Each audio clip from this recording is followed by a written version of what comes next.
Misjudged Souls. By Michael A. Neal, Jr. Front matter.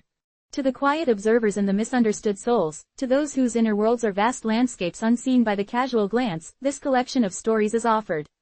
It is for the Eleanors who curate their lives behind elegant facades, for the Eliases whose hands speak a language of wood and patience, for the Anyas whose resilience is mistaken for reticence, for the Julians whose pursuit of perfection blinds them to partnership, for the Silases who build with logic but forget the heart, and for the Jaspers who map the world but miss the human terrain.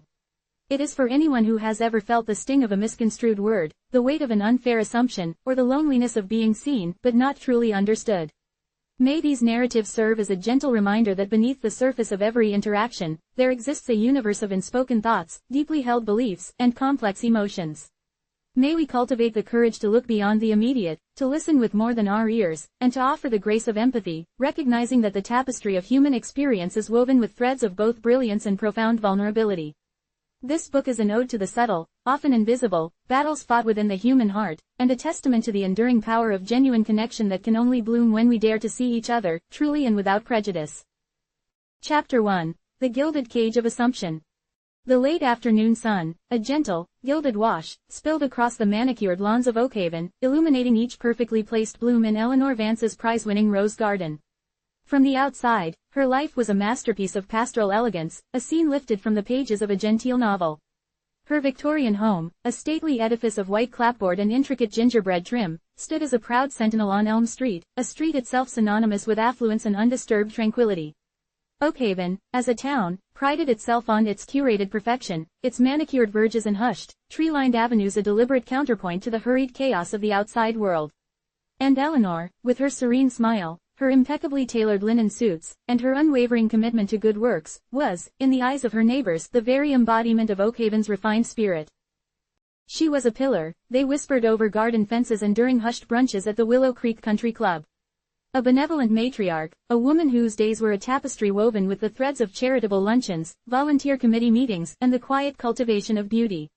Her presence at the annual Harvest Festival bake sale was a given, her contribution invariably the most exquisite lemon drizzle cake, its icing as flawless as her public persona. She chaired the Oakhaven Historical Society's Preservation Fund, her name appearing with predictable regularity in the local Gazette Society pages. Her home, a place of hushed reverence, was often the venue for fundraisers, its rooms filled with the polite murmur of appreciative guests, the clinking of wine glasses, and the faint scent of lavender and beeswax. To the casual observer, Eleanor Vance's life was a symphony of quiet contentment, a testament to a life lived with grace, purpose, and an abundance of good fortune. Yet, as the sun dipped lower, casting longer, more theatrical shadows, a subtle dissonance began to emerge from this seemingly harmonious tableau. The roses, though meticulously pruned and perfectly bloomed, seemed to stand a little too rigidly, their vibrant colors almost too loud against the deepening twilight. The perfection of the garden, so often lauded, also spoke of an almost desperate control, a meticulous arrangement that bordered on the obsessive. The grand house, with its lace curtains and antique furnishings, felt less like a home and more like a perfectly preserved museum, its rooms echoing with a silence that seemed to stretch beyond the mere absence of sound. Her interactions, too, though unfailingly polite, carried a certain distance. Visitors, when they came, were infrequent and always by appointment.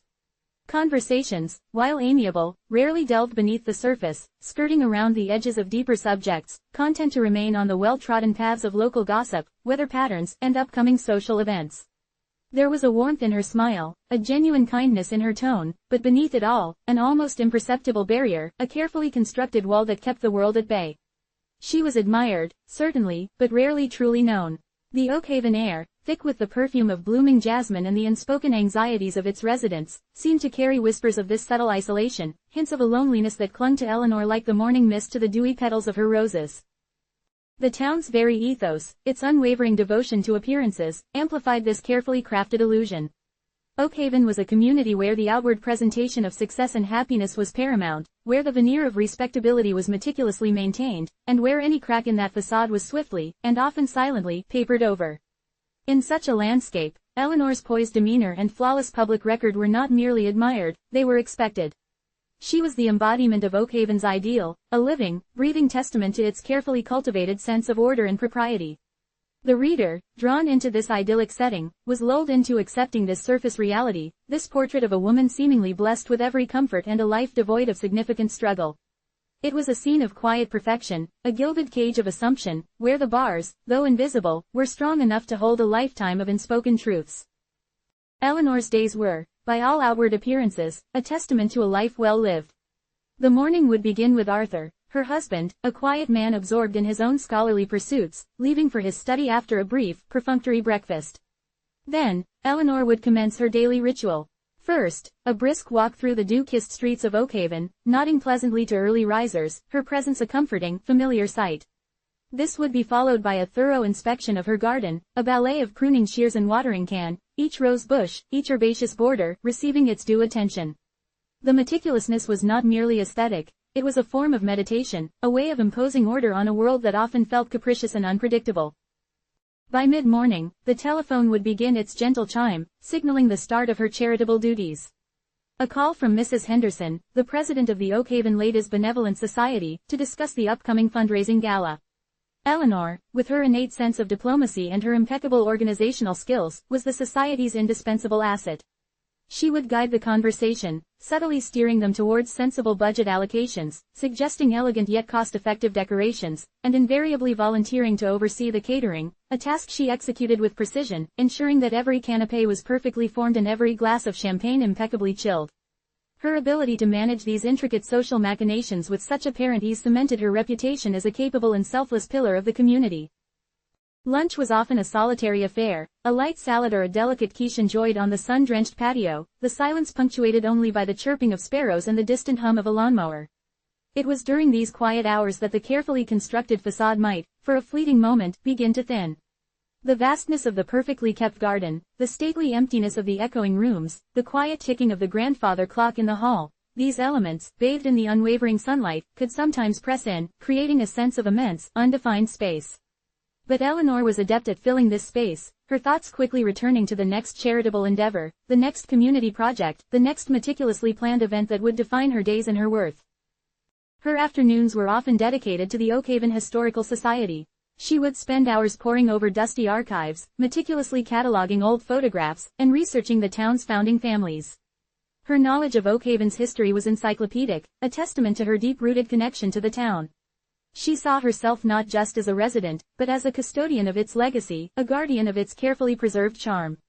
She would present her findings at monthly meetings, her voice clear and resonant, her enthusiasm for the town's past infectious, earning her the admiration of fellow history buffs and the respect of the town council. Evenings were typically spent with Arthur. They would dine together, the conversation usually revolving around his research or the day's mundane events. He was a kind man, a gentle soul, but their shared life had settled into a comfortable, predictable rhythm, devoid of the passionate discussions or spontaneous gestures that had once characterized their younger years. He was often engrossed in his books, his mind miles away in ancient texts and forgotten philosophies, and Eleanor, in turn, would often find her gaze drifting towards the windows, towards the darkening sky, towards the quiet stillness that settled over Oakhaven as the stars began to emerge. The town itself seemed to conspire in the perpetuation of this image. Oakhaven was a place where appearances were not just important, they were the currency of social standing.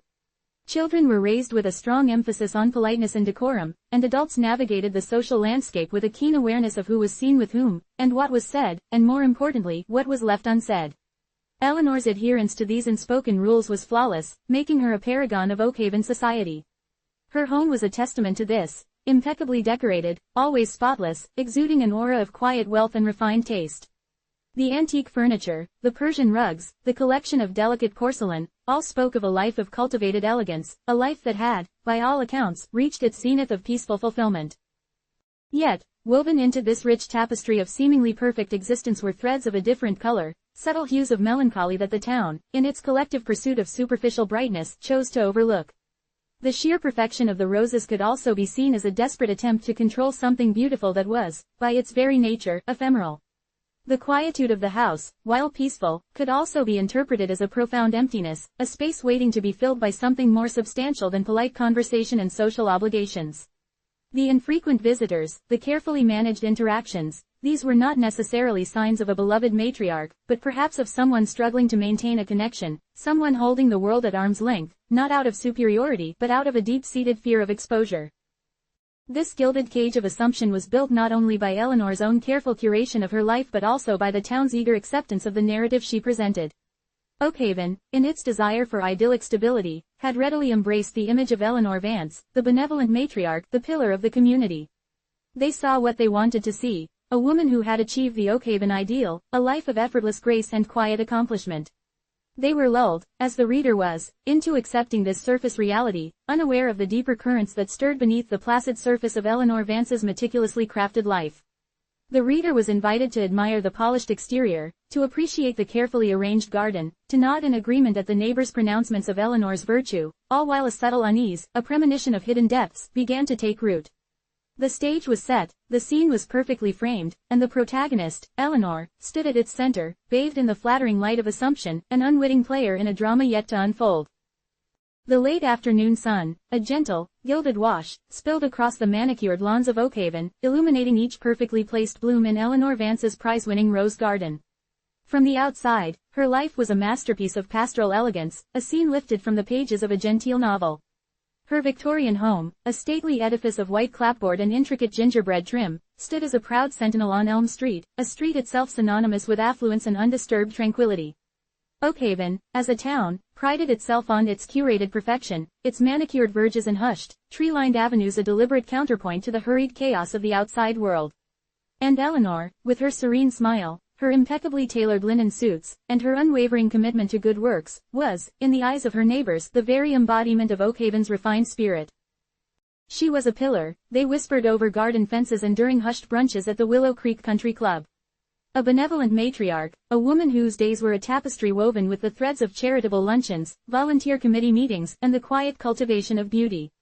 Her presence at the annual Harvest Festival bake sale was a given, her contribution invariably the most exquisite lemon drizzle cake, its icing as flawless as her public persona. She chaired the Oakhaven Historical Society's Preservation Fund, her name appearing with predictable regularity in the local Gazette Society pages. Her home, a place of hushed reverence, was often the venue for fundraisers, its rooms filled with the polite murmur of appreciative guests, the clinking of wine glasses, and the faint scent of lavender and beeswax. To the casual observer, Eleanor Vance's life was a symphony of quiet contentment, a testament to a life lived with grace, purpose, and an abundance of good fortune. Yet, as the sun dipped lower, casting longer, more theatrical shadows, a subtle dissonance began to emerge from this seemingly harmonious tableau. The roses, though meticulously pruned and perfectly bloomed, seemed to stand a little too rigidly, their vibrant colors almost too loud against the deepening twilight. The perfection of the garden, so often lauded, also spoke of an almost desperate control, a meticulous arrangement that bordered on the obsessive. The grand house, with its lace curtains and antique furnishings, felt less like a home and more like a perfectly preserved museum, its rooms echoing with a silence that seemed to stretch beyond the mere absence of sound. Her interactions, too, though unfailingly polite, carried a certain distance. Visitors, when they came, were infrequent and always by appointment. Conversations, while amiable, rarely delved beneath the surface, skirting around the edges of deeper subjects, content to remain on the well-trodden paths of local gossip, weather patterns, and upcoming social events. There was a warmth in her smile, a genuine kindness in her tone, but beneath it all, an almost imperceptible barrier, a carefully constructed wall that kept the world at bay. She was admired, certainly, but rarely truly known. The Oakhaven air, thick with the perfume of blooming jasmine and the unspoken anxieties of its residents, seemed to carry whispers of this subtle isolation, hints of a loneliness that clung to Eleanor like the morning mist to the dewy petals of her roses. The town's very ethos, its unwavering devotion to appearances, amplified this carefully crafted illusion. Oakhaven was a community where the outward presentation of success and happiness was paramount, where the veneer of respectability was meticulously maintained, and where any crack in that facade was swiftly, and often silently, papered over. In such a landscape, Eleanor's poised demeanor and flawless public record were not merely admired, they were expected. She was the embodiment of Oakhaven's ideal, a living, breathing testament to its carefully cultivated sense of order and propriety. The reader, drawn into this idyllic setting, was lulled into accepting this surface reality, this portrait of a woman seemingly blessed with every comfort and a life devoid of significant struggle. It was a scene of quiet perfection, a gilded cage of assumption, where the bars, though invisible, were strong enough to hold a lifetime of unspoken truths. Eleanor's days were, by all outward appearances, a testament to a life well lived. The morning would begin with Arthur, her husband, a quiet man absorbed in his own scholarly pursuits, leaving for his study after a brief, perfunctory breakfast. Then, Eleanor would commence her daily ritual. First, a brisk walk through the dew-kissed streets of Oakhaven, nodding pleasantly to early risers, her presence a comforting, familiar sight. This would be followed by a thorough inspection of her garden, a ballet of pruning shears and watering can, each rose bush, each herbaceous border, receiving its due attention. The meticulousness was not merely aesthetic, it was a form of meditation, a way of imposing order on a world that often felt capricious and unpredictable. By mid-morning, the telephone would begin its gentle chime, signaling the start of her charitable duties. A call from Mrs. Henderson, the president of the Oakhaven Ladies Benevolent Society, to discuss the upcoming fundraising gala. Eleanor, with her innate sense of diplomacy and her impeccable organizational skills, was the society's indispensable asset. She would guide the conversation, subtly steering them towards sensible budget allocations, suggesting elegant yet cost-effective decorations, and invariably volunteering to oversee the catering, a task she executed with precision, ensuring that every canapé was perfectly formed and every glass of champagne impeccably chilled. Her ability to manage these intricate social machinations with such apparent ease cemented her reputation as a capable and selfless pillar of the community. Lunch was often a solitary affair, a light salad or a delicate quiche enjoyed on the sun-drenched patio, the silence punctuated only by the chirping of sparrows and the distant hum of a lawnmower. It was during these quiet hours that the carefully constructed facade might, for a fleeting moment, begin to thin. The vastness of the perfectly kept garden, the stately emptiness of the echoing rooms, the quiet ticking of the grandfather clock in the hall, these elements, bathed in the unwavering sunlight, could sometimes press in, creating a sense of immense, undefined space. But Eleanor was adept at filling this space, her thoughts quickly returning to the next charitable endeavor, the next community project, the next meticulously planned event that would define her days and her worth. Her afternoons were often dedicated to the Oakhaven Historical Society. She would spend hours poring over dusty archives, meticulously cataloging old photographs, and researching the town's founding families. Her knowledge of Oakhaven's history was encyclopedic, a testament to her deep-rooted connection to the town. She saw herself not just as a resident, but as a custodian of its legacy, a guardian of its carefully preserved charm. She would present her findings at monthly meetings, her voice clear and resonant, her enthusiasm for the town's past infectious, earning her the admiration of fellow history buffs and the respect of the town council. Evenings were typically spent with Arthur. They would dine together, the conversation usually revolving around his research or the day's mundane events. He was a kind man, a gentle soul, but their shared life had settled into a comfortable, predictable rhythm, devoid of the passionate discussions or spontaneous gestures that had once characterized their younger years. He was often engrossed in his books, his mind miles away in ancient texts and forgotten philosophies, and Eleanor, in turn, would often find her gaze drifting towards the windows, towards the darkening sky, towards the quiet stillness that settled over Oakhaven as the stars began to emerge. The town itself seemed to conspire in the perpetuation of this image. Oakhaven was a place where appearances were not just important, they were the currency of social standing. Children were raised with a strong emphasis on politeness and decorum, and adults navigated the social landscape with a keen awareness of who was seen with whom, and what was said, and more importantly, what was left unsaid. Eleanor's adherence to these unspoken rules was flawless, making her a paragon of Oakhaven society. Her home was a testament to this, impeccably decorated, always spotless, exuding an aura of quiet wealth and refined taste. The antique furniture, the Persian rugs, the collection of delicate porcelain, all spoke of a life of cultivated elegance, a life that had, by all accounts, reached its zenith of peaceful fulfillment. Yet, woven into this rich tapestry of seemingly perfect existence were threads of a different color, subtle hues of melancholy that the town, in its collective pursuit of superficial brightness, chose to overlook. The sheer perfection of the roses could also be seen as a desperate attempt to control something beautiful that was, by its very nature, ephemeral. The quietude of the house, while peaceful, could also be interpreted as a profound emptiness, a space waiting to be filled by something more substantial than polite conversation and social obligations. The infrequent visitors, the carefully managed interactions, these were not necessarily signs of a beloved matriarch, but perhaps of someone struggling to maintain a connection, someone holding the world at arm's length, not out of superiority but out of a deep-seated fear of exposure. This gilded cage of assumption was built not only by Eleanor's own careful curation of her life but also by the town's eager acceptance of the narrative she presented. Oakhaven, in its desire for idyllic stability, had readily embraced the image of Eleanor Vance, the benevolent matriarch, the pillar of the community. They saw what they wanted to see, a woman who had achieved the Oakhaven ideal, a life of effortless grace and quiet accomplishment.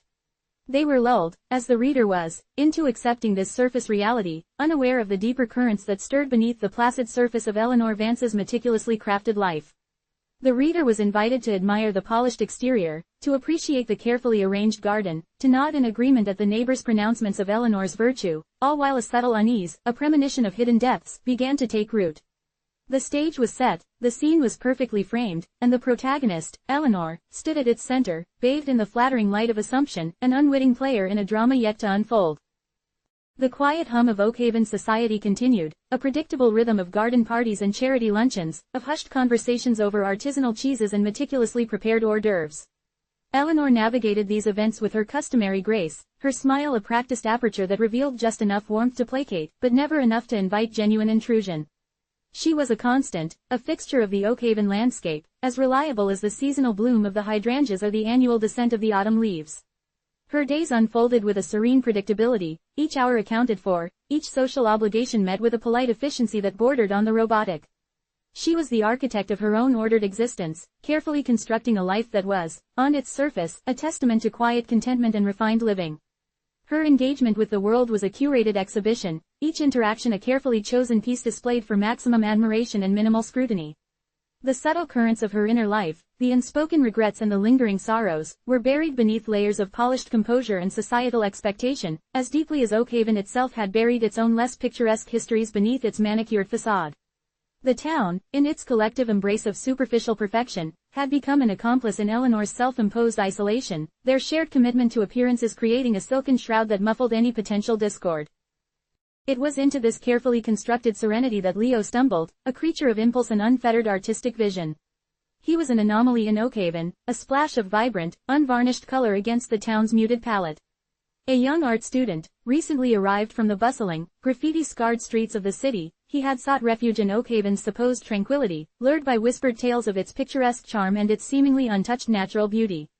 He carried a worn sketchbook, its pages filled with charcoal impressions of urban decay and the fleeting beauty of decay, and a gaze that seemed to absorb the world with an almost voracious intensity.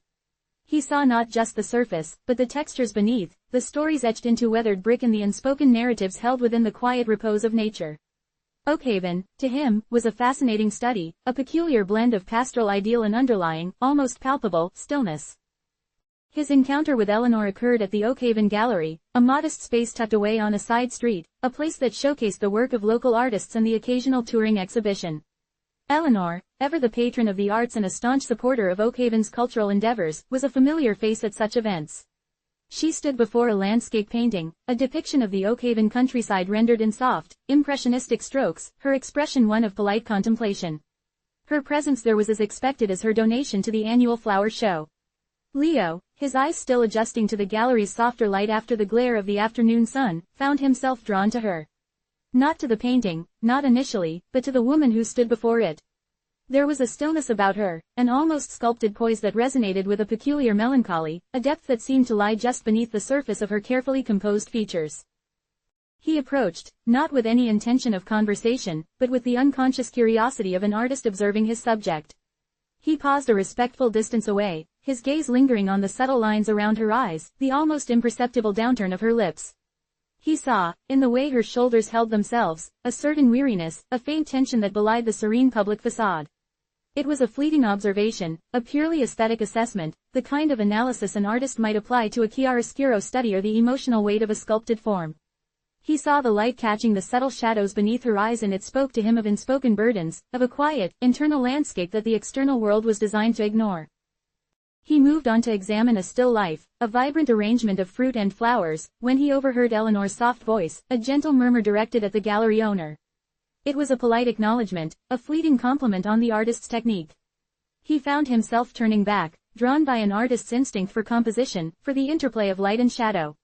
He found himself standing closer than he perhaps should have, his gaze inadvertently sweeping back over Eleanor's face. "It's a beautiful piece," Eleanor said, her voice barely above a whisper, referring to the landscape. "The artist has captured the light so perfectly." Leo, caught in the gravitational pull of his observation, responded without conscious thought, his words tumbling out as if from an internal monologue. "Yes, the light is lovely," he agreed, his voice carrying a youthful, unpolished timbre.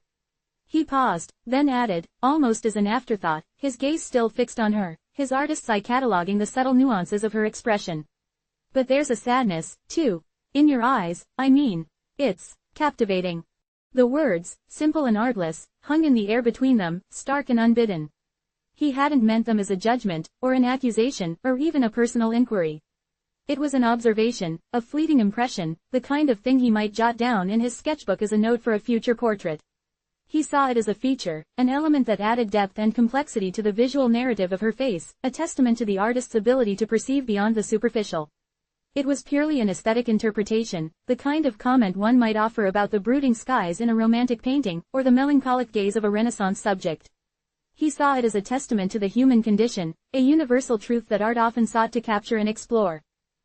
Eleanor froze. The polite, almost imperceptible smile that had graced her lips faltered, then disappeared entirely. Her eyes, which had been calmly assessing the painting, snapped to Leo, widening slightly, a flicker of something akin to shock, then alarm, passing through them. The casual pleasantry, the innocuous observation, had landed like a stone, shattering the carefully constructed tranquility of her inner world. His words, so seemingly innocent, so devoid of malice from his perspective, had pierced the meticulously crafted armor of her public persona, striking at the very heart of a grief she had so carefully concealed, so desperately tried to outrun. He saw not just her perfectly composed surface, but the deep, aching void that lay beneath. He saw the shadow of loss that had clung to her for years, a spectral companion that Oakhaven's relentless cheerfulness had never quite managed to dispel. It was a grief she had buried so deeply, so successfully, that she herself had almost forgotten its presence, or at least learned to live alongside it, a silent, constant ache that had become an intrinsic part of her being. His casual remark, an artist's idle observation, had dragged that buried sorrow into the harsh light of Oakhaven's social scrutiny, exposing it as if it were a flaw in her otherwise perfect presentation. To Leo, it was merely a detail, a fascinating visual cue that hinted at a rich inner life. He was accustomed to reading emotions, to interpreting the visual language of the human face, to finding the stories etched in a person's expression. He saw the subtle melancholy in her eyes as a point of artistic interest, a compelling element that added gravitas and depth to her otherwise serene countenance. It was an observation that spoke of his own artistic sensibilities, his ability to perceive the unspoken, to find the narrative threads woven into the fabric of human existence. But for Eleanor, it was a violation. It was an intrusion, an unsolicited dissection of her most private pain. His words, meant as an artistic observation, were received as a profound, invasive insight into her soul, a judgment delivered with an almost cruel precision. It felt as though he had seen through her, had ripped away the layers of polite pretense and social convention, and exposed the raw, tender wound she had spent years tending in secret. She felt a flush of heat rise to her cheeks, a prickle of embarrassment mixed with a burgeoning sense of indignation. How dare this young stranger presume to understand, let alone comment upon, the depths of her private sorrow? His observation was not an appreciation of artistic depth, but a confirmation of her deepest fears, that her carefully guarded secrets were visible, that her carefully constructed facade was porous, that her pain was, in fact, perceptible to the outside world. Her carefully constructed composure, so painstakingly maintained, threatened to unravel. She felt a sudden, desperate urge to flee, to retreat into the safe, predictable confines of her home, away from this young man's disconcertingly perceptive gaze. The gallery, moments before a sanctuary of quiet appreciation, now felt like a stage where her deepest vulnerability had been laid bare for all to see, even if, at that moment, only Leo and the gallery owner were present. The latter, sensing the shift in atmosphere, discreetly turned his attention to dusting a nearby display, creating an awkward silence that amplified Eleanor's discomfort. Leo, oblivious to the seismic shift he had just triggered, offered a small, apologetic smile. He understood that his comment might have been too direct, too personal, but he still saw it as an innocent observation, a testament to the power of art to reveal hidden truths. He hadn't intended to cause offense, only to articulate the visual impression that had struck him. He saw it as a connection, a moment of shared human experience, albeit one delivered with the bluntness of artistic honesty. "Forgive me," he said, his voice softening. "I didn't mean to be intrusive. It's just something I noticed. As an artist, I tend to see things, the nuances."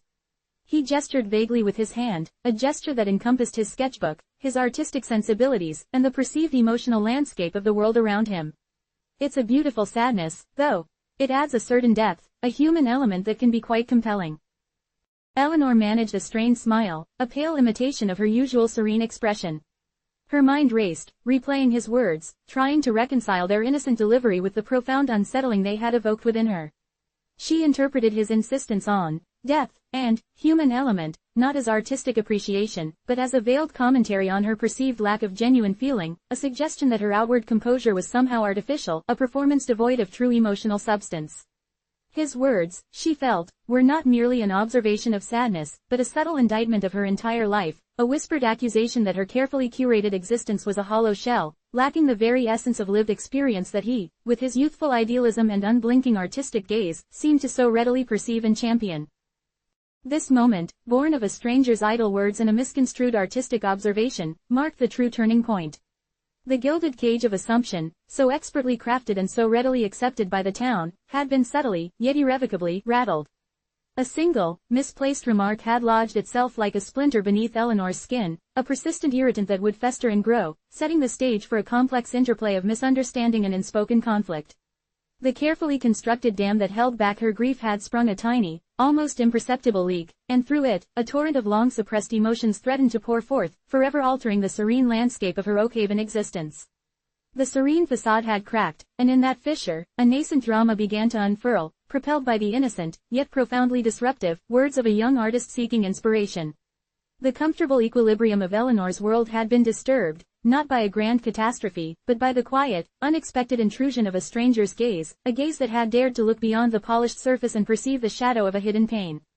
The air in the gallery, once thick with the scent of oil paint and quiet contemplation, now hummed with an unspoken tension, a prelude to the unraveling that was to come. Eleanor, accustomed to the predictable currents of Oakhaven life, found herself adrift in an unexpected sea of disquiet, her carefully balanced world thrown into a precarious imbalance by a few carelessly chosen words. The encounter was brief, the interaction seemingly insignificant, yet it possessed the quiet power to reorient the trajectory of Eleanor Vance's meticulously ordered life, opening a Pandora's box of emotions she had long believed were safely locked away. The gilded cage, once a symbol of Eleanor Vance's meticulously cultivated peace, now felt suffocatingly small, its bars closing in with a chilling finality. Leo's words, so innocently delivered, had resonated with the horrifying accuracy of a perfectly aimed arrow, piercing the veil of her carefully constructed normalcy. The sadness, he had perceived, that fleeting shadow of loss she had so diligently worked to keep hidden, was no longer a private burden but, in her mind, a glaring public announcement. The Oakhaven Gallery, a place that had always offered a gentle escape, now seemed to reek of her exposed vulnerability. She felt a phantom chill, as if Leo's gaze, so perceptive and unnerving, had somehow imprinted itself onto her very being, leaving an indelible mark that others would now see. This burgeoning paranoia manifested itself insidiously, beginning with a subtle withdrawal. Invitations to the latest benevolent society luncheons, once eagerly accepted, were now met with polite refusals, prefaced with vague excuses about a sudden need for rest or an overwhelming workload at home. The weekly bridge game at Mrs. Abernathy's, a cornerstone of her social calendar, was suddenly impossible to attend due to a persistent cough that seemed to materialize only on Tuesday afternoons. Eleanor, who had always moved with a fluid grace through Oakhaven's social currents, found herself becoming a solitary eddy, her movements becoming hesitant, guarded. She began to scan faces in the grocery store, her heart thrumming with an irrational fear that people were looking at her differently, that they were privy to the whispered secret Leo had inadvertently revealed. The familiar smiles of her neighbors, once a source of comfort, now felt like thinly veiled curiosity, their polite inquiries about her well-being laden with unspoken judgment. She imagined them whispering behind cupped hands, dissecting the subtle shifts in her demeanor, reinterpreting her every action through the lens of the sadness Leo had so artlessly described. Her charitable endeavors, the very bedrock of her public identity, began to suffer. The Oakhaven Historical Society, an organization she had steered with unwavering dedication for years, now felt like a minefield. Each dusty artifact, each faded photograph, seemed to whisper of the past, a past she was desperately trying to compartmentalize. Her research sessions, once a source of intellectual satisfaction, became exercises in futility, her mind constantly drifting, replaying Leo's words, scrutinizing her own responses, searching for any sign of weakness that might have betrayed her. The meticulous cataloging of Oakhaven's lineage felt less like preservation and more like an admission of her own fractured history. She found herself avoiding eye contact with her fellow committee members, convinced that her carefully crafted composure had fractured, and that the slightest flicker of her true feelings would be instantly detected. The annual fundraiser for the preservation of the Old Town Clock, an event she had single-handedly orchestrated for the past 5 years, loomed like an impending disaster. The thought of standing before the town's esteemed citizens, of delivering her usual impassioned speech, filled her with a dread so profound that she seriously considered feigning a serious illness.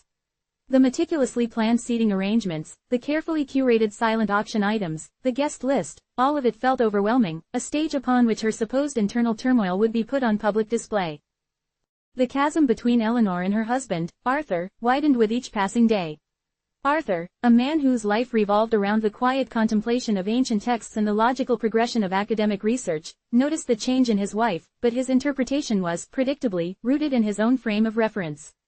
He saw her withdrawal not as a consequence of a profound emotional revelation, but as a symptom of overexertion.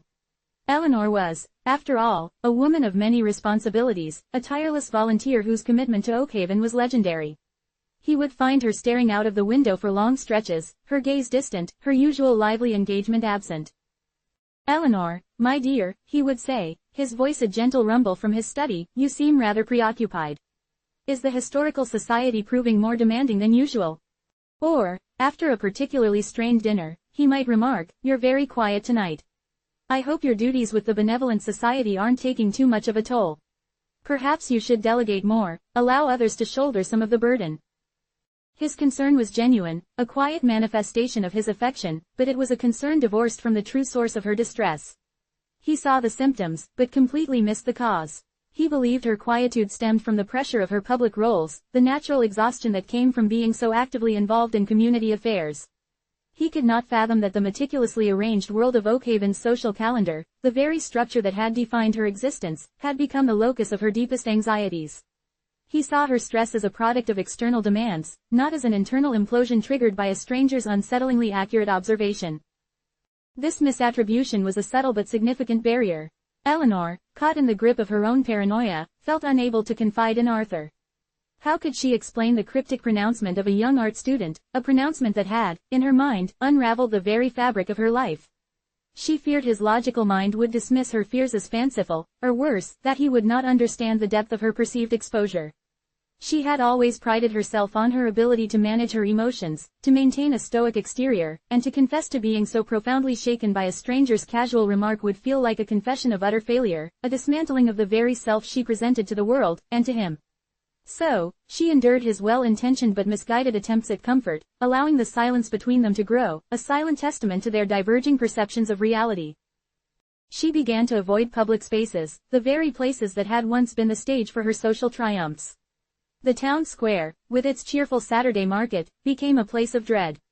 The Willow Creek Country Club, where she had once enjoyed countless pleasant afternoons, was now a fortress of potential judgment. Even her beloved Rose Garden, once a sanctuary, began to feel exposed. She would find herself glancing nervously towards the street, half expecting Leo, or worse, some other observer, to be scrutinizing her from beyond the garden gate.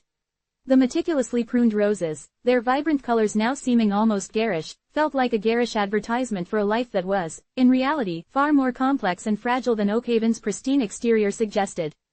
The control she exerted over her garden, once a source of solace, now felt like a desperate, futile attempt to impose order on an inner chaos that was rapidly spiraling out of control. Her focus shifted, narrowing from the external obligations of Oakhaven life to the internal landscape of her own perceived vulnerability. Her days became an exercise in self-surveillance. She would catch her reflection in the polished surfaces of her home, the gleaming silverware, the antique mirrors, the dark wood of the grand piano, and scrutinize her own face with a hawk-like intensity. Was the sadness still there? Was it more pronounced? Had the lines around her eyes deepened? Had her smile become more strained, more artificial?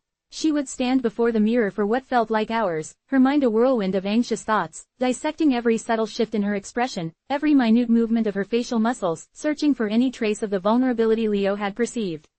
This obsessive self-examination only served to amplify her distress, creating a feedback loop of anxiety and self-doubt. The weight of her unexpressed emotions began to manifest in physical ways. She experienced sleepless nights, her mind racing with scenarios of public humiliation, of her carefully guarded secrets being exposed to the town.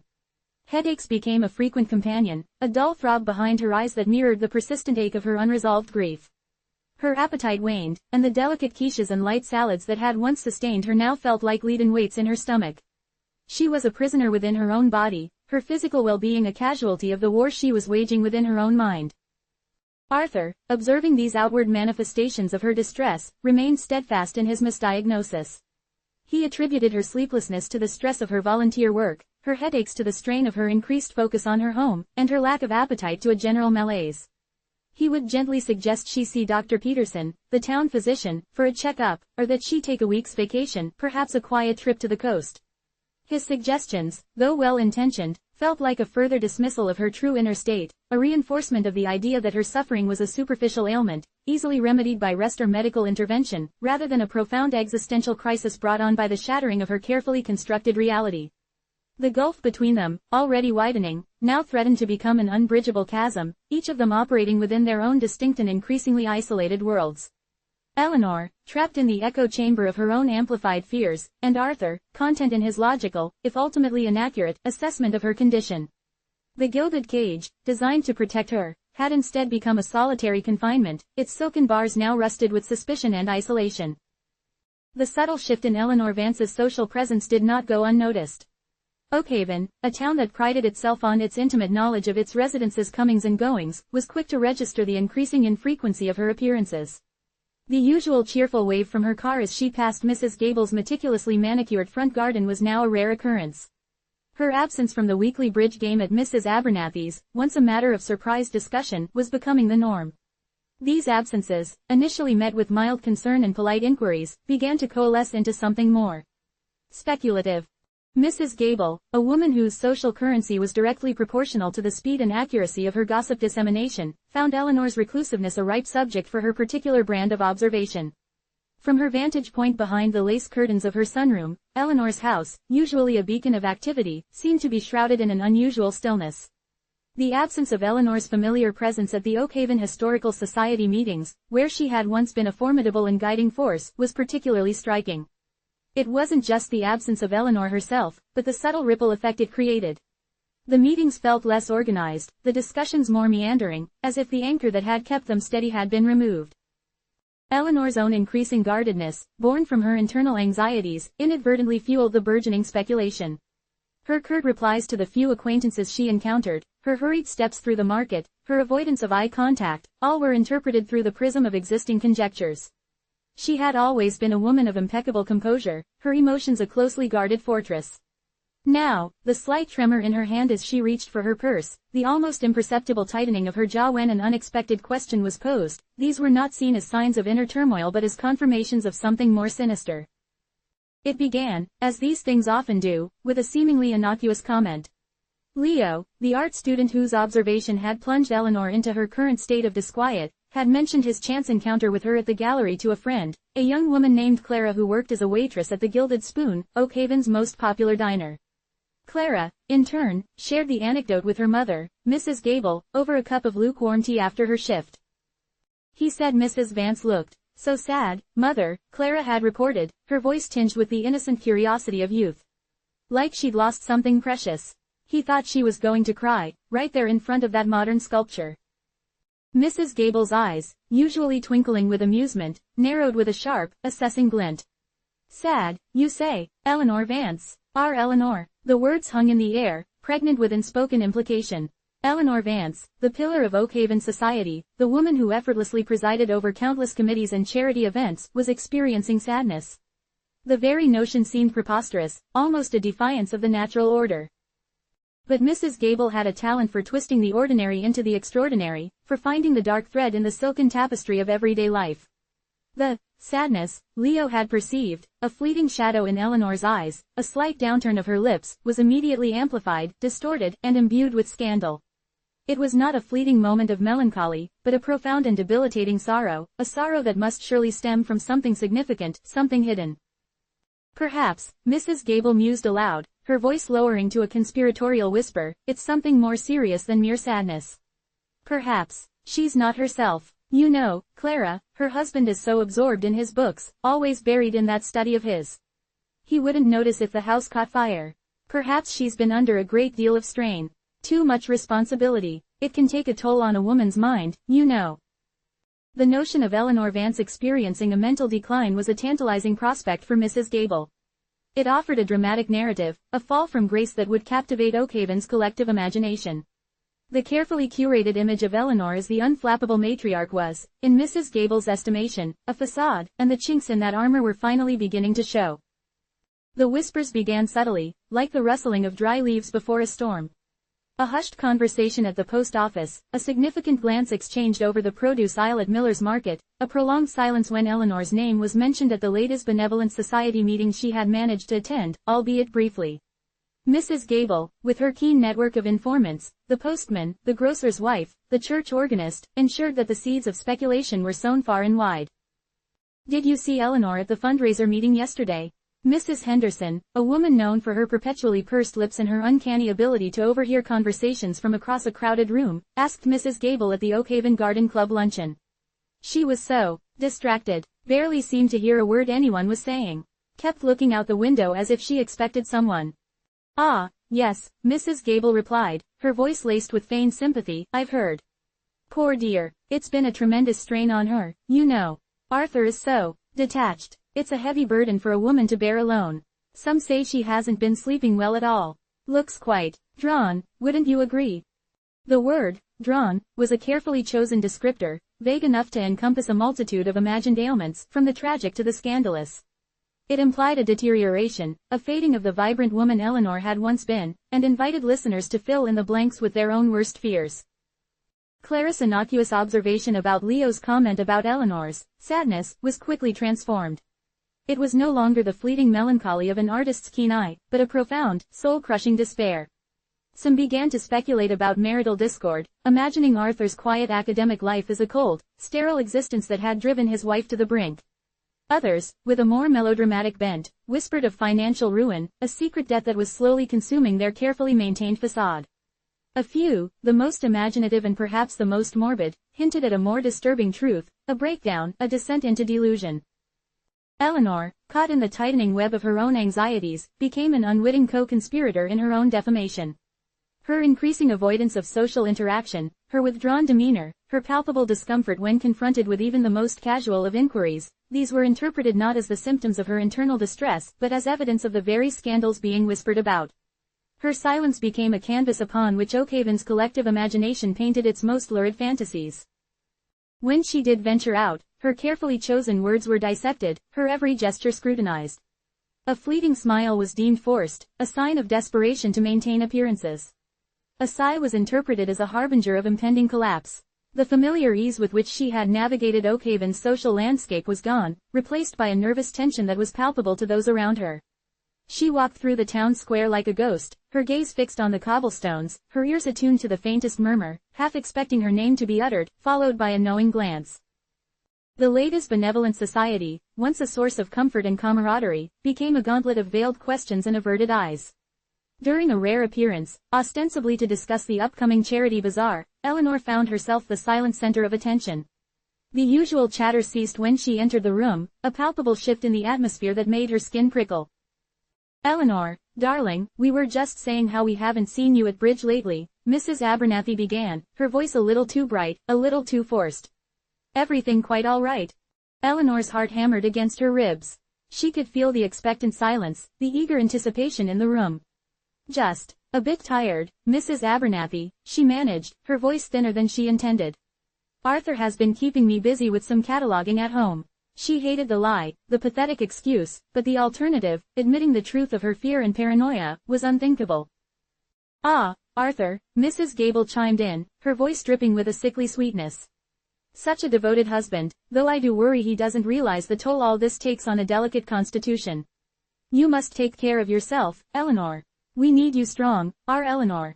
The emphasis on delicate constitution, and the veiled concern for Eleanor's strength were not expressions of genuine care, but subtle pronouncements of her supposed fragility. Eleanor felt a flush creep up her neck. She could sense the unspoken accusations, the quiet judgments being passed. They saw her not as Eleanor Vance, the respected matriarch, but as a tragic figure, a woman teetering on the precipice of something dire. The Oakhaven Historical Society, a place that had once been her intellectual sanctuary, now felt like a stage for her perceived unraveling. Committee members who had once greeted her with warmth now offered polite nods, their eyes lingering a moment too long, searching for some visible sign of her supposed distress. The meticulous cataloging of Oakhaven's past, her life's work, now felt like an unwitting cataloging of her own present disintegration. The annual fundraiser for the Old Town Clock, an event she had meticulously orchestrated for years, loomed on the horizon like a dark cloud. The thought of standing before Oakhaven's esteemed citizens, of delivering her usual impassioned speech about the town's heritage, filled her with a dread so profound that she seriously considered feigning a serious illness, a broken leg perhaps, anything to avoid the inevitable scrutiny. She imagined herself on stage, her voice faltering, her carefully constructed composure cracking under the weight of their imagined pity and whispered gossip. The meticulously planned seating arrangements, the carefully curated silent auction items, the guest list, all of it felt overwhelming, a stage upon which her perceived internal turmoil would be put on public display. She had become a prisoner in her own home, the grand house that had once symbolized her status and security now felt like a gilded cage, its windows offering a view of the town that now seemed to judge her. She would sit by the window, a teacup growing cold in her hand, and watch the familiar figures of her neighbors pass by. Their cheerful greetings, once a source of comfort, now felt like thinly veiled interrogations. Their smiles seemed to hold a trace of pity, or perhaps, worse, a hint of morbid curiosity. She imagined them recounting their sightings of her, embellishing them with their own interpretations, weaving a narrative that bore no resemblance to the quiet, internal struggle she was enduring. The whispers, once faint murmurs, had grown into a discernible chorus, a relentless tide of speculation that threatened to engulf her. Eleanor Vance, the woman who had always been so sure of her place in Oakhaven, now found herself adrift, the subject of rumors she couldn't disprove and anxieties she couldn't articulate. The gilded cage, meant to protect her from the harsh realities of the world, had become her solitary confinement, its ornate bars now fashioned from the imagined whispers of her neighbors. The opulent invitation, a hallmark of Oakhaven's social year, lay unwritten on Eleanor Vance's mahogany desk. The annual garden party, a tradition she had meticulously cultivated for over 2 decades, the event that signified the apex of Oakhaven's summer social season, was conspicuously absent from the town's collective consciousness. It was an absence that spoke volumes, a silence that echoed louder than any pronouncement. The gilded gates of her estate, usually flung open with a welcoming flourish, remained shut, their ornate ironwork a stark symbol of her self-imposed exile. The manicured lawns, usually buzzing with the murmur of polite conversation and the clinking of silver, lay dormant, awaiting a purpose that would no longer be fulfilled. This decision, born from the suffocating weight of misinterpreted glances and the insidious tendrils of gossip, was not a sudden whim but a carefully considered retreat, a desperate attempt to reclaim a semblance of control from a narrative that had spun wildly out of her hands. The cancellation of the garden party sent ripples of bewilderment and, for some, a grim satisfaction, through Oakhaven. Mrs. Gable, ever the astute observer of social tides, declared it a sure sign of Eleanor's decline. Such a shame, she'd confided to Mrs. Henderson over a shared slice of lemon cake at the bake sale, her voice a stage whisper that carried to the farthest corners of the church hall. But what else can one expect? When a woman becomes so unsettled, she loses her grip. It's only natural. The unspoken implication was that Eleanor's unsettled state was a direct result of the very failings that Oakhaven's rumor mill had so diligently fabricated. The absence of the party was not seen as a sign of Eleanor's distress, but as confirmation of her presumed breakdown. It was a convenient narrative, one that allowed the town to feel superior, to reaffirm their own stability by pointing to the perceived instability of one of their own. Arthur, utterly oblivious to the true currents that had led to this abrupt severing of social ties, felt a profound and gnawing sense of failure. He saw the quiet house, the unnervingly empty calendar, and his heart ached with a guilt that was, in its own way, as potent as any accusation. He attributed Eleanor's withdrawal to his own perceived shortcomings as a husband. He'd noticed her increased quietude, her subtle hesitations, her diminished engagement in their shared life, and had internalized it all. His academic pursuits, once a source of shared pride, now felt like a selfish indulgence, a monument to his neglect. He'd spent countless hours in his study, surrounded by the comforting scent of old paper and leather, while Eleanor, he now realized with a sickening lurch, had been adrift in a sea of unspoken anxieties. He saw her reclusiveness not as a reaction to external pressures, but as a direct indictment of his own emotional distance. He imagined her sitting alone, the silence of their grand home pressing in on her, and he was consumed by the thought that he had failed to be the anchor she needed. He believed he hadn't offered her sufficient intellectual companionship, enough shared passion, enough presence. He'd even begun to actively solicit her opinions on his research, to bring his work to her, hoping to bridge the perceived gap. "Eleanor, my dear," he'd say, his voice tinged with a newfound earnestness, "what do you truly think of this latest theory on Byzantine pottery? Does the glaze work suggest a Persian influence, as I suspect? He'd watch her, searching her face for a flicker of interest, a sign that he was finally reaching her. But Eleanor, her mind still a battlefield of internal anxieties and the phantom whispers of Oakhaven, could only offer a vague nod, a polite smile that didn't quite reach her eyes. Her inability to engage deeply with his work, a task that had once been a joyous intellectual dance, now felt like another testament to his failure. He couldn't grasp that her withdrawal wasn't a reflection of his intellectual offering, but of her own fractured state. Meanwhile, Leo, the art student whose innocent observation had inadvertently ignited the inferno of Oakhaven's gossip, had long since departed. He'd returned to the bustling anonymity of the city, his mind filled with the vibrant chaos of his studio, the smell of turpentine, and the intoxicating pursuit of his artistic calling. He carried with him the memory of Oakhaven as a quaint, if somewhat staid, town, a place he'd visited briefly, where he'd encountered a woman who had momentarily struck him as deeply melancholic. He remembered her standing before a particularly abstract sculpture, her face a mask of profound sorrow, a sorrow that had felt so out of place amidst the sterile white walls of the gallery. He'd mentioned it in passing to a friend, a casual anecdote about an observed human emotion, a fleeting impression captured by his artist's eye.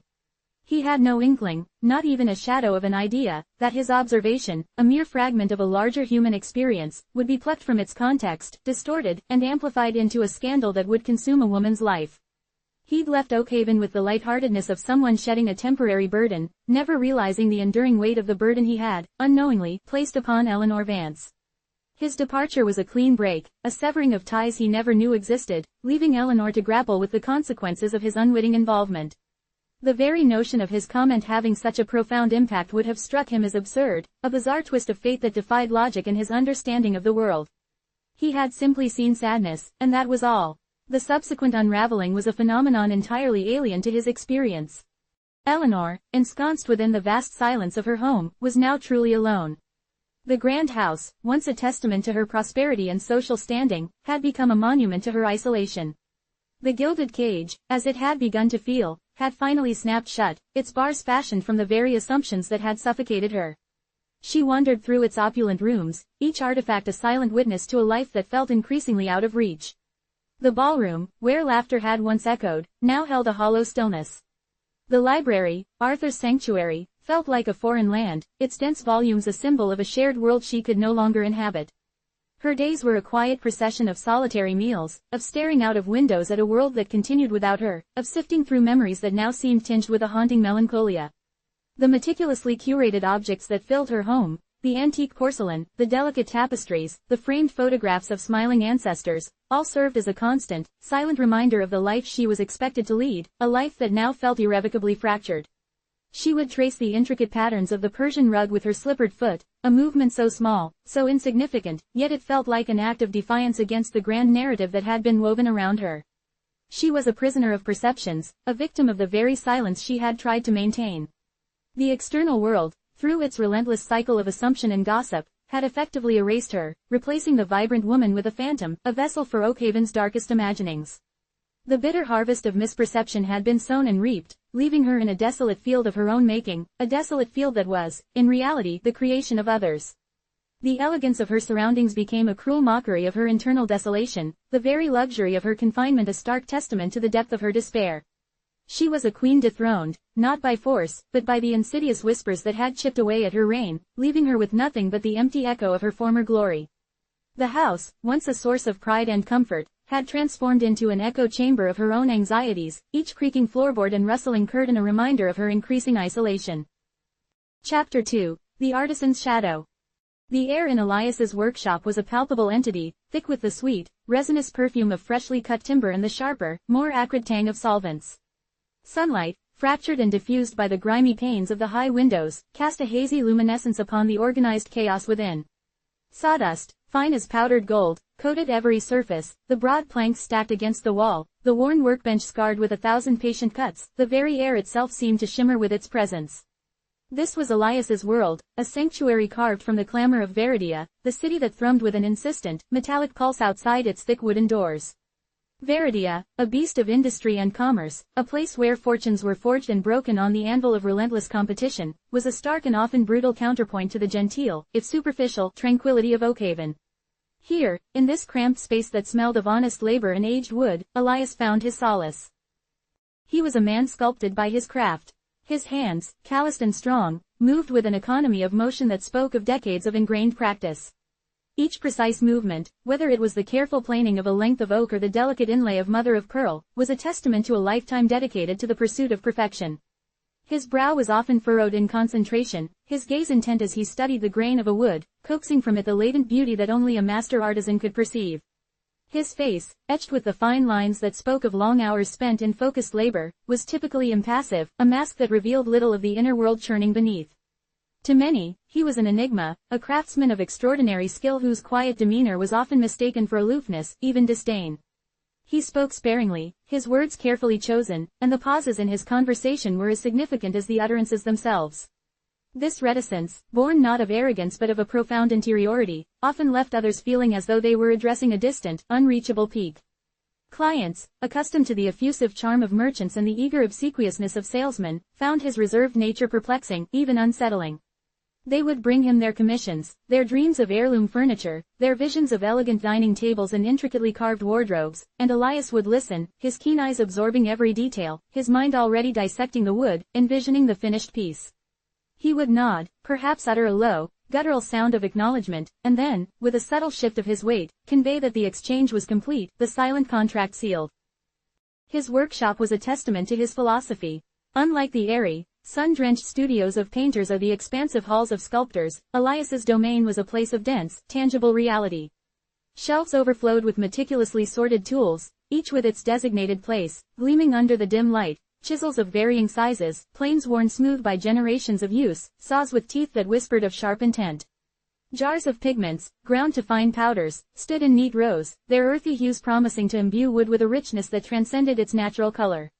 Varnish, its potent aroma clinging to the air, was stored in dark glass bottles, a potent elixir that would lend the final, protective sheen. Piles of wood, each piece chosen with discerning care, leaned against the walls, the warm, honeyed tones of cherry, the deep, lustrous mahogany, the pale, almost ethereal grain of maple. Elias understood wood as few others did, he felt its history, its potential, its very soul. He could discern the subtle differences in grain, the inherent strengths and weaknesses of each species, the way a particular piece would respond to heat, to moisture, to the sculpture's touch. This deep communion with his medium was the source of his unparalleled skill, a knowledge passed down not through academic texts but through the tactile language of his hands and the silent wisdom of his ancestors. The city of Veridia, however, offered no such gentle appreciation for the quiet artistry of Elias. It was a city that celebrated the loud, the ostentatious, the immediately profitable. Its streets pulsed with the clang of the foundry, the hiss of steam engines, the relentless chatter of commerce. Merchants boasted of their wares, their voices amplified by the cavernous marketplaces, their eyes glinting with the avarice that fueled the city's relentless expansion. In this environment, Elias's dedication to slow, deliberate craftsmanship often seemed anachronistic, a quaint relic of a bygone era. Fellow artisans, driven by the urgent need to outmaneuver rivals and capture fleeting market trends, sometimes viewed Elias with a mixture of grudging respect and outright bewilderment. They'd see him meticulously sanding a surface for the 10th time, or spending hours selecting the perfect dovetail joint, and shake their heads. "He's too slow," they'd mutter, their own hands flying with practiced haste. "He'll never make his fortune at that pace." They couldn't comprehend a man who seemed more concerned with the integrity of a single joint than with the volume of his output. For them, profit was the ultimate arbiter of success, and Elias, with his quiet refusal to compromise on quality for expediency, was an anomaly. His clients, too, often struggled to reconcile his unassuming demeanor with the extraordinary quality of his creations. They would arrive at his workshop, perhaps having been referred by a discerning acquaintance or having stumbled upon one of his rare, exquisitely crafted pieces displayed in a quiet, reputable shop, and find themselves in a space that was far from the polished showrooms they were accustomed to. There were no velvet ropes, no deferential sales assistants, only the honest scent of wood and the quiet presence of the craftsman himself. Some, accustomed to a more performative retail experience, would leave, put off by the lack of overt salesmanship, the absence of readily available flattery. They wanted to be wooed, to be persuaded, to feel the thrill of a grand acquisition. Elias offered no such theatrics. He presented his work, or the promise of it, with a quiet confidence that was rooted in the absolute certainty of his skill. When a client commissioned a piece, and Elias agreed, it was not a transaction born of persuasion but of mutual understanding. He would sketch his designs, not with flamboyant flourishes, but with precise, almost architectural lines, each dimension meticulously noted. He'd explain the wood he intended to use, its provenance, its particular virtues, in a voice that was low and steady, devoid of any hint of embellishment. He spoke of the grain's narrative, the wood's inherent strength, the way the light would play upon its surface. It was a language that spoke to the connoisseur, the individual who valued substance over show. Yet, beneath the stoic exterior, Elias possessed a keen observational faculty. Though he rarely engaged in idle chatter, he absorbed the nuances of human interaction like a sponge.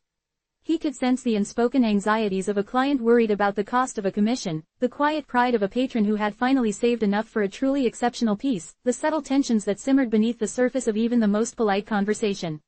He saw how the hurried pace of Veridia, the constant pressure to achieve, to acquire, to be seen, left many individuals hollowed out, their lives a relentless pursuit of external validation. He observed the way people interacted, the fleeting smiles, the guarded glances, the carefully constructed facades they presented to the world. And in these observations, he found a quiet affirmation of his own chosen path. While others chased ephemeral trends and the fickle favor of the masses, Elias dedicated himself to the enduring beauty of craftsmanship, to the creation of objects that would stand the test of time, that would carry stories within their grain for generations to come. His workshop, this humble space smelling of sawdust and varnish, was not merely a place of work, it was a quiet rebellion against the noise and superficiality of the world outside. It was a testament to the power of slow, deliberate creation, a sanctuary where the soul of wood was honored and the true meaning of beauty was brought to light, one painstaking cut at a time. He was a craftsman, yes, but more than that, he was a custodian of a rare and precious form of truth, a truth he expressed not in words but in the eloquent silence of perfectly joined timber. The summons arrived not by courier, etched with the flowing script of an expensive parchment, but by a brusque, staccato message delivered by a junior clerk whose uniform, though crisp, bore the telltale dust of Veridia's more industrialized sectors.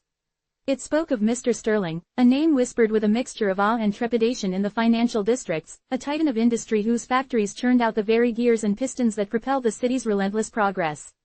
The message was direct, devoid of pleasantries. Mr. Sterling required Elias's unique talents for a project of considerable import, and requested his presence at Sterling Tower, the city's newest, most audacious monument to its own prosperity. Elias, accustomed to commissions that arrived with the gentle rustle of silk and the subtle aroma of expensive perfume, felt a flicker of something akin to curiosity, a rare indulgence.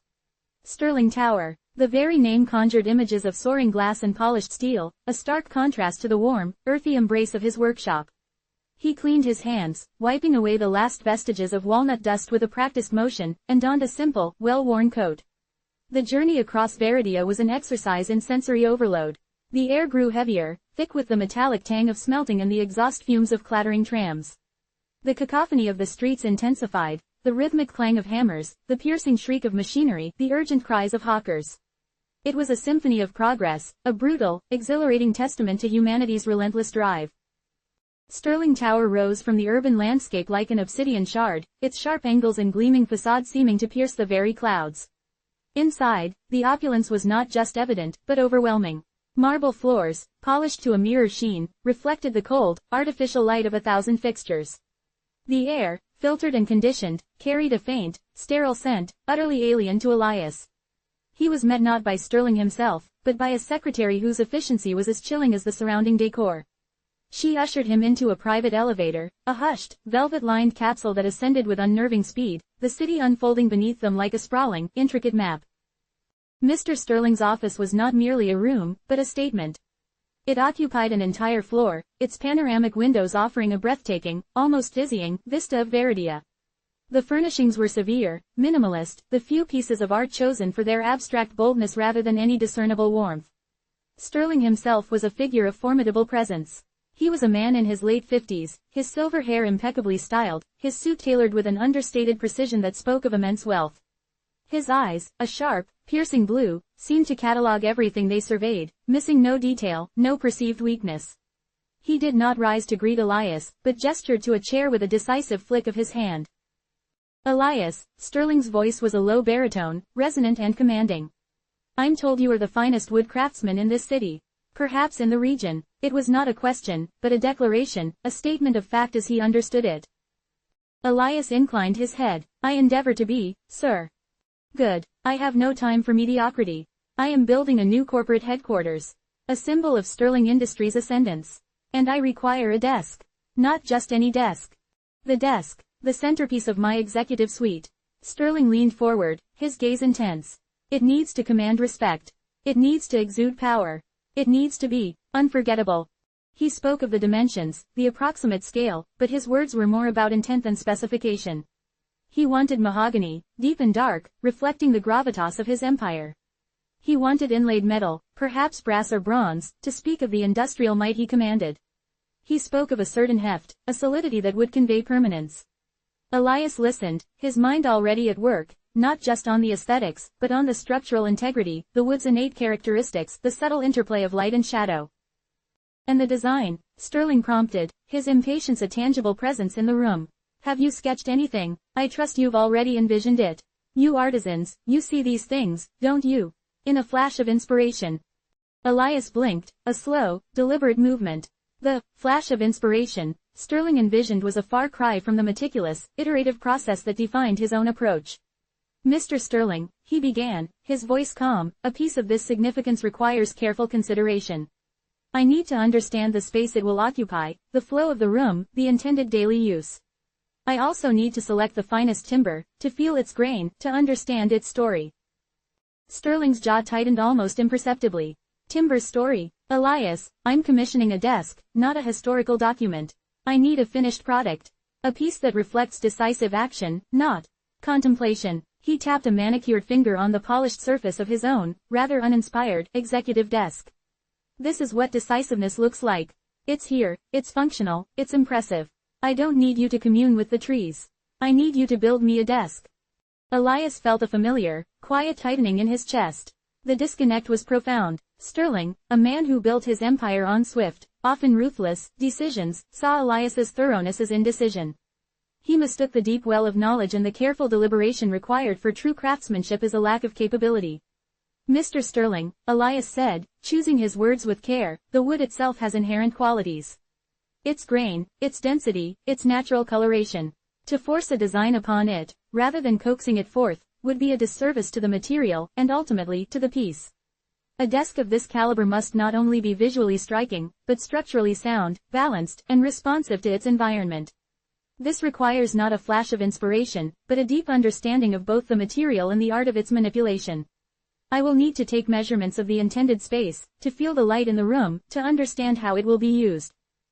Sterling waved a dismissive hand. Measurements. I have architects. They will provide precise schematics. As for the light, it's an office. It has windows. Plenty of them. Just make it grand, Elias. Make it Sterling. He stood abruptly, signaling the end of the audience. Send me your preliminary sketches within the week. I expect vision. I expect impact.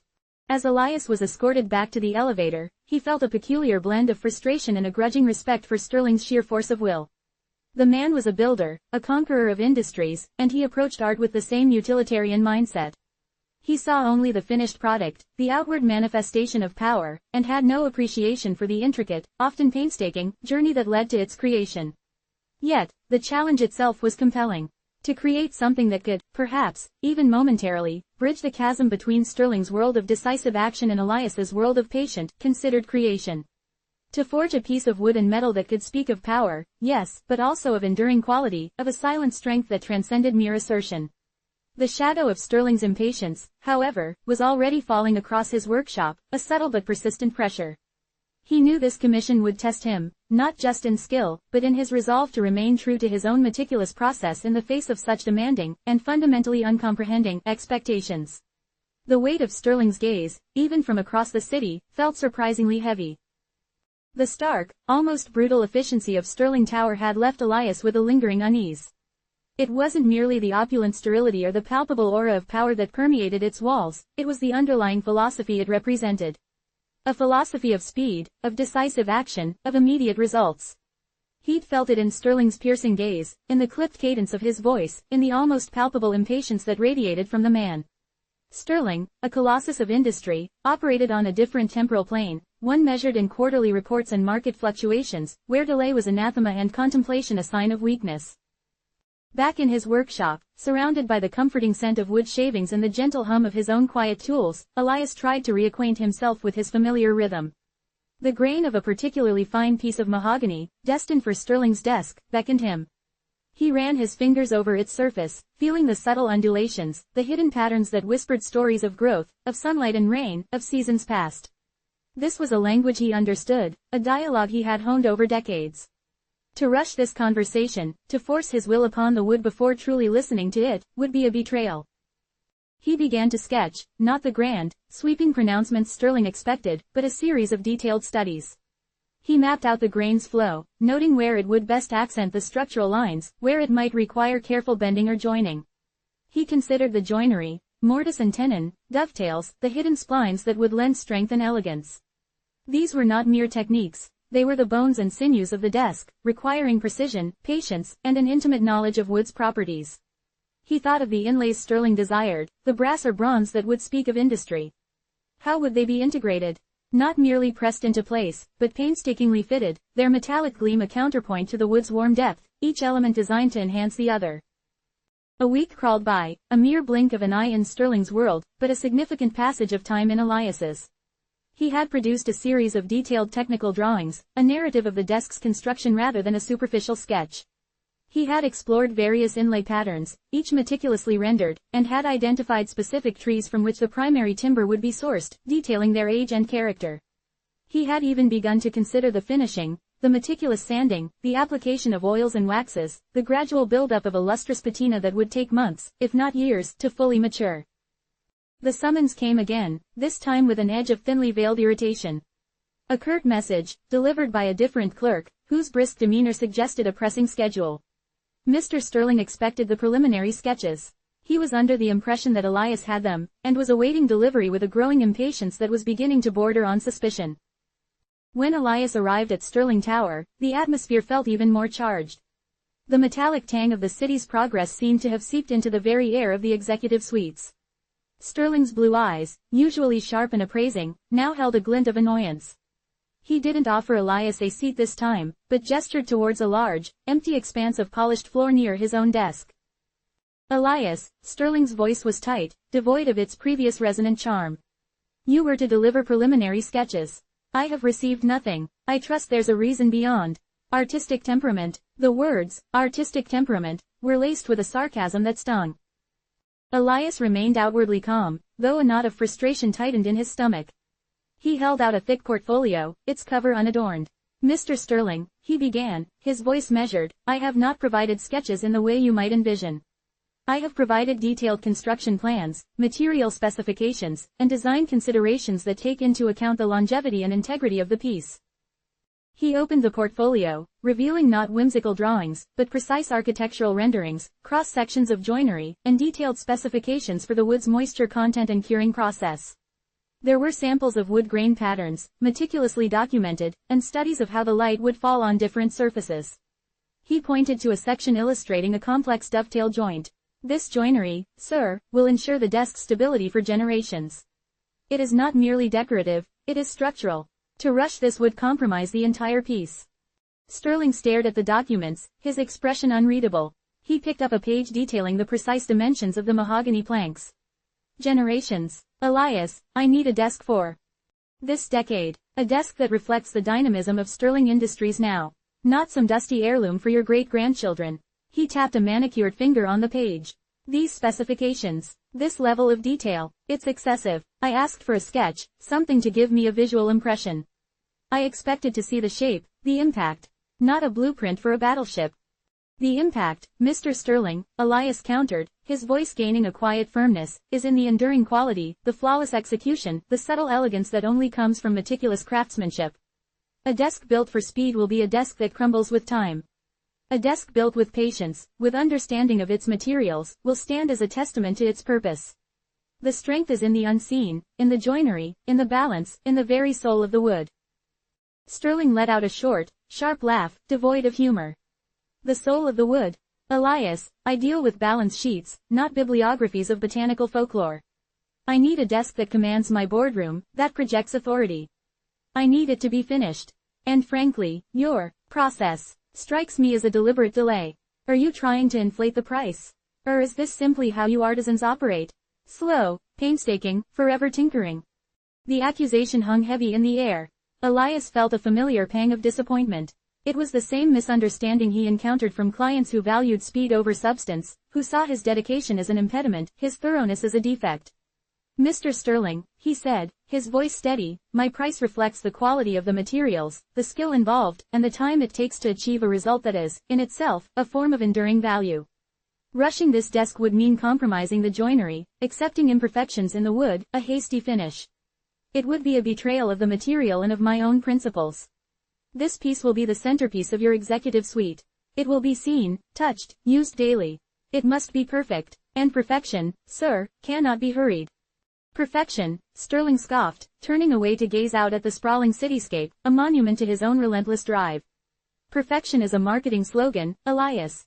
Speed is reality. Sterling Industries did not become what it is by waiting for the perfect moment, or by agonizing over the grain of every single metal component. We seize opportunities, we act, and we deliver. I expect this desk to be delivered. On time." He turned back, his blue eyes hard. "You have 2 weeks. 2 weeks to produce a design that I can approve, and then you will proceed with its construction. I want it finished within 3 months. That is non-negotiable." Elias felt a chill that had nothing to do with the temperature-controlled air of Sterling Tower. 3 months. For a desk of this magnitude, a desk that Sterling himself had described as a symbol of his empire. It was an impossible demand. He could perhaps rush a smaller, simpler piece, but this desk was to be a masterpiece, a culmination of his craft. To attempt it in such a compressed timeframe would be to invite disaster, to create something that would inevitably fall short of his own exacting standards, and thus, ultimately, disappoint Sterling even more profoundly than a delayed delivery. "Mr. Sterling," Elias began, his voice low, a plea for understanding rather than a negotiation, "a desk of this complexity, built to the standards you demand, even with the most efficient use of my time, cannot be completed in 3 months. The wood needs to be seasoned, the joinery needs to be precise, the finishing alone requires weeks of careful application and drying. To rush it would be to create a facade, a fleeting impression of quality that would inevitably crack under scrutiny. I cannot, in good conscience, agree to such a timeline." Sterling's jaw tightened. "You cannot, Elias. I am Mr. Sterling. When I say something, it is done. If you cannot deliver, then I will find someone who can. Someone who understands the meaning of urgency. Someone who appreciates the value of decisive action." He paused, letting the threat hang in the air. "Are you saying you are incapable of delivering on my commission within my time frame?" The choice was stark, and Elias felt a profound sadness. To compromise his art, to create something that would be forever tainted by haste and the knowledge of its inherent flaws, or to walk away from a commission that, despite its problematic patron, represented a challenge of immense creative potential. He looked at Sterling, at the unyielding determination etched on his face, at the sheer force of will that had propelled him to the apex of the industrial world. Sterling did not understand the language of wood, of patience, of enduring beauty.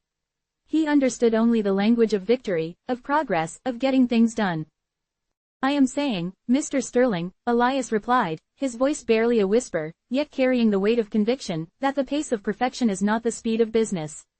And to force the former into the latter would be to destroy what makes the former valuable." He met Sterling's steely gaze. "I will not build a flawed monument. I will not create a desk that is a lie. I cannot, in good conscience, agree to your timeline." The silence that followed was heavy, suffocating. Sterling's face, for a brief moment, seemed to flicker with something other than annoyance, perhaps a grudging respect for Elias's unwavering stance, or maybe just the dawning realization that this particular artisan operated by a different set of rules, rules that could not be easily bent or broken.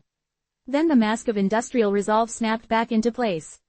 "Then we have nothing more to discuss," Sterling stated, his voice as cold and sharp as a newly minted coin. He turned his back, resuming his contemplation of the city below, a city built on speed, on relentless progress, on the very principles that Elias could not, and would not, betray.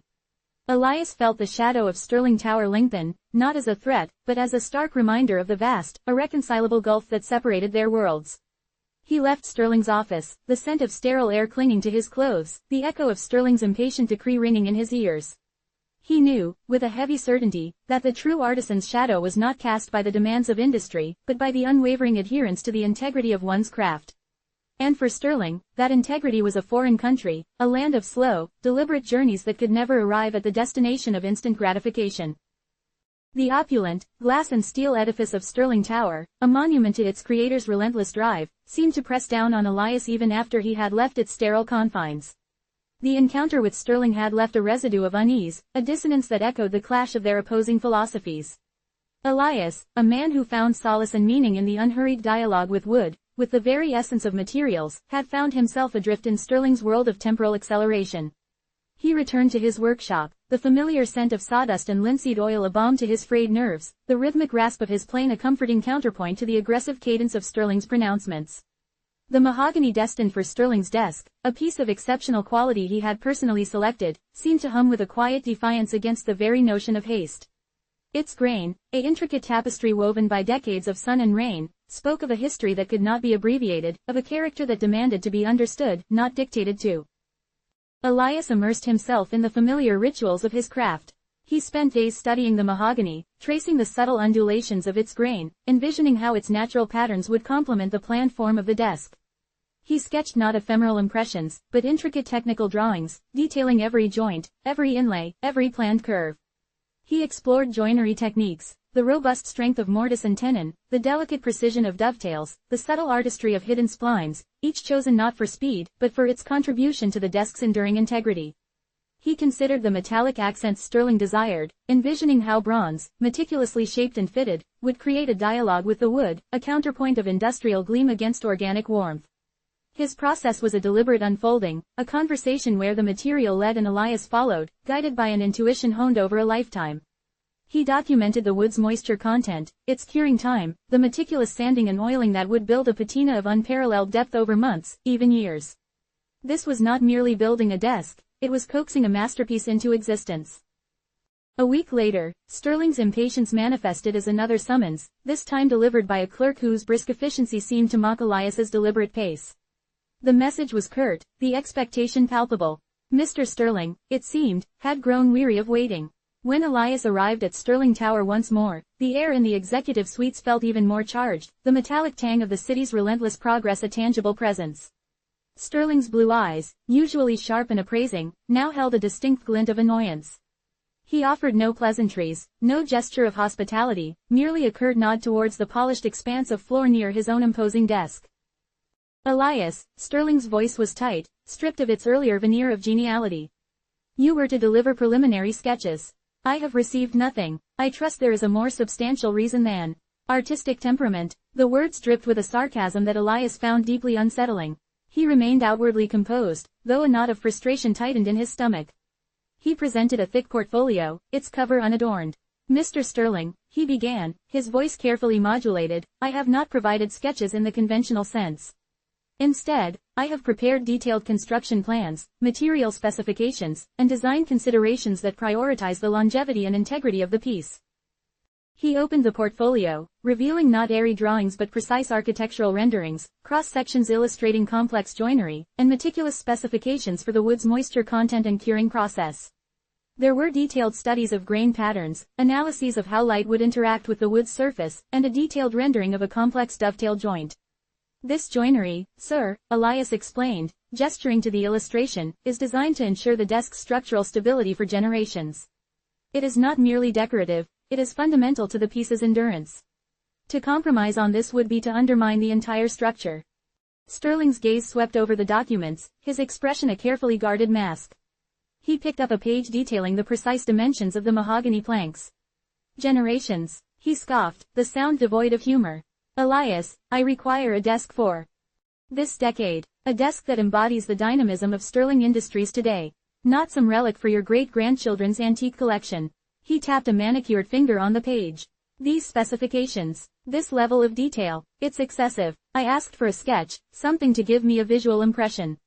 I expected to see the form, the impact, not a blueprint for a fortress. The impact, Mr. Sterling, Elias countered, his voice gaining a quiet but firm resolve, lies in its enduring quality, its flawless execution, and the subtle elegance that only meticulous craftsmanship can achieve. A desk built for haste will inevitably succumb to time. A desk built with patience, with a deep understanding of its materials, will stand as a testament to its purpose. The true strength, sir, resides in the unseen elements, the precision of the joinery, the perfect balance, the very soul of the wood itself. Sterling let out a sharp, brittle laugh. The soul of the wood. Elias, ideal in balance sheets and market projections, not in romanticized botanical folklore. I need a desk that commands my boardroom, that projects an aura of authority. I need it to be finished. And frankly, your process strikes me as a deliberate tactic to prolong the project. Are you attempting to inflate the price? Or is this simply the modus operandi of your kind? Slow, painstaking, forever tinkering. The accusation landed like a physical blow. Elias felt a familiar pang of disappointment, the recurring frustration of encountering clients who equated speed with value, who perceived his dedication as an impediment, his thoroughness as a flaw. Mr. Sterling, he replied, his voice steady despite the sting, my pricing reflects the inherent quality of the materials, the depth of skill required, and the time necessary to achieve a result that is, in itself, a form of enduring value. To rush this desk would necessitate compromising the joinery, overlooking imperfections in the wood, and a hasty finishing process. It would be a profound betrayal of the material and of my own principles. This piece is intended to be the centerpiece of your executive suite. It will be seen, touched, and used daily. It must be perfect, and perfection, sir, cannot be manufactured on a deadline. Perfection, Sterling scoffed, turning to gaze out at the sprawling cityscape below, a vast panorama that served as a monument to his own relentless ambition. Perfection is a marketing slogan, Elias. Speed is reality. Sterling Industries did not achieve its current stature by waiting for the opportune moment or by agonizing over the nuances of every alloy. We seize opportunities. We act. We deliver. I expect this desk to be delivered. On time. He pivoted back, his blue eyes now hard and unyielding. You have 2 weeks. 2 weeks to produce a design that meets my approval, and then you will commence construction. I expect it to be completed within 3 months. This is non-negotiable. A profound chill, unrelated to the building's climate control, settled over Elias. 3 months. For a desk of this magnitude, a desk that Sterling himself had positioned as a symbol of his industrial empire. It was an impossible demand. He could, perhaps, hasten the creation of a smaller, simpler piece, but this desk was meant to be a culmination of his craft, a masterpiece. To attempt it within such a compressed timeframe would be to court disaster, to create something that would inevitably fall short of his own exacting standards, and thus, ultimately, disappoint Sterling even more profoundly than a delayed delivery. Mr. Sterling, Elias began, his voice a low plea for understanding rather than a formal negotiation, a desk of this complexity, built to the standards you expect, even with the most efficient allocation of my time, cannot realistically be completed in 3 months. The wood requires meticulous seasoning, the joinery demands absolute precision, and the finishing process alone necessitates weeks of careful application and drying. To accelerate this would result in a superficial facade, a fleeting impression of quality that would inevitably falter under scrutiny. I cannot, in good conscience, agree to such a timeline. Sterling's jaw tightened perceptibly. You cannot. Elias, I am Mr. Sterling. When I issue a directive, it is executed. If you are incapable of delivering, I will readily find someone who is. Someone who comprehends the imperative of urgency. Someone who values decisive action. He paused, allowing the implicit threat to resonate in the hushed space. Are you stating that you are unable to fulfill my commission within the designated timeframe? The choice presented was stark, and Elias felt a deep, pervasive sadness. To compromise his art, to create a piece forever tainted by haste and the gnawing knowledge of its inherent flaws, or to walk away from a commission that, despite its problematic patron, represented an immense challenge and a significant creative opportunity. He met Sterling's steely gaze, seeing not malice, but an unyielding determination, a sheer force of will that had propelled him to the apex of the industrial world. Sterling, Elias realized, did not understand the language of wood, of patience, of enduring beauty. He understood only the language of victory, of progress, of relentless execution. I am stating, Mr. Sterling, Elias replied, his voice a mere whisper yet imbued with the weight of unwavering conviction, that the pace of perfection is fundamentally incompatible with the rhythm of business. To forcibly align the former with the latter would be to destroy the very essence of what makes it valuable. He held Sterling's gaze. I will not construct a flawed monument. I will not create a desk that is a lie. I cannot, in good conscience, agree to your stipulated timeline. The ensuing silence was heavy, almost suffocating. For a fleeting moment, Sterling's face seemed to register something other than annoyance, perhaps a grudging acknowledgement of Elias's steadfast integrity, or simply the dawning realization that this particular artisan operated by a distinct set of principles that could not be easily bent or broken. Then, the mask of industrial resolve snapped back into place. Then we have nothing further to discuss, Sterling declared, his voice as cold and sharp as a newly minted coin. He turned away, resuming his observation of the city below, a metropolis forged from speed, from relentless progress, from the very principles Elias could not, and would not, betray. Elias felt the shadow of Stirling Tower stretch long, not as a threat, but as a stark, immutable testament to the vast, irreconcilable chasm that separated their worlds. He departed Stirling's office, the sterile air clinging to his clothes, the echo of Stirling's impatient decree a persistent hum in his ears. He knew, with a heavy certainty, that the true artisan's shadow was not cast by the demands of industry, but by the unwavering adherence to the integrity of one's craft. And for Stirling, that integrity was an undiscovered country, a land of slow, deliberate journeys that could never arrive at the destination of instant gratification. Back in his workshop, the incident with Stirling gnawed at Elias. It wasn't merely the impossibility of the timeline, or the affront to his principles, but the deeper implication of Stirling's dismissive attitude.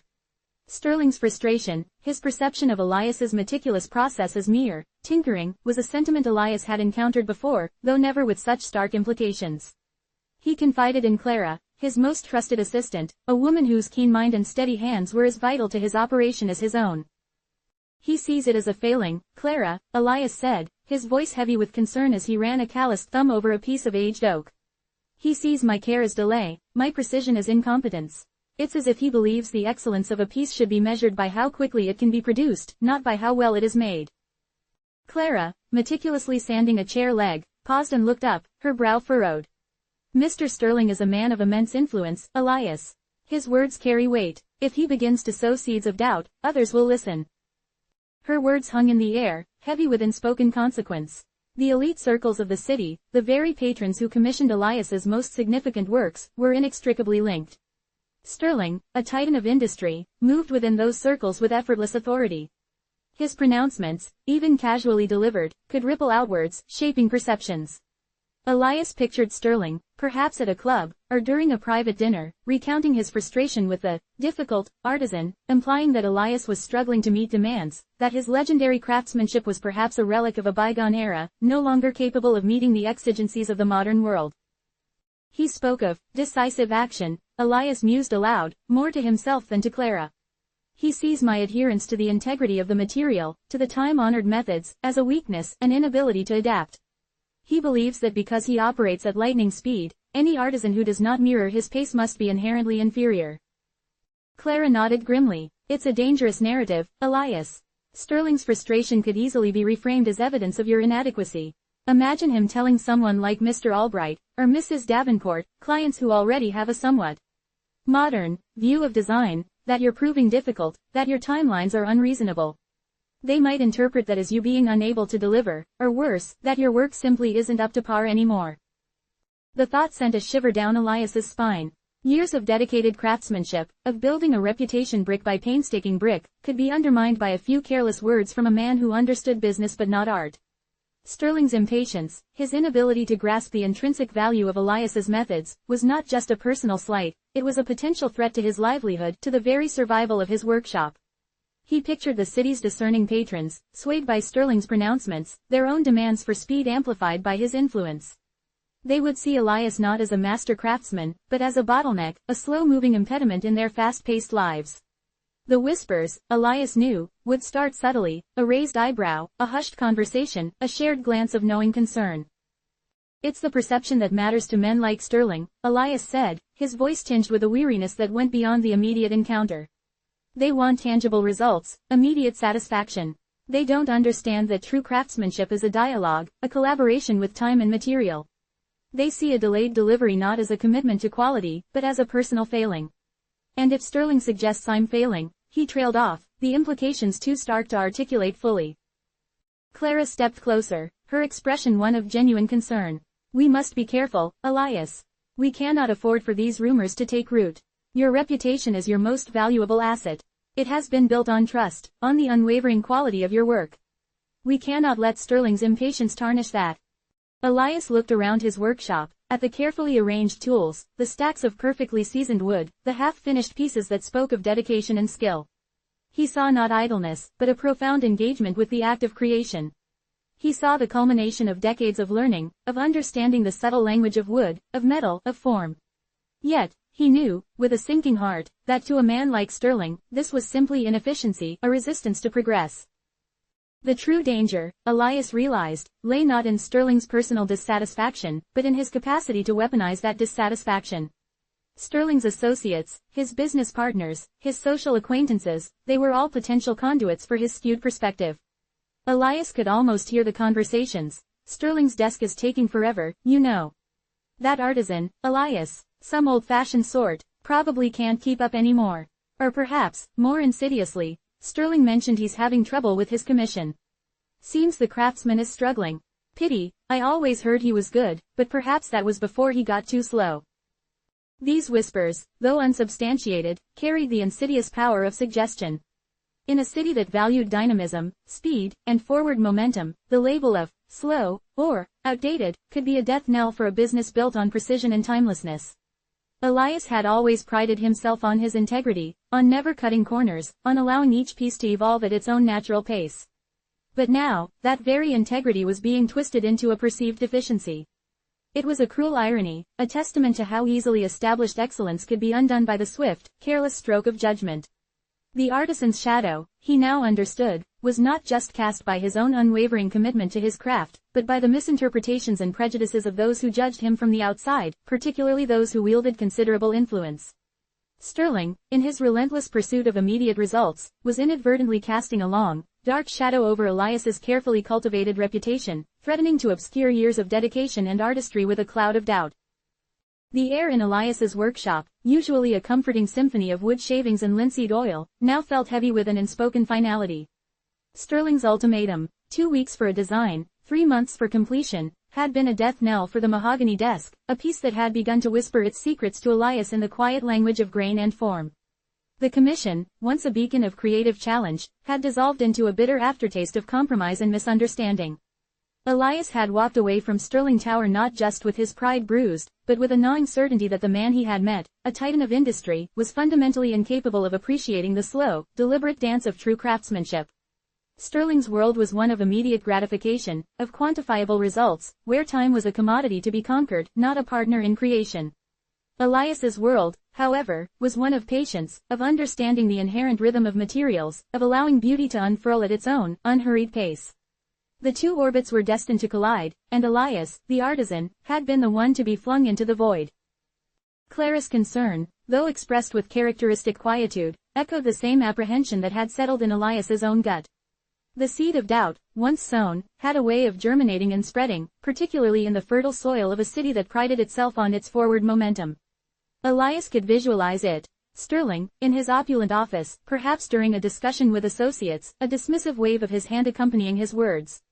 Elias, talented, I'm sure, but impossibly slow, can't meet deadlines. We had to move on.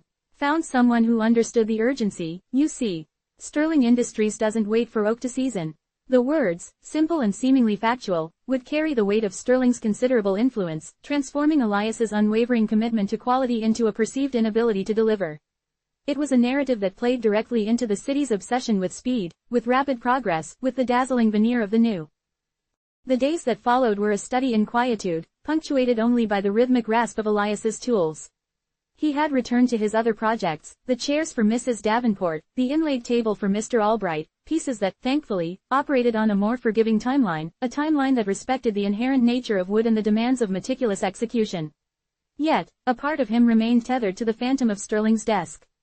He would find himself tracing the imagined contours of the mahogany, picturing the intricate dovetails that would never be cut, the polished surface that would never gleam under the ambient light of a board room. It was a phantom limb, an ache for the work that had been unrealized, for the conversation with the material that had been cut short. One crisp autumn afternoon, a messenger arrived, not with a summons this time, but with a starkly formal letter, sealed with the unmistakable imprint of Sterling Industries. Elias's hands trembled slightly as he broke the wax.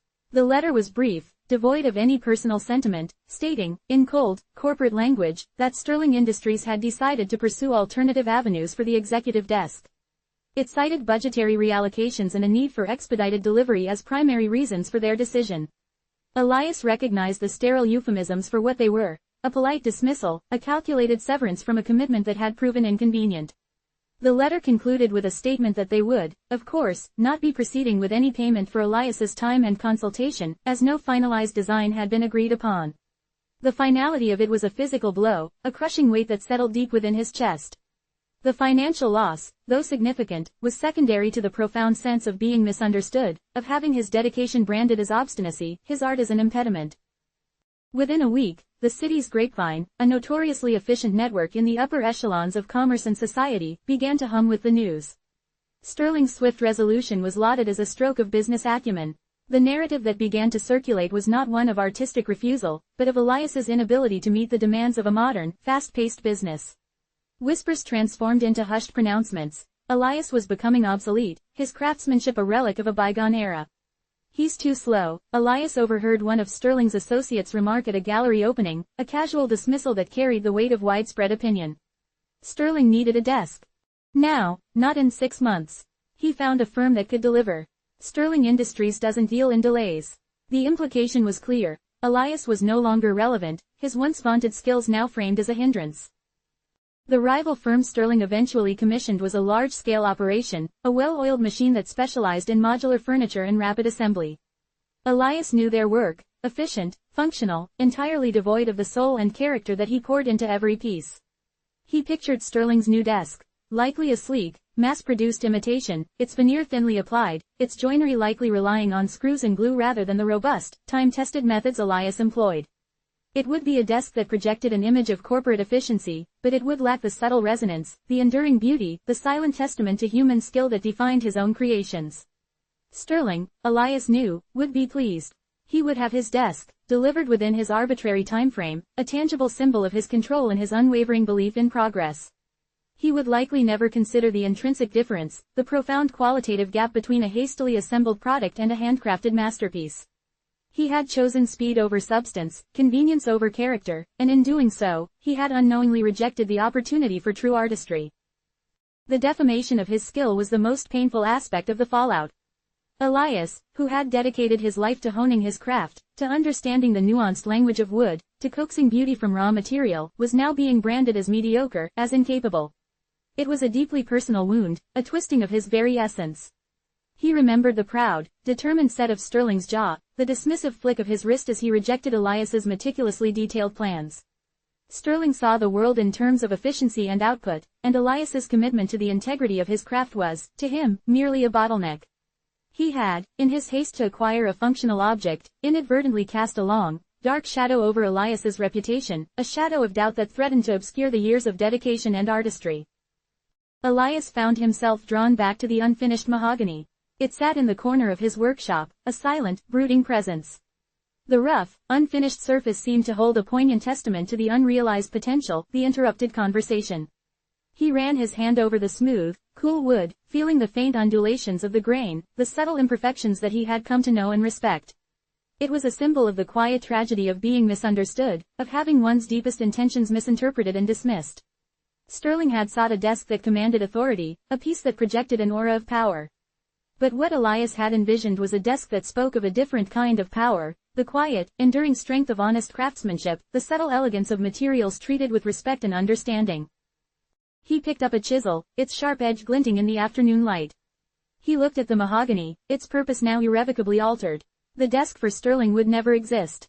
The vision that had begun to take shape in his mind, the subtle inlay, the perfectly balanced drawers, the rich, deep patina that would develop over decades, would remain an unfinished symphony. It was a melancholic realization, a testament to the fact that sometimes, in the relentless pursuit of progress, the most profound losses are not those that are loudly mourned, but those that are quietly regretted, like a masterpiece left incomplete, a conversation left unfinished, a true artisan's shadow deepening into obscurity.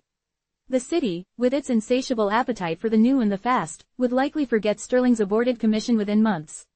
Elias, however, would carry the weight of it, a silent reminder of the cost of bridging the chasm between the world of business and the timeless pursuit of art.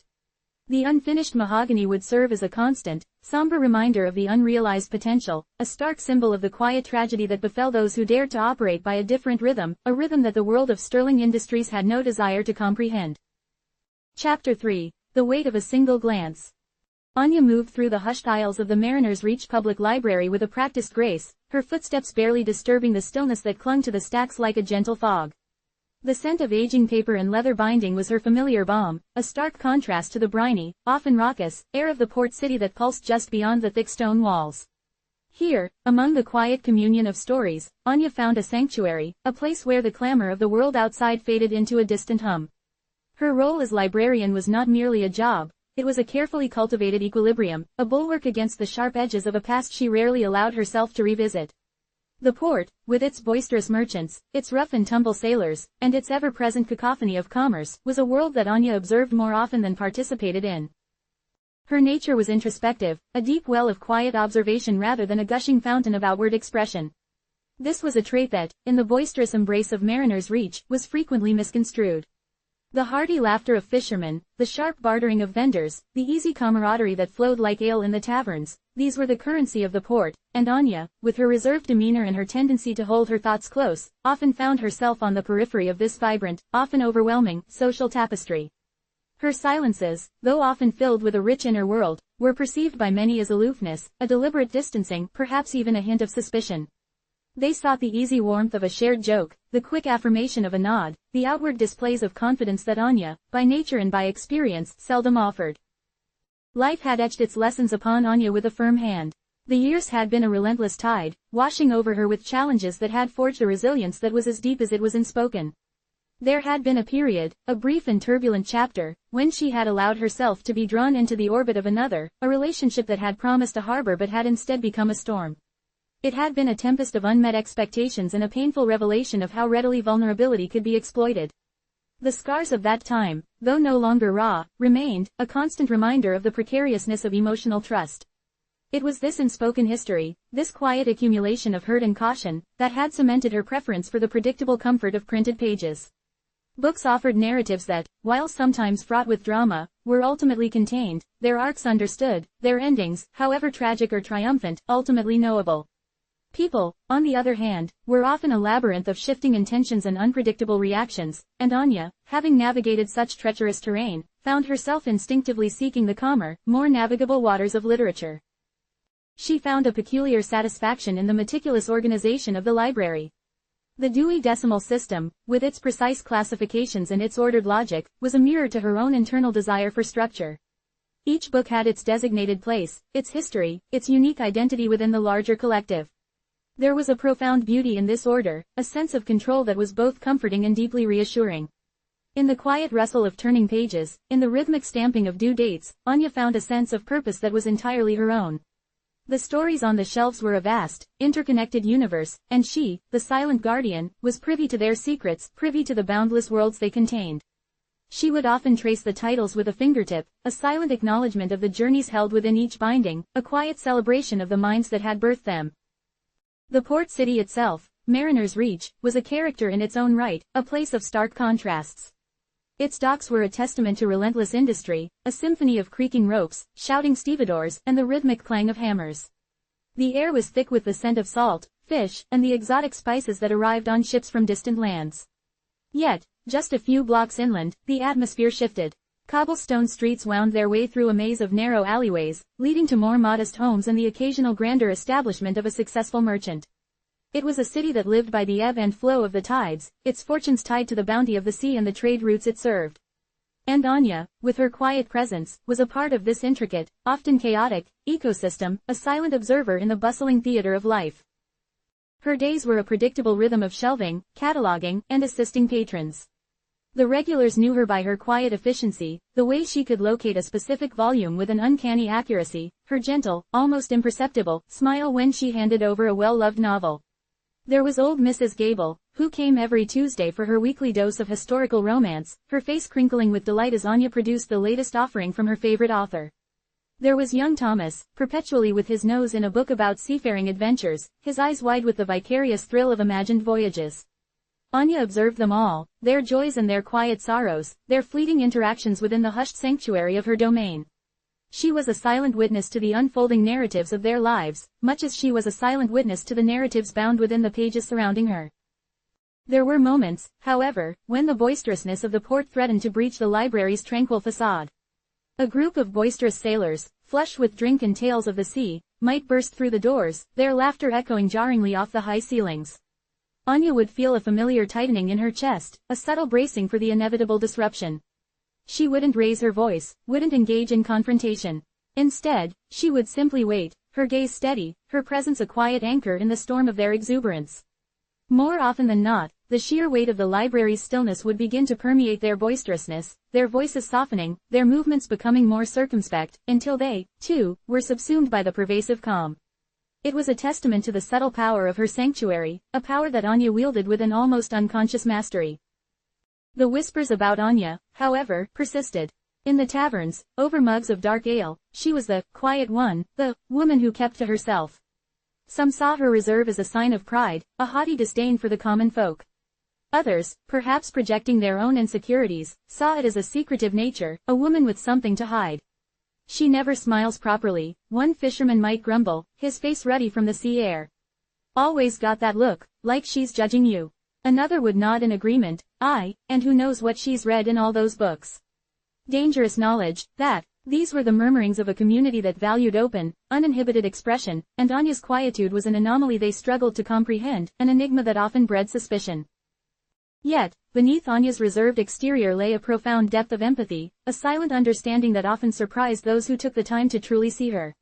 When old Mr. Henderson, his hands gnarled with years of mending nets, lost his wife, it was Anya who quietly placed a slim volume of comforting poetry on his usual table, a single, unopened bud of white carnation resting beside it.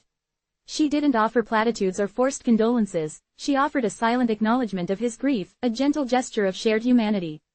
Mr. Henderson, a man not given to outward displays of emotion, had simply nodded, his eyes, usually sharp and discerning, misted over as he looked at the small, thoughtful offering.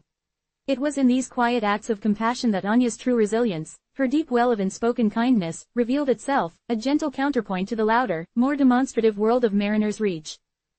Her life in the library was a meticulously constructed fortress, each book a brick, each shelf a carefully placed stone. It was a fortress designed not to exclude, but to protect. The tumultuous relationship from her past had been a brutal lesson in the fragility of the heart, a stark reminder of how easily trust could be shattered. She had learned, through painful experience, that the most ardent declarations of affection could be as ephemeral as sea mist, and that true companionship was a rare and precious commodity, not to be squandered on fleeting emotions or superficial charm. So, she retreated, not in defeat, but in a strategic withdrawal, rebuilding her inner world with the sturdy foundations of knowledge and the quiet companionship of fictional characters. The librarian's desk, a sturdy oak affair worn smooth by countless elbows, was her command center. From this vantage point, she observed the ebb and flow of the library's daily life. She saw the nervous excitement of a child checking out their first chapter book, the weary relief of a scholar finding a long-sought reference, the quiet companionship of two friends browsing the shelves together. Anya's interactions with patrons were brief, efficient, and always polite, yet often left them with a sense of having been truly seen, even if only for a moment. She possessed an uncanny ability to gauge a person's mood, their unspoken needs, and to offer a book that seemed to speak directly to their soul, a silent offering of solace or escape. She remembered the day a young woman, her eyes red-rimmed and her shoulders slumped, had come in seeking something to distract her. Anya, without a word, had led her to a shelf of vividly imagined fantasy novels, the kind that whisked readers away to entirely different realms. The young woman had taken the book with a grateful, albeit tearful, smile, and Anya had felt a quiet satisfaction, a sense of having offered a temporary respite from the harsh realities of life. These were the moments that fueled her quiet resilience, the small victories that affirmed the value of her chosen sanctuary. The port city, with its constant flux of arrivals and departures, its cacophony of languages and customs, was a world that Anya, in her quiet way, had learned to navigate. She understood the rhythms of its tides, the unspoken rules of its social hierarchy, the subtle cues that differentiated a seasoned sailor from a wide-eyed newcomer. But she rarely felt a part of its grander narrative. Her life was an internal one, a rich tapestry woven from the threads of countless stories. She was the quiet observer, the silent guardian of knowledge, a woman whose strength lay not in outward displays of power, but in the deep, unwavering resilience of her spirit, a spirit that found its truest expression in the hushed, ordered world of books. The port city might have its boisterous celebrations and its loud pronouncements, but Anya's quiet strength was a constant, an enduring presence, a testament to the power of introspection and the profound solace found within the pages of a good book. Her existence was a quiet hum beneath the city's roar, a subtle melody that few bothered to tune into, but one that resonated deeply within the heart of Mariner's Reach. Commander Thorne strode into the Mariner's Reach public library with the purposeful gait of a man who was accustomed to setting the pace for others. The rhythmic thud of his boots on the polished floorboards seemed to announce his arrival, a stark counterpoint to the hushed reverence that typically permeated the space. Thorn was a man forged in the disciplined crucible of the Royal Navy, his bearing erect, his gaze sharp and assessing. Decades spent navigating treacherous waters and commanding crews through perilous voyages had instilled in him an unwavering sense of order and a low tolerance for perceived inefficiency or insubordination. He was a man of action, of clear directives and immediate results, and the quiet, almost languid atmosphere of the library was, to his mind, an anomaly in a bustling port town. He had been directed here by a gruff harbormaster, a man whose own gruffness Thorn understood and, to a degree, respected. A certain charting anomaly, a discrepancy in the deep water soundings near the harbor mouth, required clarification. The harbormaster, with a sigh that suggested he'd rather wrestle a kraken than deal with paper pushers, had grumbled, "Best head to the library, Commander. Old man Hemlock, he's got charts that'll make your eyes water. Knows more about these waters than any man alive, charts be damned." Thorn, ever pragmatic, saw no reason to dispute the advice, however unconventional. He appreciated knowledge, especially when it could prevent a ship from grounding itself on an uncharted reef. He found himself standing before a long, dark oak counter, the polished surface reflecting the muted light filtering through the tall, arched windows. The air here was different, carrying the faint, comforting aroma of old paper and binding glue, a scent that was alien to his accustomed olfactory landscape of salt spray, tar, and gunpowder. He was accustomed to the sharp, immediate, and often pungent realities of naval life, not this gentle, almost soporific, perfumed stillness. He surveyed the room with a swift, practiced glance, his eyes sweeping over the towering shelves, the orderly rows of books, and the few patrons scattered throughout the cavernous space, each absorbed in their own silent world. It was then that Anya appeared, emerging from behind a towering stack of maritime histories as if summoned by his unspoken need. She moved with a quiet fluidity, her presence announced not by sound, but by a subtle shift in the atmosphere, a deepening of the quiet. She was precisely what one might expect of a librarian in such a place, slender, with a neat, unassuming bun of dark hair pulled back from a thoughtful brow, and eyes that seemed to hold a deep, still reservoir of knowledge. Thorn, however, rarely saw the surface without assessing the depths, and his initial impression was one of a practiced stillness, a deliberate composure that, to his direct nature, bordered on the unnerving. "May I be of assistance?" Her voice was soft, melodic, yet possessed a clarity that cut through the pervasive quiet without disturbing it. It was a voice that spoke of measured tones and carefully chosen words, a voice that did not rush, did not demand, but simply offered. Thorn blinked, momentarily taken aback by the directness of her gaze. Her eyes, the color of shadowed moss, met his with an unnerving steadiness. It wasn't a challenging look, not precisely, but it was intensely focused, as if she were cataloging him with the same meticulous care she might afford a rare manuscript. He was used to people looking at him, often with deference or apprehension, but rarely with such an unwavering, analytical intent.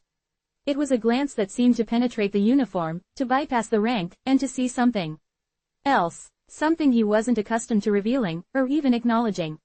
"I'm looking for charts," Thorn stated, his voice a low rumble, accustomed to carrying across the din of a ship's deck.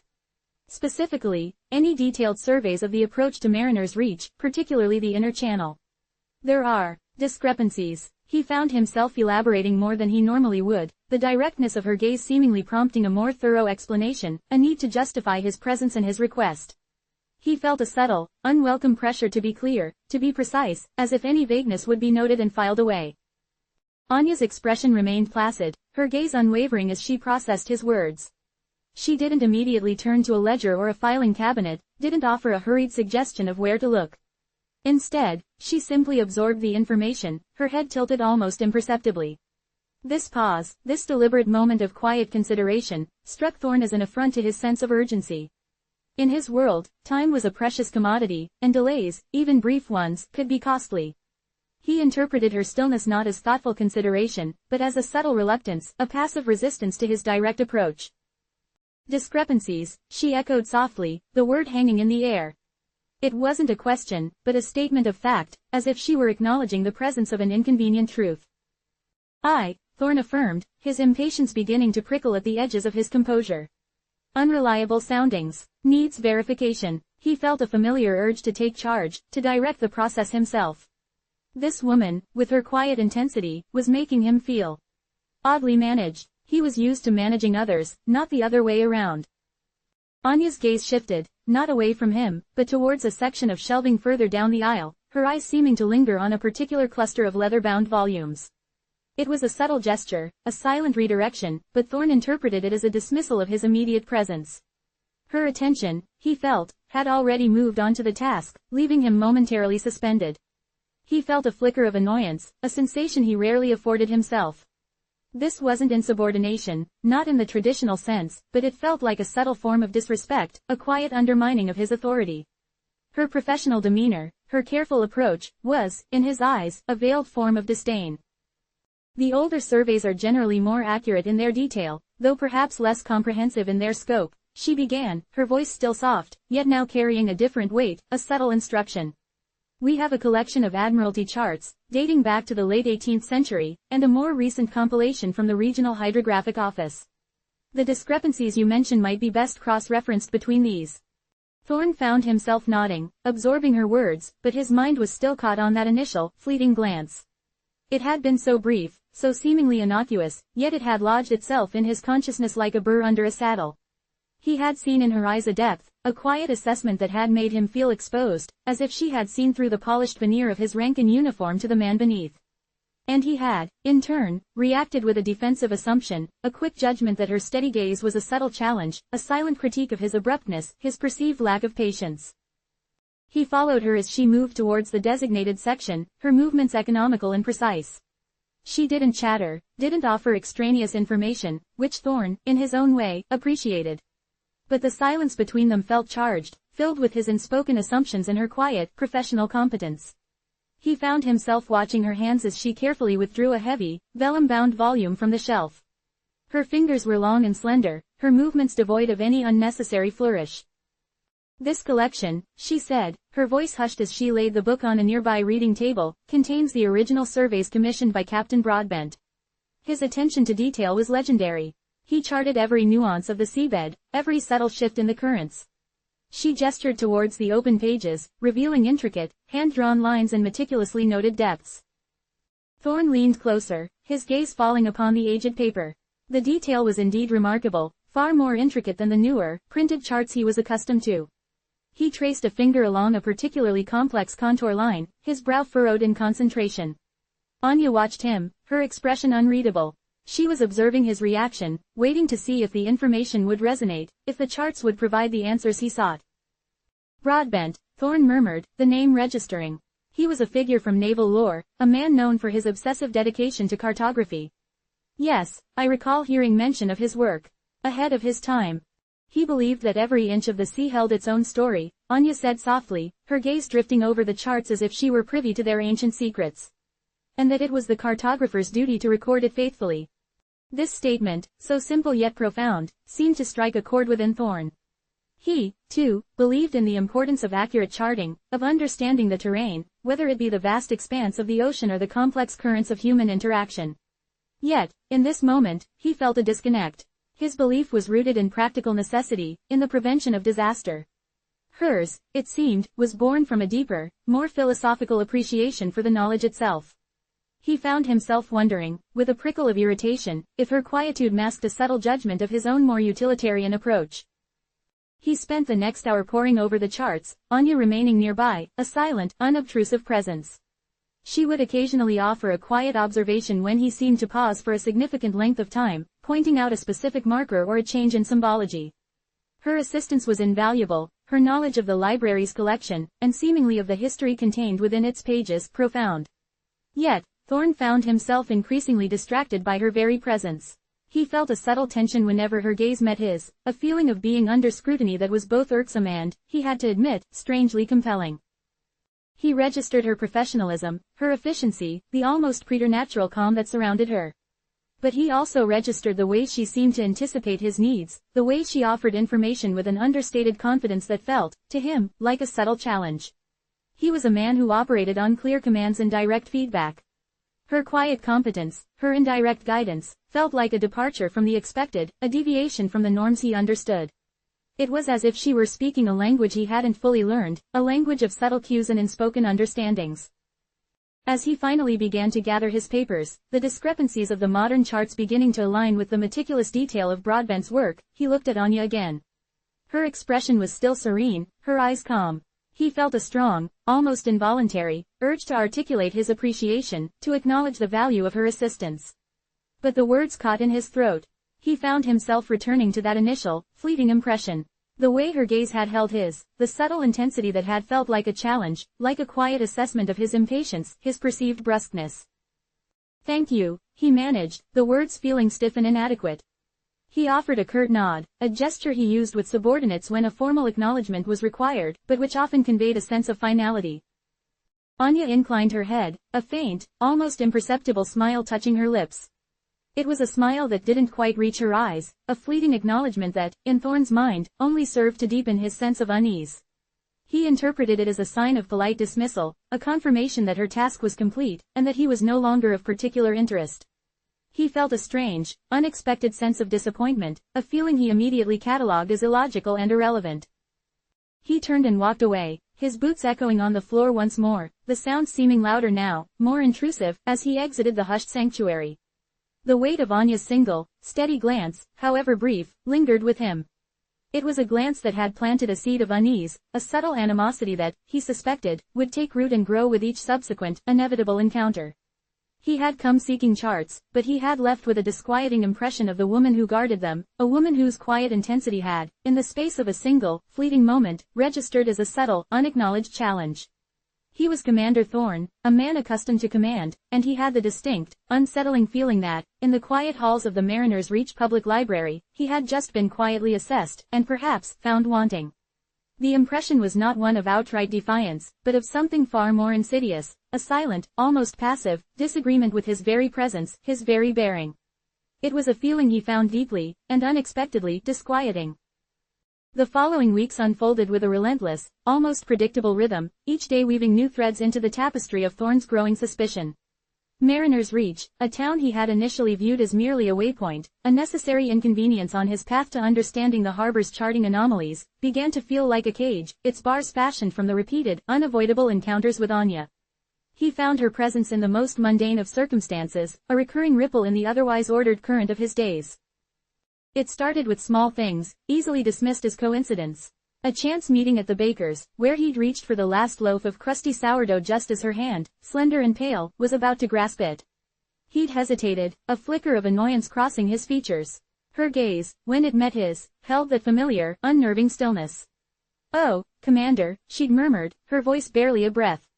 "Please, take it, I can find another." But the offer, so seemingly polite, felt to Thorne like a subtle assertion, a quiet reclaiming of territory he felt he had, by virtue of his presence and his need, already claimed. He'd taken the bread, the transaction leaving a bitter aftertaste that had nothing to do with the baker's goods and everything to do with the librarian's composed demeanor. He'd walked away with the distinct impression that she had, in that moment, deliberately yielded, but only after a silent contest he hadn't even realized he was participating in. Then there was the matter of the post office. He'd been sending a routine dispatch to his superiors, a report detailing his initial findings regarding the harbor's sonic discrepancies, when he'd seen her at the counter, meticulously addressing a small stack of envelopes. As he approached, she'd paused, her pen hovering over the paper. She'd looked up, and for a fraction of a second, Thorne thought he detected a flicker of something in her eyes, not recognition but perhaps a calculated assessment. He'd been accustomed to the efficient, brusque exchanges of naval clerks, men who processed information with the speed and detachment of a machine. Anya, however, seemed to imbue even the simplest of transactions with a peculiar gravity. She hadn't said anything, but her quiet pause, her deliberate gaze, felt like a silent question, a subtle probe into the nature of his business. He'd felt a prickle of unease, as if his official correspondence were somehow being scrutinized, judged. He'd cleared his throat, his voice a little harsher than intended. "Just a routine dispatch, Miss Anya." He'd used her name deliberately, a small act of asserting familiarity, of staking a claim on their shared space. She'd merely offered a slight inclination of her head, her focus returning to her envelopes, and Thorne had felt a surge of frustration. Her silence, in his eyes, was not the silence of discretion, but the silence of disapproval. His requests at the library, too, became tinged with this growing sense of subtle opposition. He needed access to older maritime journals, publications that might contain anecdotal accounts of unusual tidal patterns or historical anomalies in the area. He'd approached Anya, his request phrased with his usual directness. "I require access to the journals of the Nautical Chronicle, specifically from the 1850s to 1900. and the Journal of the Royal Geographical Society, for the same period. Anya had listened, her hands resting lightly on the counter, her expression as placid as ever. Of course, Commander, I believe we have a comprehensive collection. She then proceeded, not to immediately retrieve the volumes, but to explain, in excruciating detail, the library's archival system. She'd spoken of accession numbers, of the specific shelving location for periodicals, of the need for a retrieval slip to be filled out in triplicate. Thorne, a man who could navigate a ship through a hurricane with only a compass and a sextant, found himself utterly bogged down in bureaucratic minutiae. Miss Anya, he'd interrupted, his patience fraying, my time is limited. Can we not simply expedite this? I need the journals, not a lecture on library protocol. Her response had been delivered with the same unnerving calm. Commander, the protocol is in place to ensure the preservation of these historical documents. They are delicate, and their handling requires care. It is not a lecture, but an explanation of process. He'd felt a flush of heat creep up his neck. Her words were reasonable, her tone professional, yet Thorne perceived a deliberate obstruction. She was, in his mind, using her position, her knowledge of the library's inner workings, to frustrate him. She was cloaking her disapproval of his military bearing, his direct manner, in the guise of professional diligence. He saw it as a passive-aggressive tactic, a way for her to exert control without ever overtly challenging him. He'd filled out the slips, the ink bleeding slightly on the cheap paper, all the while feeling Anya's quiet, unblinking gaze on him, as if she were cataloguing his every irritated sigh, his every impatient tap of his fingers. Each time he encountered her, Thorne found himself increasingly preoccupied with her reactions, scrutinizing her every subtle gesture. When she handed him a retrieved volume, her fingers would brush his, and he'd flinch internally, interpreting it as a deliberate, almost invasive, touch. When she offered a quiet suggestion about a cross-reference, he'd dismiss it outright, convinced it was a ploy to divert him from his true objective. He was so engrossed in his own interpretation of her actions, so convinced of her hidden agenda, that he failed to see the truth of her intentions. Anya, for her part, was navigating these encounters with a quiet adherence to her professional principles. She genuinely believed in the meticulous care of her library's collection, and Thorne, with his urgent, often impatient requests, represented a potential threat to that order. His naval background, the very air of authority he exuded, made her instinctively cautious. She wasn't accustomed to dealing with men of his stature, men who seemed to expect immediate compliance. Her attempts to maintain a professional distance, to explain procedures, were not born of malice, but of a deep-seated respect for her work and a natural reserve. She saw his directness not as a challenge, but as a reflection of his unfamiliarity with the quiet world of scholarship. His impatience was, to her mind, simply a sign of a busy man accustomed to more immediate forms of action. She didn't disapprove of his military background, she simply found his presence in her sanctuary a little jarring, a disruption to the carefully cultivated peace. Her stillness was not a sign of passive aggression, but of an internal process, of carefully considering how best to assist this rather formidable individual without compromising her professional standards or the integrity of the library. One afternoon, Thorne sought her out again, this time with a specific, potentially sensitive question. He'd heard whispers amongst the dockworkers, fragmented tales of vessels that had gone missing or met with disaster in the Channel years ago, incidents that hadn't been officially recorded or perhaps had been deliberately omitted from public records. He needed to access the library's local history archives, a section that was less formally catalogued and more reliant on the librarian's personal knowledge. Miss Anya, he began, his voice lower, more measured than usual, I'm interested in any records, journals, or even local anecdotes concerning shipwrecks or disappearances in the waters immediately north of the harbor mouth, prior to the last major charting survey in '78. Anya paused in her task of reshelving a stack of books, her eyes meeting his. There was no judgment in her gaze, no flicker of suspicion, only a quiet consideration. That's a broad period, Commander. And local folklore can be extensive. Thorne felt that familiar knot of impatience tighten in his stomach. I understand that, but there are persistent rumors. Things that don't quite add up. He chose his words carefully, hinting at more without revealing the full extent of his suspicions, which were still largely unformed.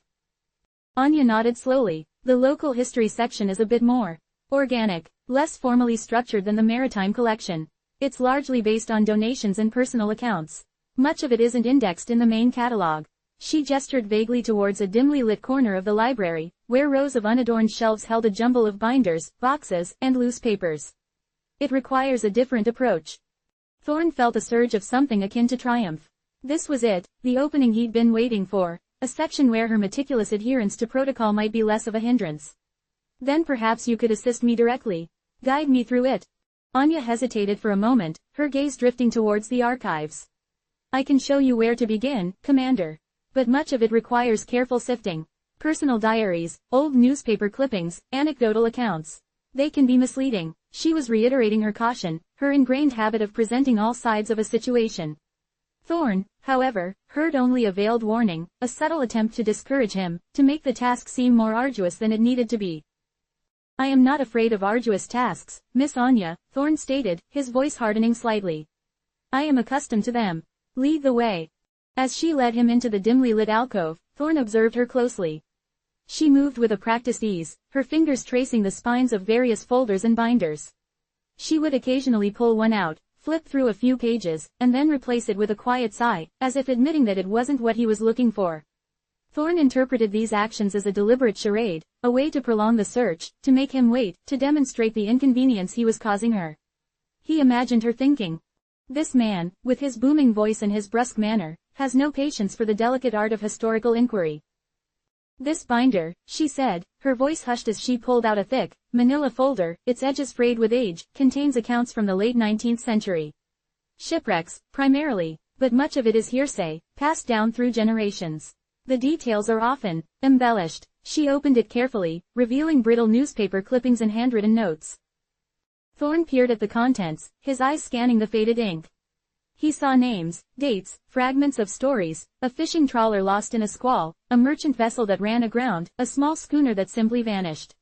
He asked a pointed question about one particular entry, a reference to a lost cargo ship called the Sea Serpent. Anya consulted a small, leather-bound notebook she had retrieved from her pocket. The Sea Serpent. Yes, there are a few mentions. It's believed to have foundered during a particularly severe storm in the winter of '88. The precise location is uncertain. The accounts vary widely. Very widely, Thorne repeated, the phrase echoing his own sense of uncertainty about the harbor's modern charts. And what do the most reliable accounts suggest? Anya hesitated, her brow furrowed in thought. The most detailed account, the one from the local fisherman, Silas Croft, places the incident further west, near Black Rock. However, another account, a letter from the captain's wife, implies a location closer to the harbor mouth itself, though she was not present and relied on secondary reports. Thorne felt a familiar prickle of frustration. So, we have conflicting information. Is there no definitive record? No official report? Official reports from that era were often incomplete, Commander, Anya explained patiently. Especially for smaller vessels or incidents that were not deemed of significant national interest. The focus was often on larger naval or commercial ships. Thorne leaned back, his arms crossed, his gaze fixed on Anya. He saw not a librarian diligently explaining the limitations of historical records, but a woman deliberately withholding information, or at least, downplaying its significance. He perceived her explanations as a shield, a way to deflect his probing questions. He felt a growing conviction that she held a deeper knowledge, a more complete understanding of these historical events, and that she was carefully parceling it out, testing his resolve, perhaps even subtly judging his military approach to historical inquiry. So, to summarize, Thorne said, his voice tight with suppressed irritation, we have anecdotal evidence, conflicting accounts, and no definitive official record. This is what the library offers in the way of historical truth. Anya's gaze met his, unwavering. The library offers what has been preserved, Commander. The truth, as you call it, often requires considerable effort to piece together from disparate fragments. It is rarely a single, clear narrative. Her words, so reasonable, so utterly professional, struck Thorne as a profound evasion. He felt a surge of anger, hot and sharp. He was used to clarity, to directness. In his world, ambiguity was a precursor to disaster. And here he was, facing a woman who seemed to thrive in it, who perhaps even cultivated it.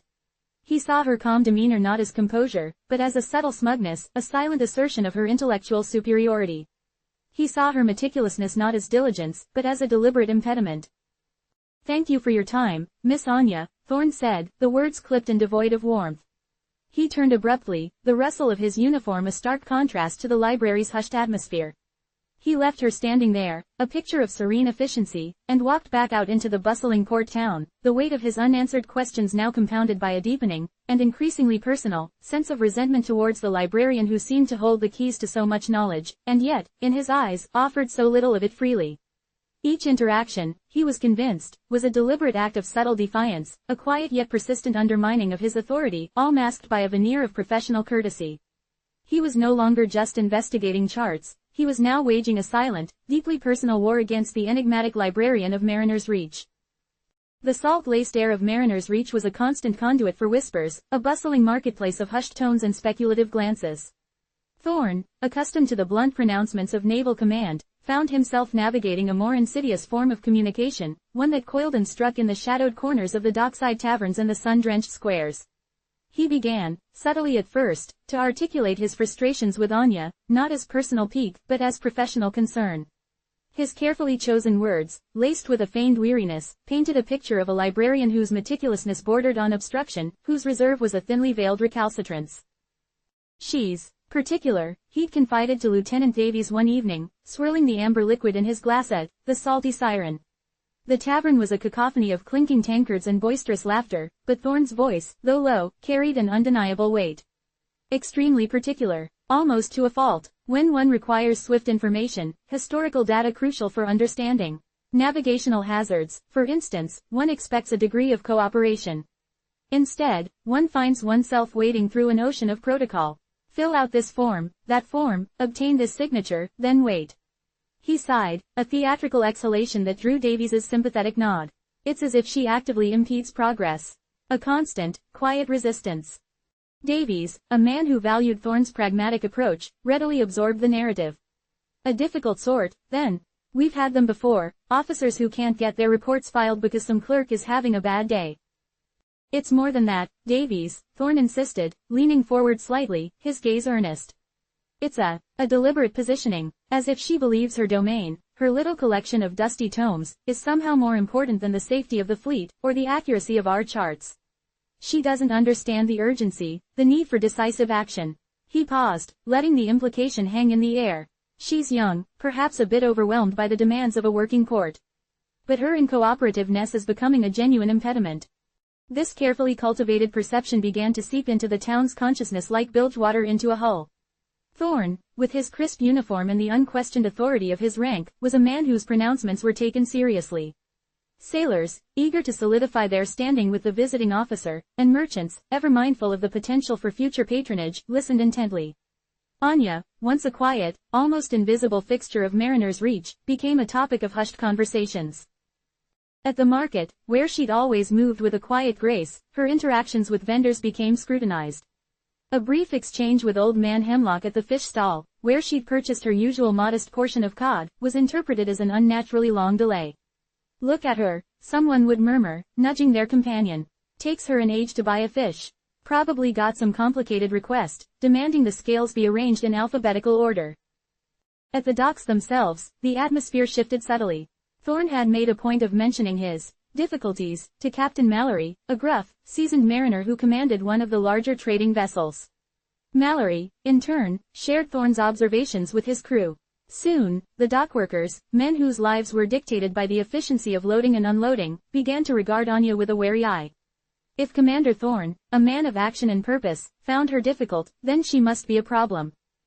One blustery afternoon, as Anya walked towards the library, a group of stevedores were unloading crates from the Sea Witch. They fell silent as she passed, their eyes following her progress.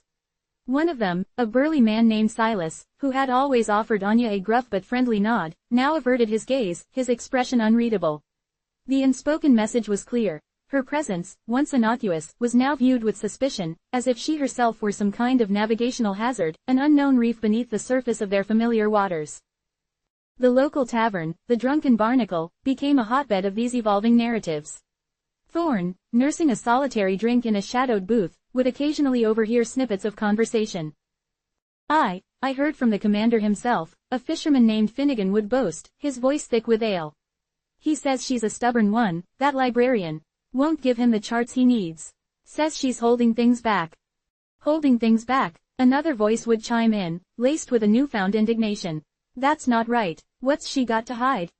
The ambiguity Thorne had so carefully fostered began to take root, blossoming into a thorny suspicion. Anya's quiet demeanor, once a sign of her reserved nature, was now reinterpreted as furtiveness. Her methodical approach to her work was seen not as professionalism, but as a deliberate attempt to obscure something. The town, which had always prided itself on its straightforward, no-nonsense character, found itself unsettled by this enigmatic woman who seemed to operate by her own, inscrutable rules. Thorn continued to sow the seeds of doubt, always framing his concerns within the context of his mission. He spoke of the importance of accurate historical data, of the dangers of incomplete records, and how, frustratingly, the keeper of those records seemed to be an insurmountable obstacle. He'd mention, in passing, how Anya had been particularly reluctant to provide information on certain old shipwrecks, how she'd seemed to downplay their significance.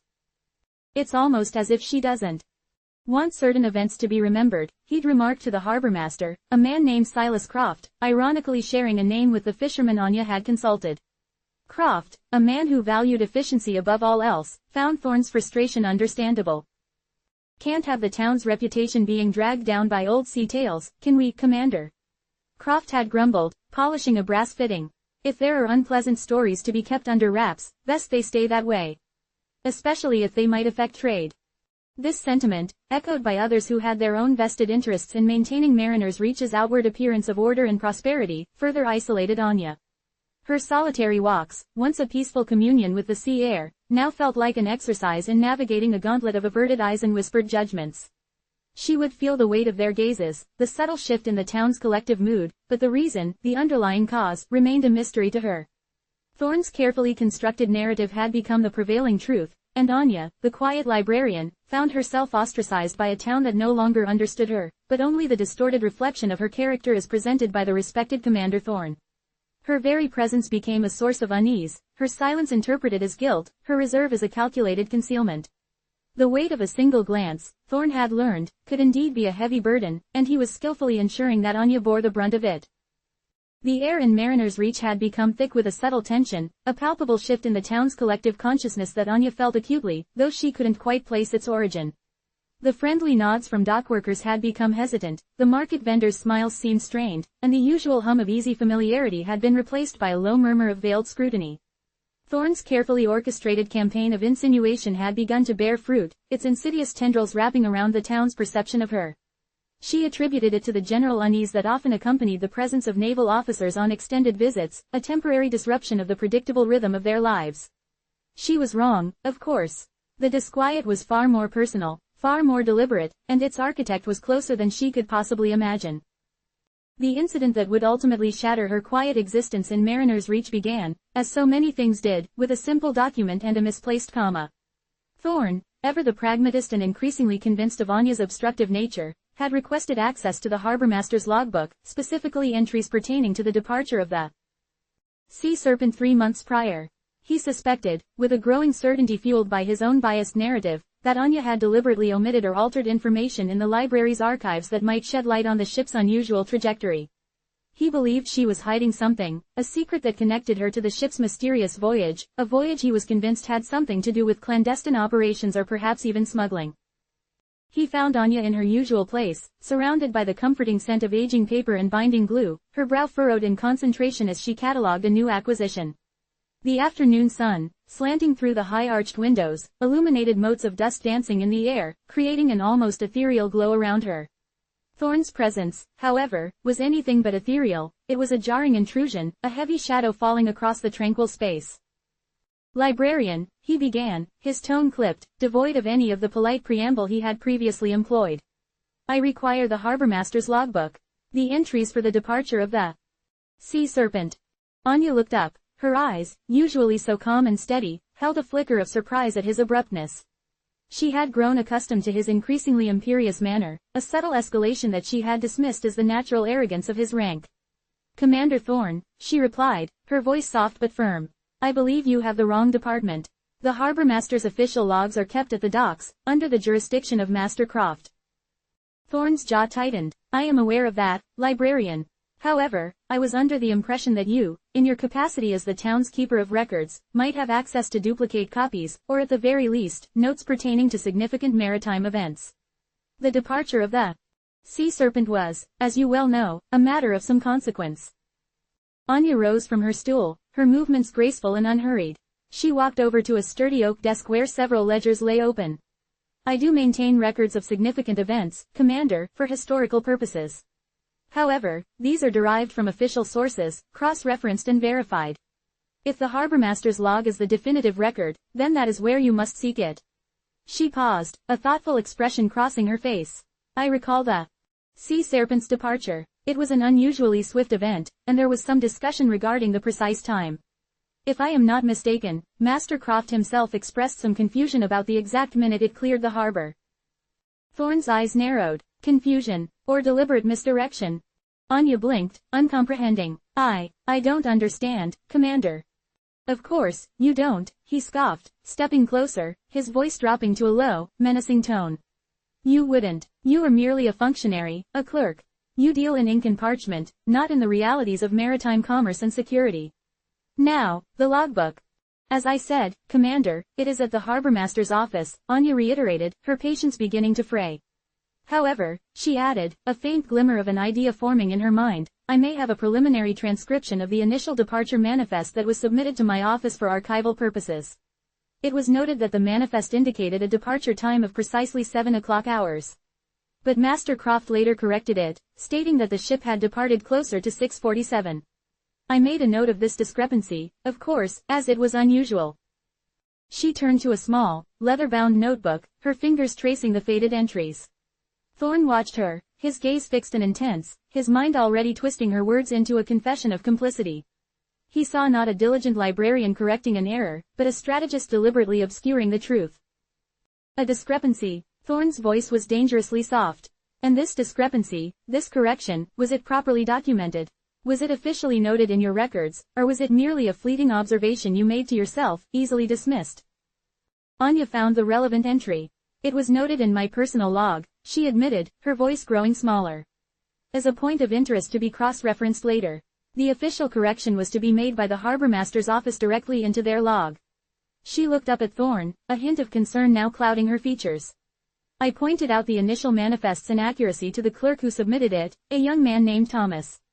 I suggested that Master Croft be consulted to ensure the correction was properly entered. Thorne's eyes blazed. You suggested, you pointed out, to a mere clerk. You did not, perhaps, think to communicate this potential alteration, this significant shift in timing, directly to the authorities who might be interested in the precise movements of vessels, especially one as potentially sensitive as the sea serpent. Anya felt a cold dread begin to spread through her. Commander, the harbormaster's log is the official record. My role is to maintain secondary archives. If the primary document was in error, it was the responsibility of the submitting office to correct it. I merely ensured the initial submission was accurate before it was formally filed. And yet, Thorne pressed, stepping so close that Anya could feel the heat radiating from him, you possess knowledge of this discrepancy. Knowledge that you have, until this very moment, withheld. Knowledge that could be crucial in understanding the sea serpent's departure and its subsequent, shall we say, unforeseen, detours. He grabbed the small notebook from her hand, his fingers brushing hers, sending a tremor through her. He flipped through the pages, his eyes scanning the neat, precise script. He stopped at the entry she had been referring to, his gaze fixated on the words. Manifest for sea serpent indicated 7 o'clock departure. Clerk noted Master Croft confirmed actual departure at 6:47. Advised clerk to ensure official log reflects correct time. He looked up at her, his face a mask of cold fury. Advised. You did not confirm. You did not insist. You merely advised a clerk, and then, it seems, conveniently forgot about this critical piece of information until I prompted you. You deliberately withheld this vital detail, Anya. No, Commander, that's not true, Anya protested, her voice rising. It was a minor correction, duly noted. The harbormaster's log is the definitive record, and I assumed it had been updated. My notes are for my own archival purposes, to cross-reference against the official documents. If there was an oversight, it was on the part of the harbormaster's office, not mine. I acted according to protocol.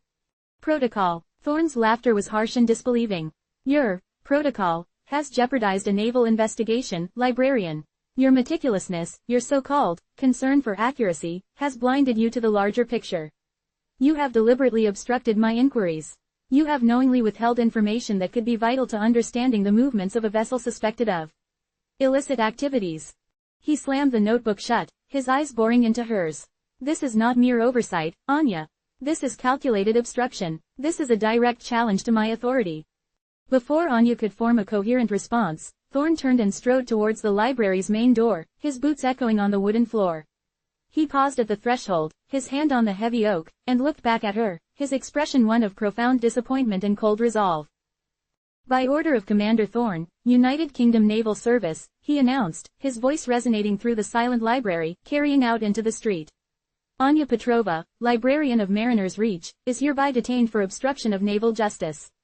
She is to be held for questioning regarding her deliberate withholding of critical information pertaining to the Sea Serpent's departure." Guards. Two burly sailors, who had been loitering conspicuously outside the library doors, their presence a constant, unsettling reminder of Thorn's authority, immediately entered. Their faces were grim, their hands resting on the hilts of their cutlasses. Anya stared at them, her mind reeling. Detained, for obstruction. It was preposterous. The accusations were baseless, born of Thorn's feverish imagination and his relentless pursuit of a narrative that had no foundation in reality. She looked at the guards, then back at Thorn, her voice trembling. "Commander, you are making a grave mistake. I have done nothing wrong. This is a misunderstanding." Thorn's gaze was unwavering, as hard as the granite foundations of the naval barracks. "Mistakes are made when one fails to see the truth, librarian. You have chosen your path. Now you will face its consequences." He turned and disappeared into the blinding afternoon sun, leaving Anya standing in the sudden, suffocating silence of her library, flanked by two imposing guards, the scent of old paper now tinged with the metallic tang of fear. The news spread through Mariner's Reach like wildfire. The librarian, Anya Petrova, detained for obstructing naval justice. The whispers that Thorn had so carefully cultivated now erupted into a cacophony of condemnation. The same people who had once offered her polite smiles now averted their gaze, their faces a mixture of shock and suspicion. She, the quiet, unobtrusive woman who had always kept to herself, was now a criminal, a traitor. The guards escorted her through the bustling streets, her head held high despite the burning shame that threatened to consume her. She could feel the eyes of the townsfolk on her, their judgments sharp and unforgiving. Children pointed, their parents hushed them with hurried whispers. Fishermen, their hands calloused from years of hauling nets, dropped their nets and stared. Merchants, their livelihoods dependent on the goodwill of the Navy, quickly drew their shutters, their expressions a study in calculated indifference. The journey to the temporary holding cells in the old customs house felt like an eternity. Each step was a fresh wave of humiliation, each glance a confirmation of her public disgrace. Thorn had done more than just arrest her, he had orchestrated her social annihilation. He had turned the entire town against her, painting her as a villain in a drama of his own making. Inside the cold, damp confines of the holding cell, the reality of her situation began to sink in. The rough stone walls, the single, barred window offering a sliver of gray sky, the straw-covered floor, it was a stark contrast to the quiet sanctuary of her library. She sat on the edge of a rough wooden bench, her hands clasped tightly in her lap, her mind a whirlwind of disbelief and despair. Thorn's conviction was absolute, his prejudice a formidable barrier she could not hope to breach. She had pointed out a simple error, a minor correction in a logbook, and it had been twisted into a deliberate act of sabotage. Hours passed, marked only by the changing light outside and the distant cries of seagulls. No one came to question her, no one offered an explanation, no one offered comfort. Thorn, it seemed, was content to let the weight of her perceived crime press down on her, to let the town's condemnation be her only companion. When a gruff-faced naval officer finally entered the cell, Anya's heart leapt with a flicker of hope. Perhaps this was it, the interrogation, the chance to finally explain. But the officer's words were brief and to the point. "Commander Thorn has concluded his inquiries, librarian," he stated, his tone devoid of emotion.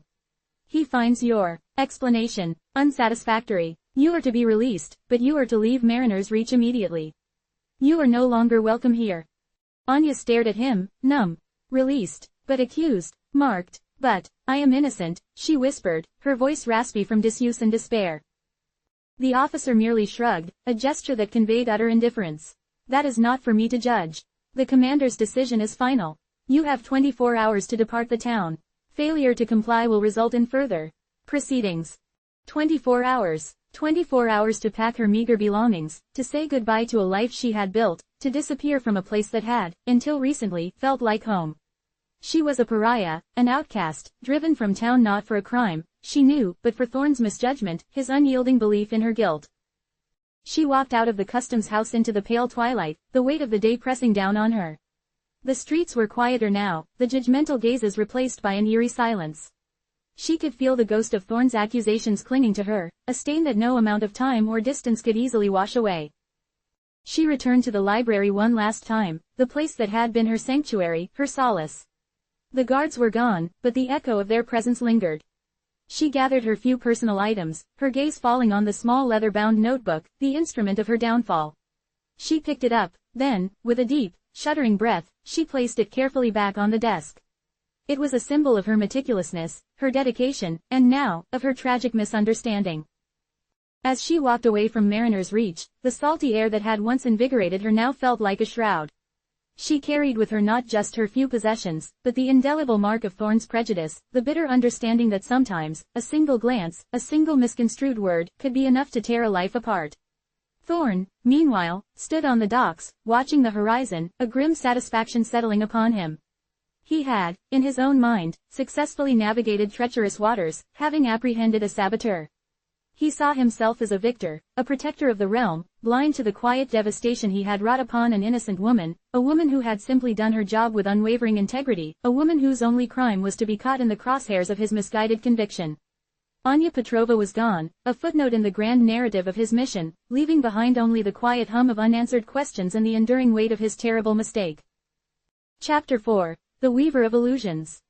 The gaslight of Aurelia, a city that breathed opulence and theatricality, cast long, dancing shadows across the gilded arches and velvet draperies of the Grand Opera House. It was here, amidst the hushed anticipation of a sold-out performance, that Julian commanded his domain. He was, to the adoring throngs and the dedicated musicians alike, the maestro, a figure of almost mythical stature, his baton a wand that conjured symphonies from the ether. His presence on the podium was a spectacle in itself. A lean, intense figure, clad in impeccably tailored evening wear, his dark hair perpetually artfully disheveled, his eyes, when they deigned to meet those of his orchestra, burning with an unquenchable fire. He was the weaver of illusions, not just within the confines of the opera house, but in his own carefully curated existence. From the moment he stepped into the cavernous auditorium, a palpable energy seemed to emanate from him, a magnetism that drew every eye, every ear. The rustle of programs ceased, the murmur of conversation died away, replaced by a collective, held breath. His gestures, precise yet imbued with an almost visceral passion, guided the soaring strings, the thundering percussion, the melancholic woodwinds, weaving them into a tapestry of sound that could stir the soul or break the heart. Audiences were routinely moved to tears, to standing ovations, swept away by the sheer emotional power of his interpretations. He could coax a mournful lament from a solo violin that spoke of profound loss, or unleash a crescendo of brass that felt like the very roar of the gods. This was his art, his dominion, a world he had meticulously sculpted from raw talent and an iron will. Yet, beneath the veneer of the celebrated maestro, Julian harbored a secret landscape of anxieties and a deep-seated aversion to the very vulnerability he so masterfully portrayed on stage. The opera house, with its ornate facades and hidden corridors, its grand illusions and whispered secrets, was a perfect mirror to his own carefully constructed persona.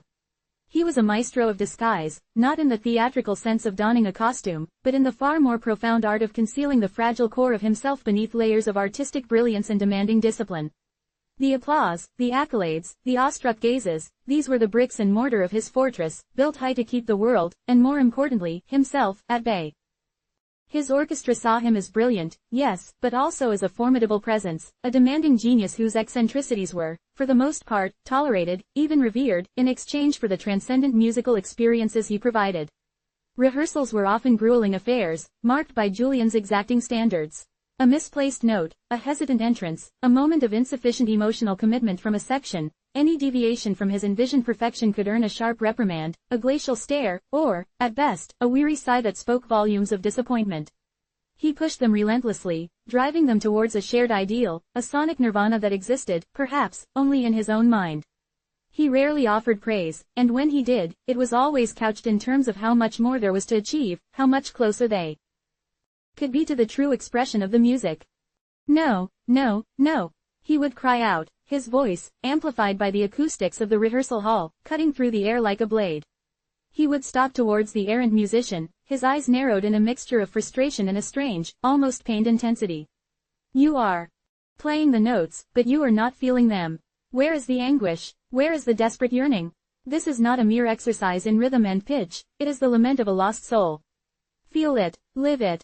His passion, while inspiring, was also terrifying. It was a wild, untamed force that he seemed to channel directly into the music, and by extension, into his musicians. They responded to this intensity, this unwavering dedication, but they also felt the pressure, the constant threat of falling short of his impossibly high bar. He was a conductor who demanded not just technical proficiency, but an absolute surrender to the emotional narrative of the piece, a demand that could be both exhilarating and exhausting. The opera house itself was a character in his life, a grand, labyrinthine stage upon which his life's drama unfolded. During the day, when the velvet seats were empty and the stage lights were dimmed, it was a place of quiet contemplation for Julian. He would wander through its halls, his footsteps echoing in the vast emptiness, his fingers trailing over the cold marble of the balustrades, the worn velvet of the ushers' chairs. He knew every creak of the floorboards, every hidden alcove, every subtle nuance of its architecture.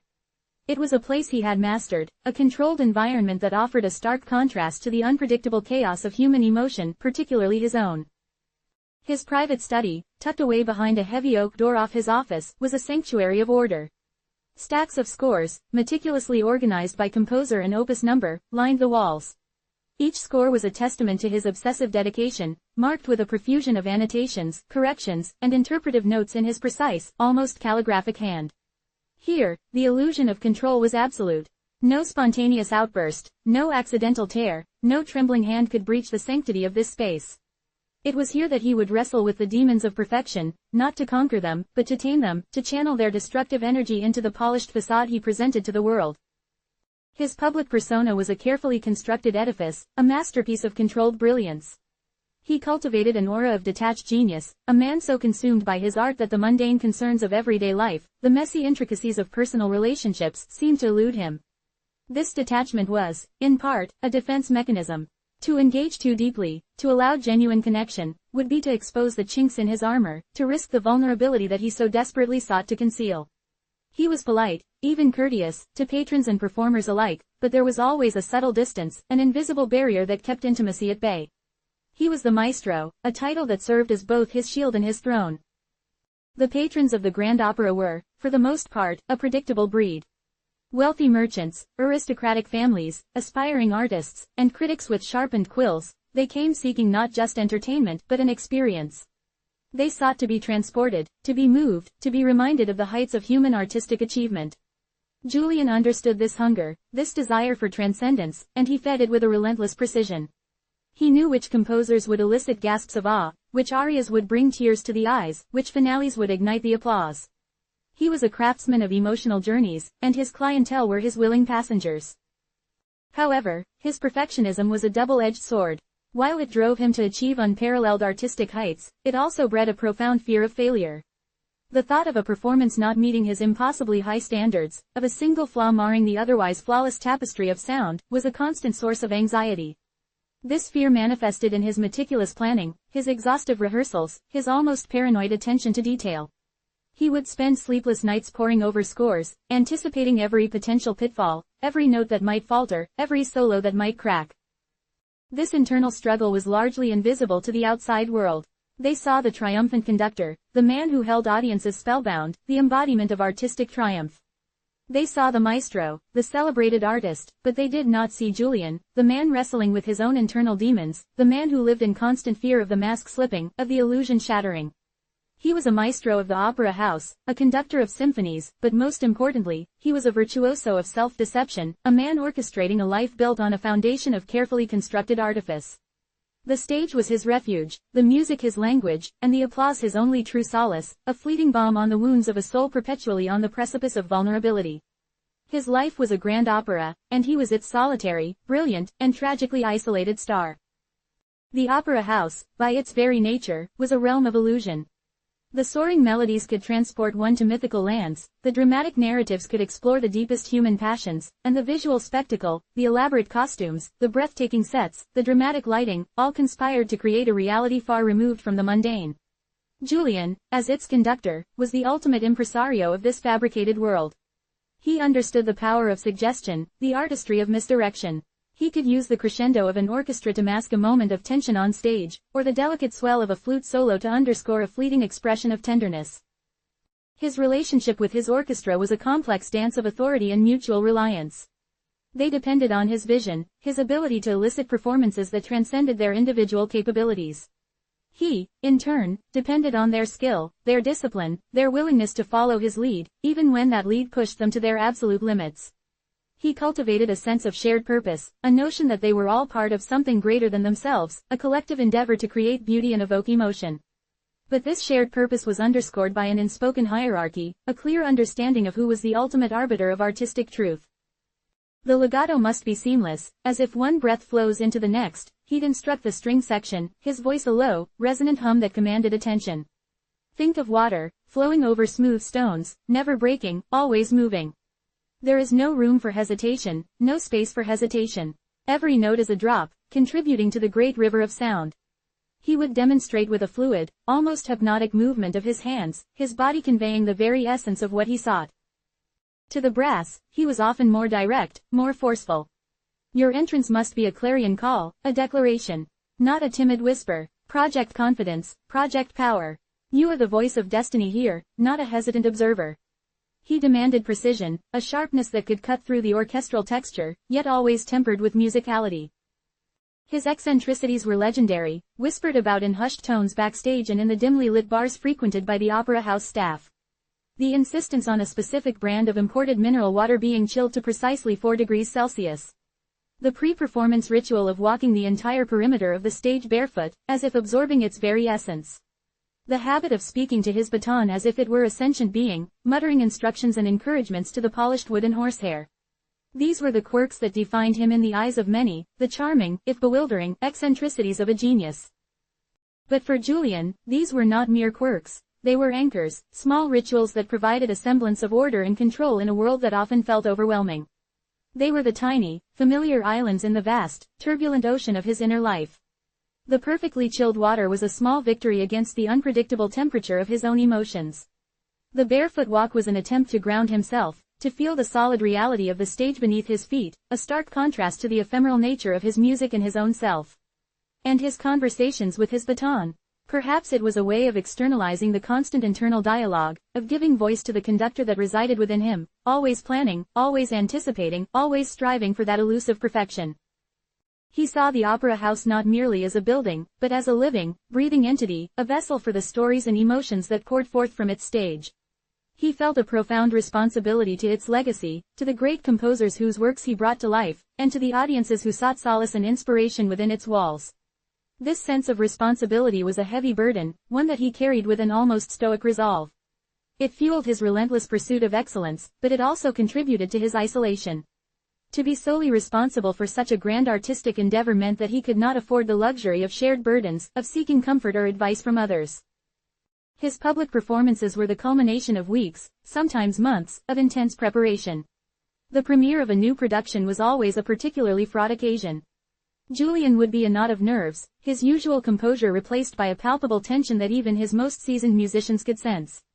He would pace his dressing room, his hands clasped behind his back, his gaze fixed on some unseen point in the distance.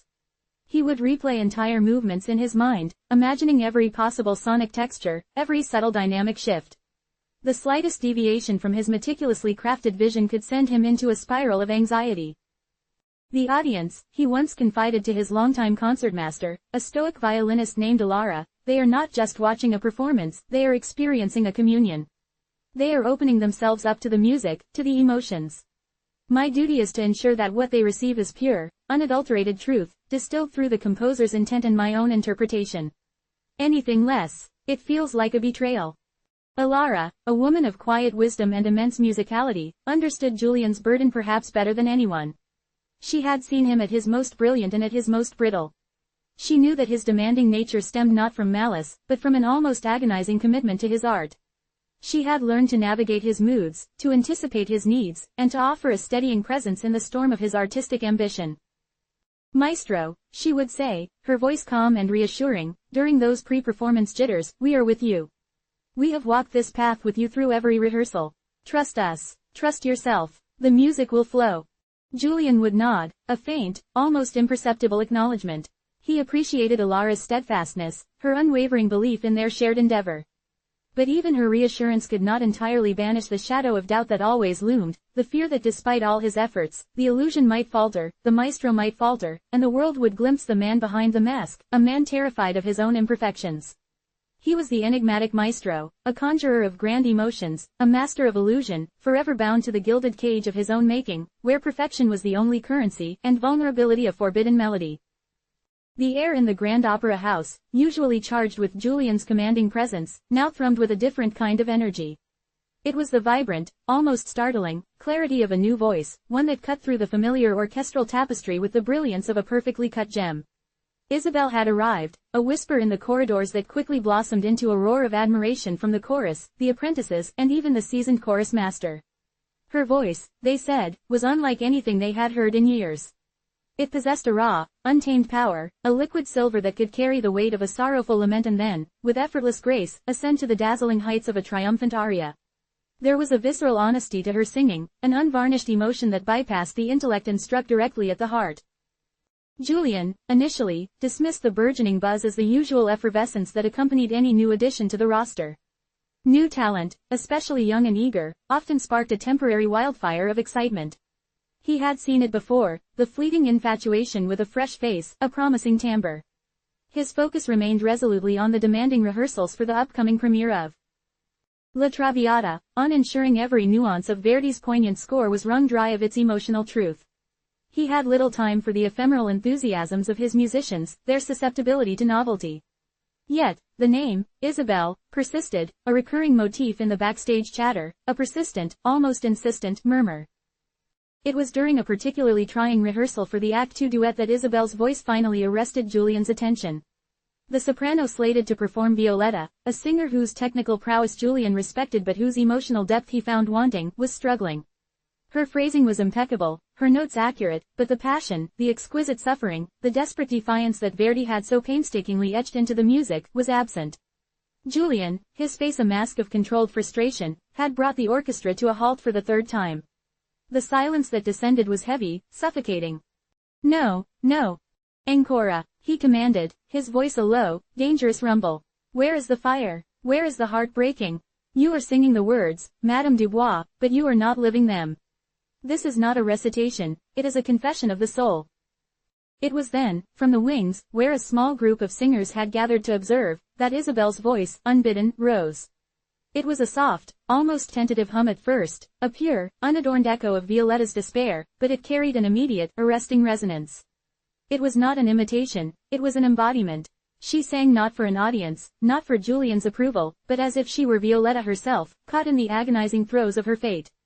The raw, unvarnished emotion in her tone was palpable, a stark contrast to the carefully constructed, yet ultimately hollow, performance of Madame Dubois. Julian froze. His hand, poised to raise the baton once more, fell to his side. His gaze, sharp and piercing, swung towards the sound. He saw her then, a young woman, perhaps barely out of her teens, her dark hair pulled back severely, her eyes wide and fixed on some distant point beyond the stage.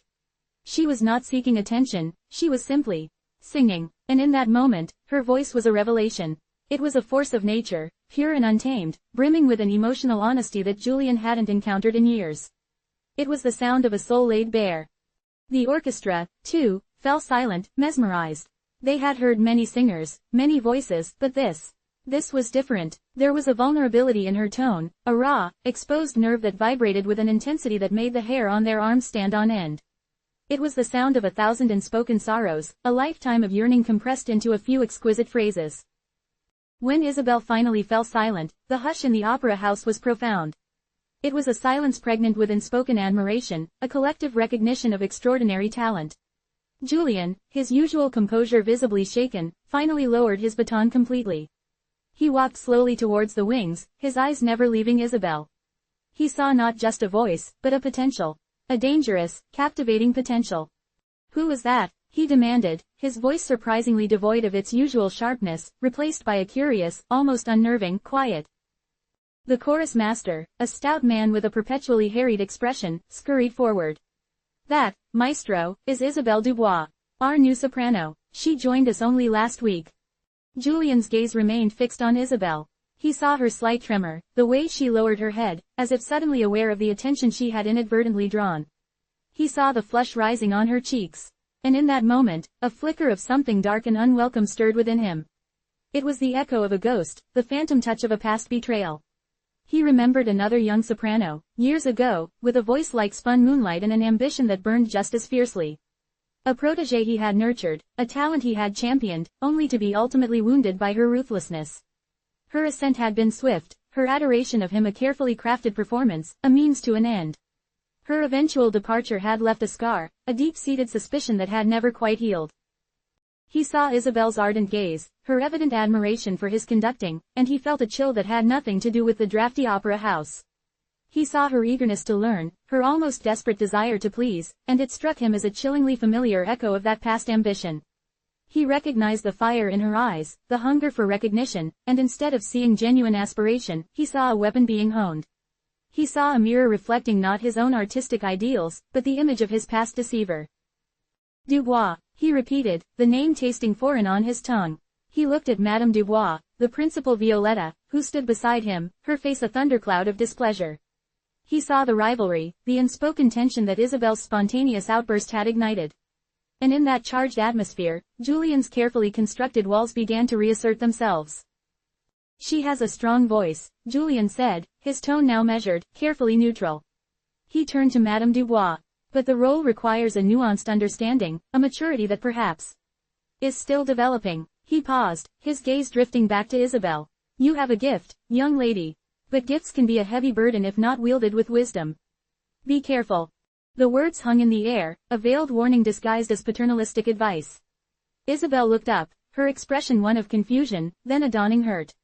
She had offered her voice, her interpretation, in a moment of artistic empathy, and she was met with suspicion, with a subtle dismissal. She had sought to connect, to share in the musical moment, and she had been met with the cold, hard gaze of the maestro, a gaze that seemed to see not a fellow artist but a potential adversary. Over the following weeks, Isabel found herself navigating a treacherous new landscape. Her initial awe of Julian, the maestro, had been tempered by a bewildering sense of his distance, his inscrutability. She had joined the opera company with dreams of learning from the greatest conductor of their generation, of soaking in his wisdom, of honing her craft under his tutelage. She had been captivated by his passionate interpretations, his ability to conjure emotions from thin air, and she had yearned to be a part of that magic. But Julian's mentorship, if it could be called that, was a peculiar and often painful experience. He would engage her, sometimes, in hushed conversations after rehearsals, his voice low and confidential. He would speak of the composer's intent, of the subtle interplay of melody and emotion, of the arduous journey of a singer finding their true voice. He would praise her raw talent, the undeniable power of her instrument. You have a voice that can shatter glass and mend hearts, Mademoiselle Dubois, he'd say, his eyes holding hers with an unnerving intensity. But it is a wild thing. It needs to be tamed, not by suppression, but by understanding. By discipline. However, these moments of perceived connection were invariably followed by a chilling withdrawal. He would watch her performances, her brief moments on stage as a comprimario role, with an unnervingly critical eye. His critiques, when delivered, were often sharp, laced with a subtle condescension that belied his initial praise. He would dissect her every breath, her every vibrato, not with the aim of improvement, but with an almost surgical precision, as if searching for flaws, for evidence of insubordination. Your phrasing in the second act, he'd remark, his voice devoid of warmth, was undisciplined. You allowed your emotion to dictate the rhythm, rather than allowing the rhythm to guide your emotion. This is a dangerous path, Isabel. It leads to melodrama, not to art. He would often bring up her past performances, her early triumphs in smaller provincial opera houses, not as stepping stones, but as examples of a reckless ambition that had not yet been tempered by the rigmarole of the grand stage. They lauded you for your passion, didn't they? He'd say, a knowing glint in his eye. They mistook exuberance for artistry. Here, we strive for something more profound. Something more controlled. Isabel, earnest and utterly devoted to her art, found herself increasingly bewildered and disheartened. She admired Julian's genius immeasurably, and she desperately wanted his approval. She worked tirelessly, practicing for hours, meticulously studying scores, trying to decipher the complex nuances of his direction. She believed that his harsh critiques stemmed from an unwavering commitment to perfection, a commitment she shared. But there was a subtle difference in his approach. While she saw his feedback as a path to artistic growth, he seemed to view her very aspiration as a potential threat. Julian, meanwhile, saw his own past reflected in Isabel's ardent dedication. He saw her unwavering focus, her sleepless nights spent poring over scores, her almost desperate yearning for his guidance, and it triggered a deep-seated paranoia. He remembered the way. She, the other soprano, had used his teachings, his insights, not to build upon her own artistic foundation, but to subtly undermine him, to use his own knowledge against him. He recalled the calculated sincerity in her eyes, the feigned vulnerability that had masked a steely ambition. He watched Isabel's burgeoning popularity among the younger singers, the way they gravitated towards her, drawn by her talent and her unpretentious demeanor. He heard the whispers of her potential, the comparisons to legendary sopranos of the past, and the old anxieties resurfaced with a vengeance. He saw her approaching him after rehearsals, her face alight with questions, her hands clasped expectantly, and he interpreted it not as a student seeking knowledge, but as a rival probing for weaknesses. "You are too eager, Mademoiselle Dubois," he'd caution her, his voice a low, measured tone that carried an undercurrent of warning. Eagerness can blind one to subtlety. It can make one impatient, and impatience is the enemy of true artistry. It leads to shortcuts, to manipulation.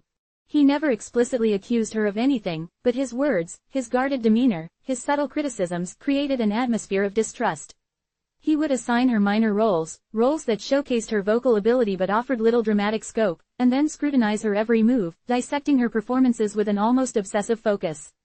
If she deviated even slightly from what he perceived as the established, traditional interpretation, he would summon her for a stern lecture, his eyes narrowing with a mixture of disappointment and suspicion. "Violetta's despair is a quiet agony, Isabel," he'd tell her, referring to a rehearsal for a scene where she was not even performing but merely observing. "It is not a theatrical outburst. You must learn to convey suffering through restraint, through the subtle tremor of a held note, the almost imperceptible falter in a phrase. Your exuberance, while potent, threatens to overwhelm the delicate balance of the character." He was, in essence, trying to mold her into a singer who would never challenge him, never outshine him. He wanted her talent, yes, but he wanted it contained, subservient to his vision, a perfectly functioning cog in the grand machinery of his operatic world. He craved her admiration, but he was terrified of her potential to eclipse him, to become the star he had once envisioned for another, only to be burned. This deep-seated fear, born from a past wound, twisted his perception, transforming genuine aspiration into a calculated threat. He was weaving illusions not just on the stage, but within his own mind, seeing betrayal where there was only ambition, and recognizing a phantom enemy in the bright, hopeful eyes of a new, exceptionally talented soprano. The weaver of illusions was, in his own way, becoming ensnared by his own threads. The air in the rehearsal room crackled with an unspoken tension, a delicate dance of power and perception that Julian orchestrated with a maestro's chilling precision. He had observed Isabel's uninhibited passion, her raw, unvarnished interpretation during that fateful rehearsal, and the ghost of a past betrayal had stirred within him, conjuring a deep-seated suspicion that warped his judgment. He saw not a burgeoning artist seeking to understand, but a reflection of a former protégé, whose ambition had once wounded him profoundly. This deep-seated fear, a phantom limb of emotional pain, now dictated his every interaction with Isabel. He was not simply a mentor, he was a guardian, a sentinel at the gates of his own artistic dominion, determined to prevent any resurgence of past vulnerabilities. His approach to her training became a study in subtle sabotage. During a rehearsal for a lesser-known opera, one that offered Isabel a few lines, a fleeting presence on stage, Julian's critiques were no longer the sharp, but ultimately constructive, observations of a seasoned professional. Instead, they became a series of carefully aimed darts, designed to prick her confidence, to sow seeds of doubt in the fertile ground of her earnest dedication. He would commend her vocal strength, praising the purity of her tone, only to immediately pivot, his brow furrowed in a display of theatrical concern. "Your intonation in the aria's climax, Mademoiselle Dubois," he'd say, his voice carrying just enough to be heard by the surrounding musicians, while vocally impressive, lacked the precise emotional coloration the composer intended.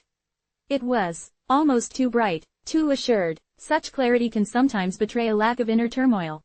Isabel, ever eager to learn, would absorb his words, her brow furrowed in concentration, attempting to reconcile his seemingly contradictory feedback. She had sung the notes as written, her heart poured into the melody, and yet, he suggested her very assurance was a flaw. The other singers, accustomed to Julian's exacting standards, would exchange furtive glances, some with sympathy, others with a competitive glint in their eyes. They knew Julian's moods, his penchant for singling out certain artists for his unique brand of tutelage, and they observed Isabel's predicament with a mixture of fascination and apprehension. Julian's strategy extended beyond mere verbal critique. He began to orchestrate opportunities for Isabel's artistic choices to be publicly examined and subtly found wanting. During a group coaching session, where singers would present passages for Julian's guidance, he would call upon Isabelle to sing a particular phrase.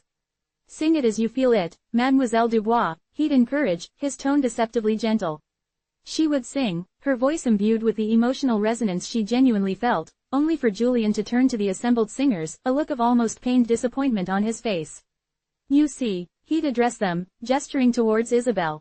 "Such passion, such raw impulse. It is undeniably compelling, is it not? But it is not yet refined. It is the untrained hand striking the canvas with fervor, rather than the skilled artist wielding the brush with intention. The composer's intent," he'd add, his gaze returning to Isabelle, his voice hardening slightly, "must always be paramount. We are conduits, not improvisers." The subtle implication was clear. Isabelle's passion was not artistic expression, but unruly impulse. Her emotional connection to the music was a deviation from the sacred text of the score, a sign of her immaturity. He was not just correcting her. He was, in his mind, re-educating her, stripping away the perceived arrogance of her natural talent, replacing it with a disciplined subservience that he could control. He subtly fostered an environment where her instincts were questioned, where her artistic intuition was framed as a liability. He would assign her roles that were vocally demanding but dramatically limited, allowing him to focus his critiques on the nuances of interpretation, on the very essence of her artistic voice. For a minor role in Tosca, she was to sing the shepherd boy's brief, ethereal lines. Julian, however, seized upon the moment. "Your vibrato," he declared during a rehearsal, stopping the entire orchestra, "is too pronounced. It lacks the innocence, the youthful purity expected of such a character. It speaks of experience, not of naivete. You must learn to control such excesses, Isabelle, to serve the character, not your own vocal tendencies." Isabelle, her face flushed with embarrassment, nodded, trying to adjust her tone, to suppress the very thing that made her voice unique. She felt a creeping sense of inadequacy, a gnawing uncertainty about her own abilities. Was her voice, the instrument she had nurtured and loved her entire life, truly a liability? Was her passion a flaw? She had always believed that true artistry lay in expressing the profound emotions of the music, in connecting with the soul of the character. But Julian's constant pronouncements suggested a different path, a sterile adherence to an abstract ideal of perfection that felt increasingly distant from the vibrant, living heart of opera. She began to second-guess every note, every breath. The confidence she had once possessed, the unshakable belief in her artistic instincts, started to erode. She would stand in the wings, waiting for her cue, her heart pounding not with anticipation, but with a paralyzing fear of making another mistake, of drawing Julian's sharp, dissecting gaze upon her again. She interpreted his relentless criticism as a sign of his unwavering dedication to his craft, a belief that he was pushing her to her absolute best. She saw his intensity not as a personal vendetta, but as the demanding standard of a true artistic genius. "Maestro," she ventured one evening, after a particularly grueling rehearsal where he had spent 10 minutes dissecting the slight pause she had taken before a challenging phrase, "I am trying to imbue the phrase with the character's apprehension. Is it not appropriate to convey that hesitation?" Julian turned to her, his expression unreadable. "Hesitation, Mademoiselle Dubois, can be conveyed through a subtle softening of tone, a slight diminuendo.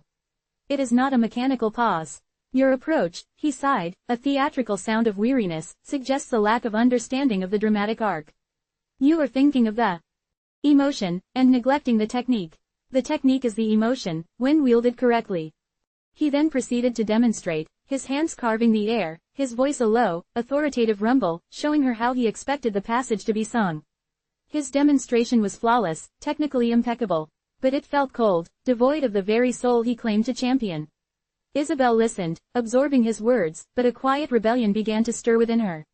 She recognized the meticulous precision, but she also felt a profound absence. She was a student of his, yes, but she was also a singer, an artist in her own right, and she felt a growing disconnect between his rigid instruction and the vibrant life she felt within the music. Julian, observing her quiet compliance, felt a flicker of satisfaction. He saw her doubt, her confusion, as a sign that his strategy was working. He was chipping away at her inherent confidence, replacing it with a dependence on his approval, on his direction. He was reinforcing his control, not through overt domination, but through the insidious manipulation of her artistic perception. He was the weaver of illusions, and he was expertly crafting a web of self-doubt around her, ensuring that her potential, which he still saw as a formidable threat, would remain forever entangled, never truly taking flight. He genuinely believed he was protecting his artistic legacy, safeguarding himself from the pain of being overshadowed, of being betrayed once more. He was blind to the fact that in his desperate attempt to control her art, he was stifling the very essence of what made her talent so extraordinary, and in doing so, was slowly but surely trapping himself within the intricate tapestry of his own fear. His carefully constructed reality, built on the foundations of past trauma, was beginning to dictate his present, turning a promising artistic collaboration into a subtle, yet devastating, campaign of psychological warfare. He saw her growing confusion not as a sign of his harmful influence, but as proof of her need for his guidance, a testament to his own indispensable role in her artistic development, a development he was determined to steer in a direction that ensured his own continued prominence. The Opera House, a stage for grand dramas, was also becoming the silent theater of Julian's internal conflict, where the subtle battle for control played out in hushed critiques and carefully chosen silences, with Isabel caught in the unwitting crossfire of a war waged long before she had ever set foot on its hallowed boards. The hushed corridors of the Opera House, usually abuzz with the vibrant energy of creation, began to thrum with a different kind of sound, the insidious murmur of gossip. It started subtly, a misplaced word here, a knowing glance there, like tendrils of ivy creeping up the ornate walls, obscuring the light. In the wings, where stagehands scurried and costumes were meticulously maintained, conversations would halt abruptly when Isabel passed, only to resume in hushed tones, laced with speculation. A seamstress, her needle poised over a delicate silk, might remark to her colleague, "Did you hear? Julian spent nearly an hour dissecting Mademoiselle Dubois' breath control yesterday. For a single phrase, mind you." Her voice would drop to a conspiratorial whisper, "She must be quite a handful, if he's applying that level of scrutiny." The chorus, a tightly knit community with its own intricate social hierarchy and an acute awareness of the power dynamics at play, became a fertile breeding ground for such narratives. During their breaks, huddled in alcoves or around steaming coffee cups backstage, the whispers would coalesce into more defined opinions. "She's too ambitious," that one soprano might declare, her tone tinged with a familiar blend of envy and self-righteousness. "Julian is a legend. If he's pushing her, it's because she needs it. But she acts like she knows better." Another, a more seasoned mezzo-soprano who had weathered many a directorial storm, offered a different perspective. "Julian, he's always been intense," she mused, stirring her coffee slowly, her gaze distant. "But this feels different. I remember when he was training Anya Petrova, years ago. He was demanding, yes, but there was a fire in his guidance. Now, it's like he's trying to extinguish something. I've seen that look in his eye before. It's the look of a man who's afraid of being burned again." The rumors, like wildfire, soon spread beyond the stagehands and chorus members, seeping into the rarefied atmosphere of the opera's patrons and the well-heeled patrons who frequented the exclusive box seats. These were individuals who saw themselves as arbiters of taste, individuals who believed they possessed an innate understanding of artistic merit, and who relished the opportunity to dissect the lives and careers of those who inhabited the world of opera.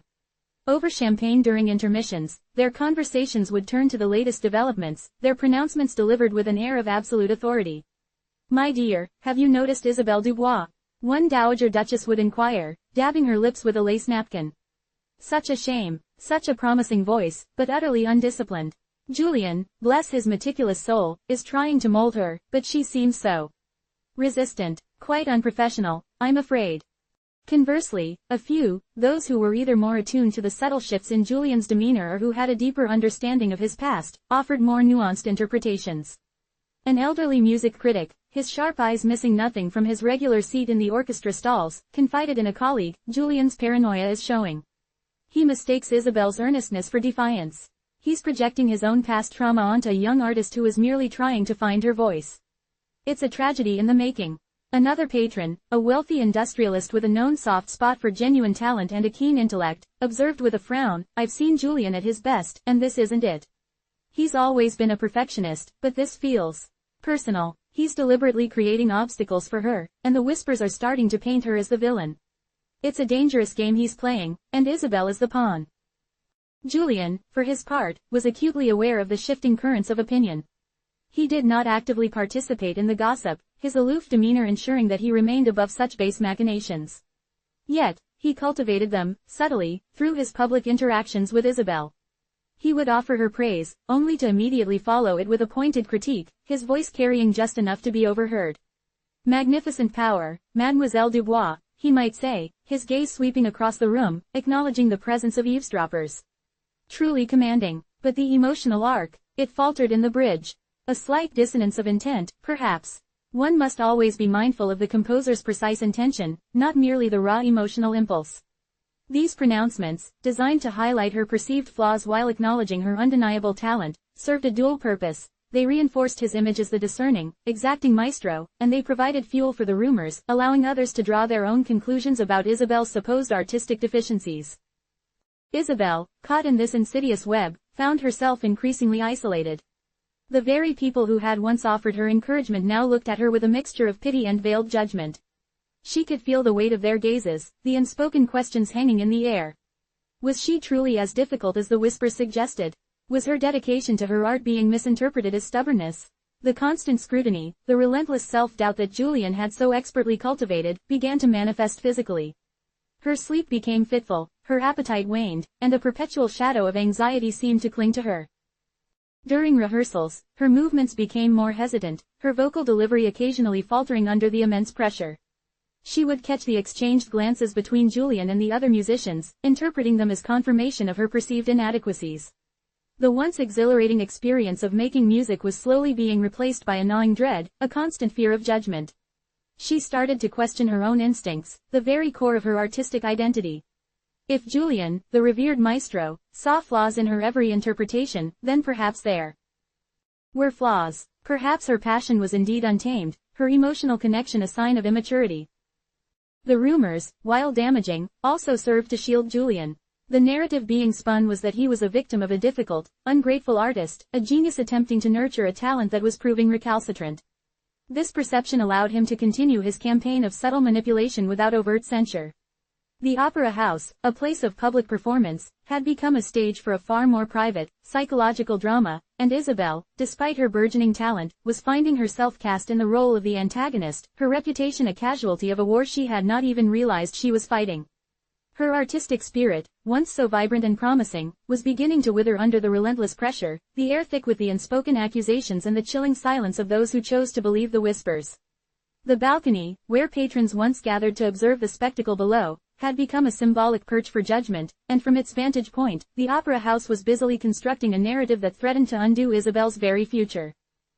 The air in the opera house crackled with anticipation, a palpable energy that vibrated through the velvet seats and up into the gilded balconies. Tonight was a premiere, a performance long awaited, and the stage was set for Isabelle Dubois to claim her moment. The whispers that had woven themselves into the fabric of the opera house for weeks had, for the most part, subsided in the face of this grand occasion. Yet, beneath the surface of polite applause and admiring murmurs, the currents of intrigue and judgment continued to flow, a silent undercurrent that threatened to drag even the most promising talent beneath its surface. Isabel, however, felt a surge of exhilaration, a potent cocktail of nerves and absolute conviction. She had poured every ounce of her being into this role, wrestling with its complexities, surrendering to its emotional demands, and, despite the insidious whispers that had sought to undermine her, she felt ready. Ready to sing, ready to embody, ready to prove them all wrong. Julian, perched in his customary seat, a shadowy figure observing from the periphery, felt a cold, meticulous calm settle over him. The orchestra tuned their instruments, a dissonant prelude to the symphony of sound that would soon fill the hall. He watched Isabel in the wings, a fleeting glimpse of her as she took her place. She looked radiant, poised, a fragile bloom ready to unfurl under the spotlight. But Julian saw something else, something the others did not. He saw the raw, untamed ambition, the burning desire that he believed would consume her, and through her, him. The rumors, the subtle machinations, had all been leading to this moment. He had orchestrated them, fanned their flames, and now, he would witness the culmination of his design.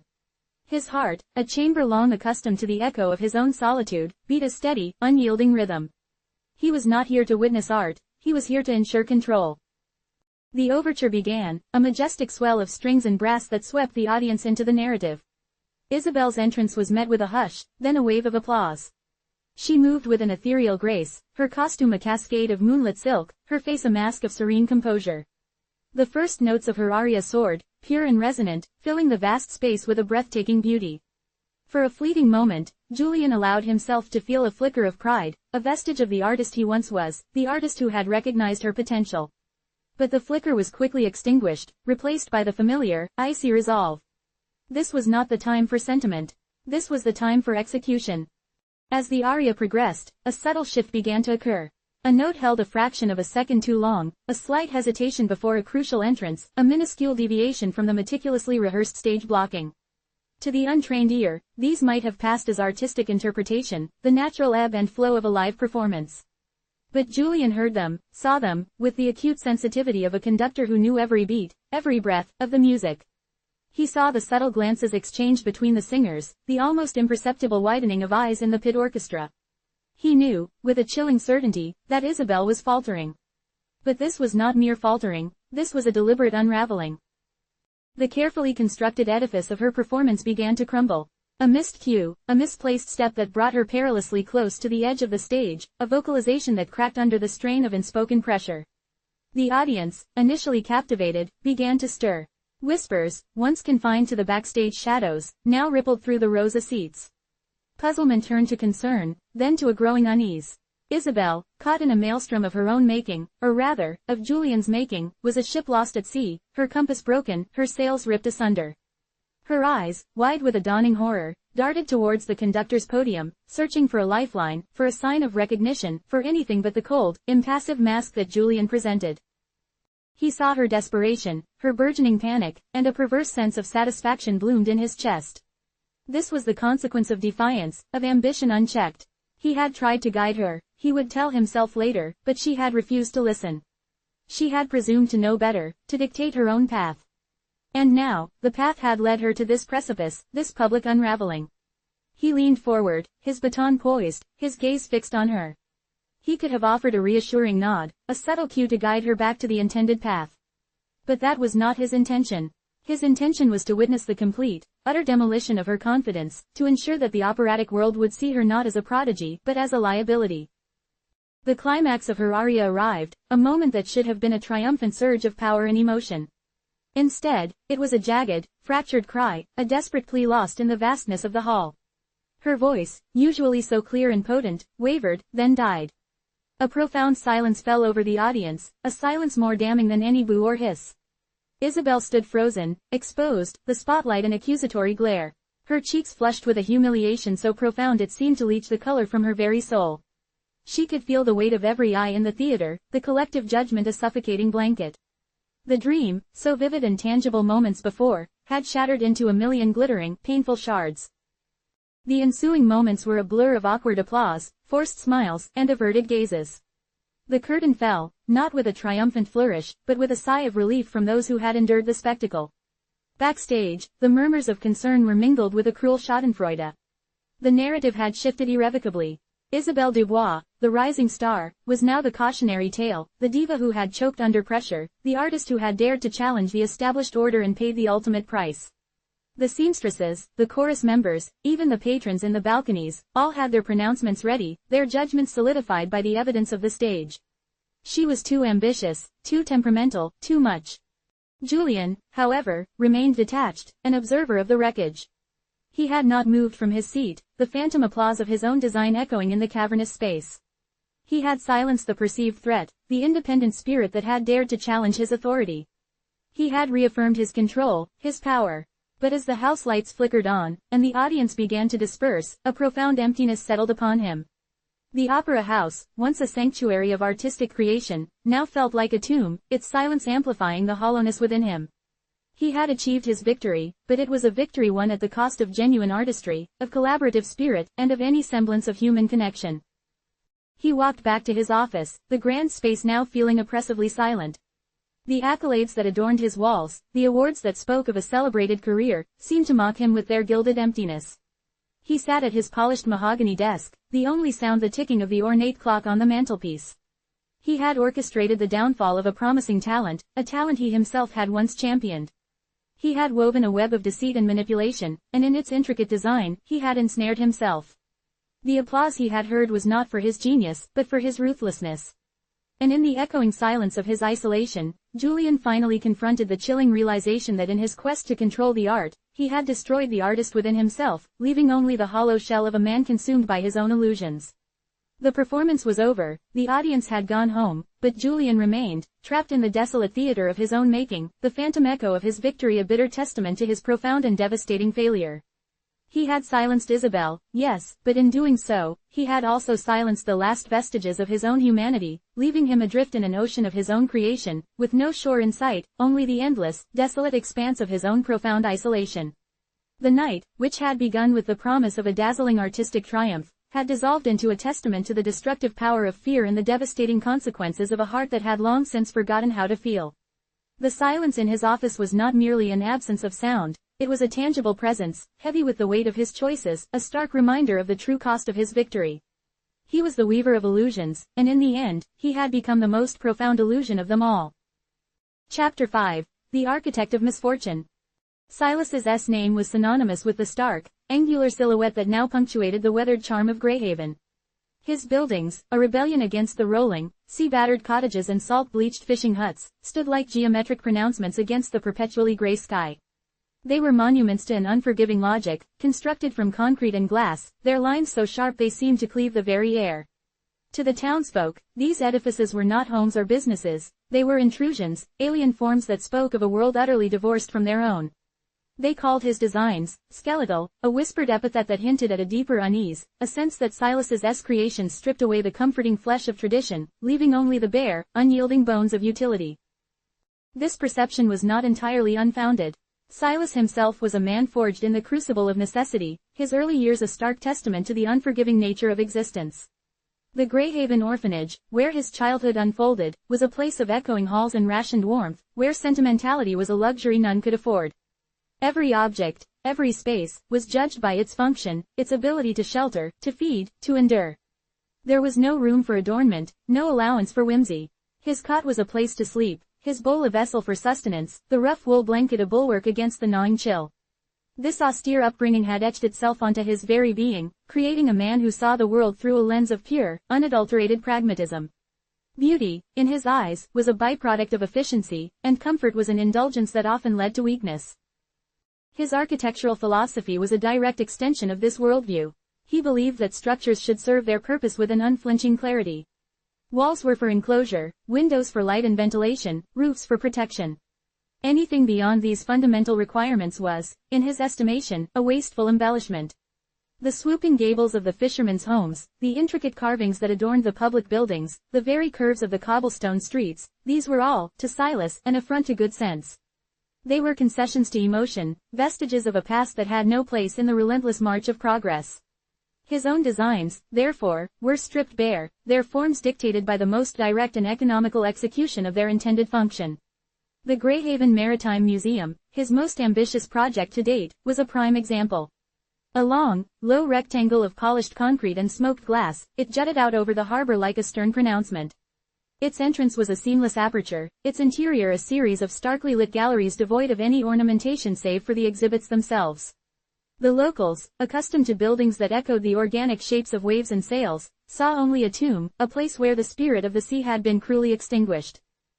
This clash of aesthetics was more than just a matter of architectural taste, it was a reflection of a deeper schism between Silas and the community he inhabited. He moved through Greyhaven like a ghost, his presence noted but rarely acknowledged with warmth. His interactions were brief, to the point, devoid of the casual pleasantries that oiled the wheels of their close-knit society. When a fisherman inquired about the stability of the museum's foundations, Silas would respond with a treatise on load-bearing capacities and soil composition, omitting any mention of the sea's capricious moods or the generations of sailors who had learned to read its every ripple. When a shopkeeper asked for advice on extending their premises, Silas would present a blueprint that prioritized spatial efficiency above all else, ignoring the established patterns of street life or the desire for a welcoming facade. His bluntness, born of a lifelong aversion to ambiguity, was often mistaken for arrogance or cruelty. He saw no need for preamble, no benefit in softening the edges of truth. If a design was structurally unsound, he said so, detailing the precise reasons for its failure. If a proposed alteration would compromise the integrity of a building, he stated it unequivocally.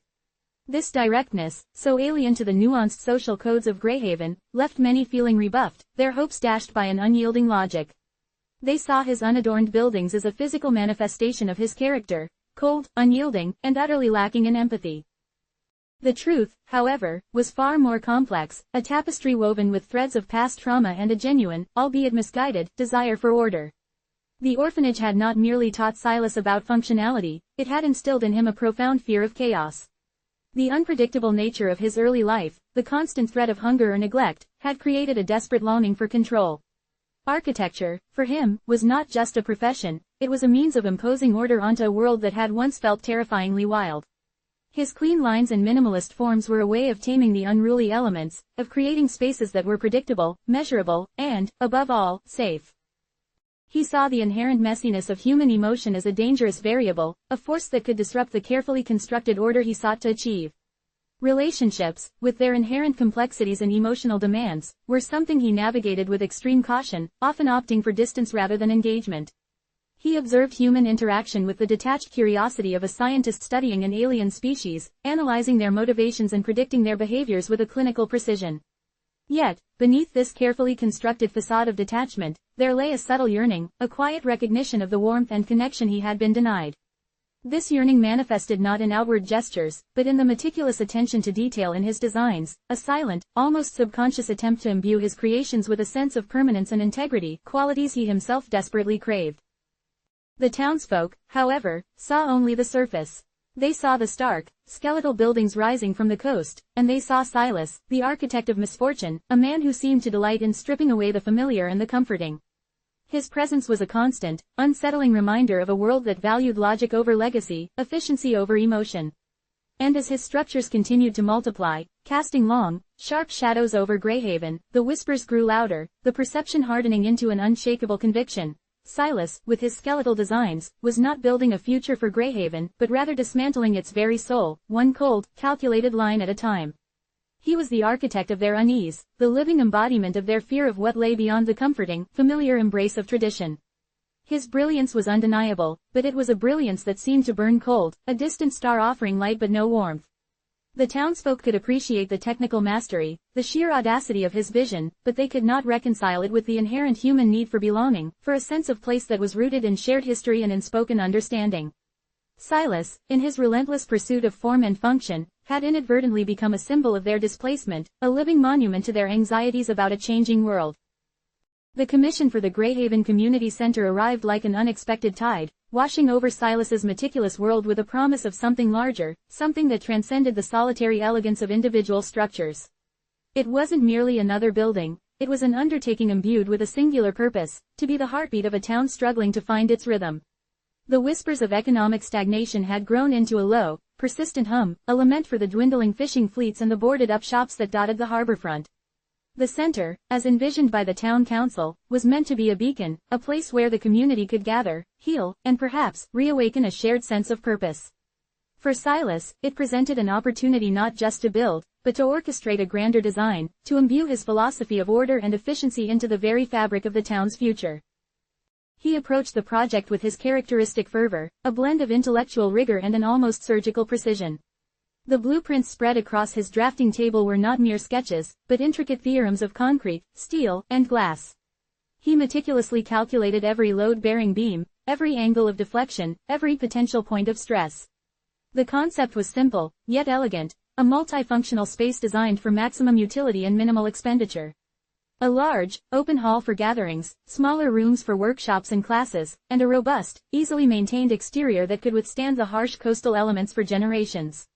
He envisioned it as a testament to forward-thinking design, a structure that would stand as a symbol of Greyhaven's resurgence, a sleek, modern counterpoint to the time-worn charm of the existing town. This was, in his mind, not just a community center, it was a blueprint for revitalization, a tangible manifestation of progress. His initial consultations with the town council were brief, formal affairs. He presented his preliminary designs with a confident flourish, outlining the structural integrity, the cost-effectiveness, the long-term durability. He spoke of efficient heating systems, of durable, low-maintenance materials, of a design that would minimize the need for constant repairs. He laid out a vision of a building that would serve its purpose without fuss or fanfare, a pragmatic solution to the town's desire for a focal point.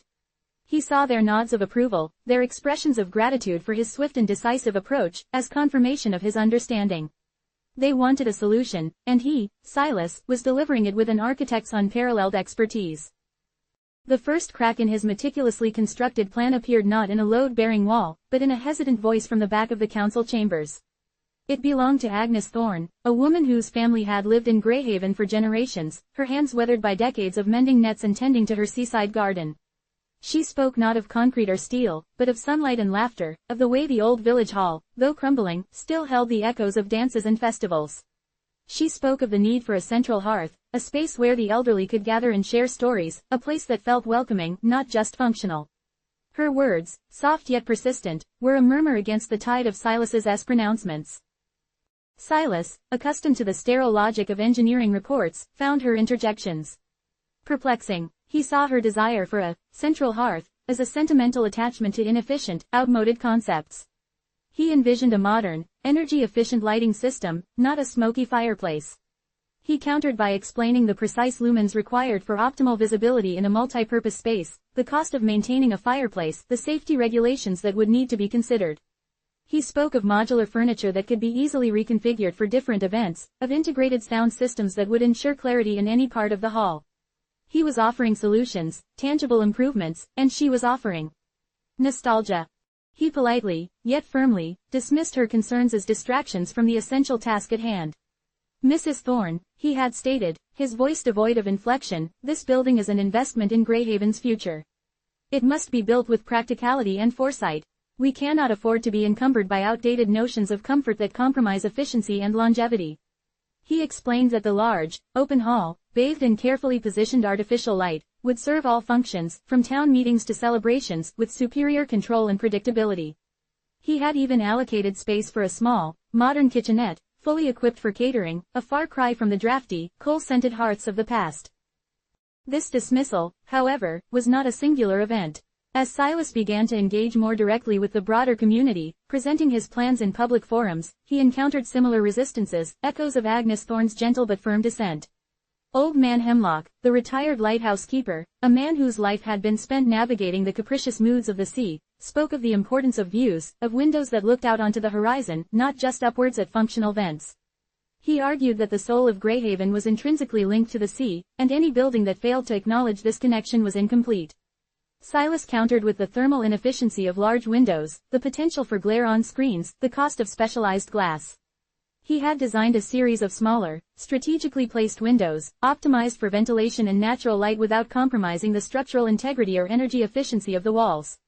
For Silas, the sea was a force of nature to be protected against, not a muse to be incorporated. Then there were the whispers from the women who ran the local bakery and the seamstress shop. They spoke of a need for smaller, more intimate spaces where mothers could gather with their children, where informal clubs could meet without the daunting expanse of the main hall. They envisioned nooks, cozy corners, spaces that fostered casual conversation and a sense of personal connection. Silas, however, had planned for flexibility.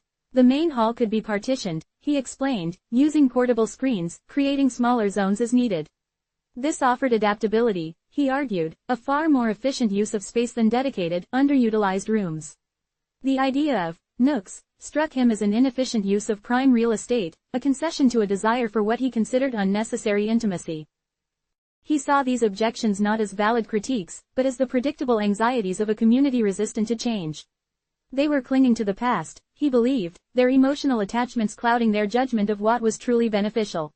He viewed their requests for traditional architectural elements, pitched roofs reminiscent of fishing boats, weathered timber accents, perhaps even a small clock tower that would echo the old church spire, as mere ornamentation, wasteful embellishments that would drive up costs and detract from the building's fundamental purpose. He saw their pleas for more communal courtyards or garden spaces as luxuries, indulgences that could be sacrificed in favor of more practical interior square footage. His own vision was one of stark, unadorned functionality. The community center would be a sleek, modern edifice, its clean lines and minimalist aesthetic a testament to his belief in progress. He envisioned a building that was easy to clean, easy to maintain, and resistant to the ravages of time and weather. The materials would be robust and contemporary, poured concrete, reinforced steel, large expanses of double-glazed glass that offered natural light without compromising insulation. He meticulously planned for a flat, low-maintenance roof, expertly sealed against the persistent coastal moisture, and a subtle, energy-efficient lighting scheme that would illuminate the interior with a cool, even glow. He was so convinced of the inherent superiority of his design, so sure that his pragmatic approach represented the ultimate form of progress, that he failed to truly listen. He heard the words, but he did not grasp the underlying sentiment. He saw their resistance as a hurdle to be overcome, a testament to their lack of foresight, rather than a reflection of their deeply held cultural values. He was so focused on the what, the structure, the materials, the cost, that he neglected the why, the soul of the community, its history, its intrinsic sense of belonging. During one particularly heated meeting, where the townsfolk had gathered in unusual numbers, the air thick with a mixture of hope and apprehension, Silas presented his final proposed layout. He pointed to the precise dimensions of the main hall, detailing how it could accommodate up to 300 people for a banquet, or 500 for a standing room-only event. He showed them the efficient placement of restrooms, the compact, yet fully equipped, kitchen, and the strategically located service entrances. He was proud of the logical flow, the optimal use of space. But as he spoke, he noticed a subtle shift in the room. The initial polite attention had been replaced by a palpable unease. Agnes Thorne, sitting towards the front, her hands clasped tightly in her lap, shook her head almost imperceptibly. Old man Hemlock, his withered face set in a grim line, stared out the window, as if seeking solace in the familiar gray expanse of the sea. The younger families, who had initially expressed enthusiasm for a modern facility, now exchanged worried glances. When Silas concluded his presentation, expecting a cascade of appreciative murmurs, he was met with an almost deafening silence. It was a silence pregnant with unspoken criticism, a void that he, in his rational mind, could not immediately comprehend. Finally, it was Father Michael, the town's gentle spiritual leader, who broke the impasse. Silas, he began, his voice soft but carrying a weight of gentle authority, your efficiency is undeniable. Your calculations are impeccable, we see the logic in your design, the practicality, but this is not merely a building. It is to be the heart of Greyhaven. And a heart, Silas, needs more than just efficient plumbing and strong walls. He gestured towards the floor plan projected on the screen. Where is the space for spontaneous gathering? Where can a child run without fear of bumping into a sharp corner? Where can two old friends sit and share a quiet cup of tea, away from the bustle of a large event? Silas's brow furrowed. He spoke of modular seating, of designated quiet zones in the main hall. But his words fell flat. He could not articulate the intangible value of a sun-drenched window seat overlooking the harbor, or the comfort of a communal fireplace where stories could be shared in the flickering light. These were not quantifiable metrics, they were the immeasurable elements that stitched a community together. He felt a prickle of frustration. He had offered them progress, a building that would serve them well into the future, a structure that would stand as a monument to their resilience. Why were they clinging to what he perceived as sentimentality?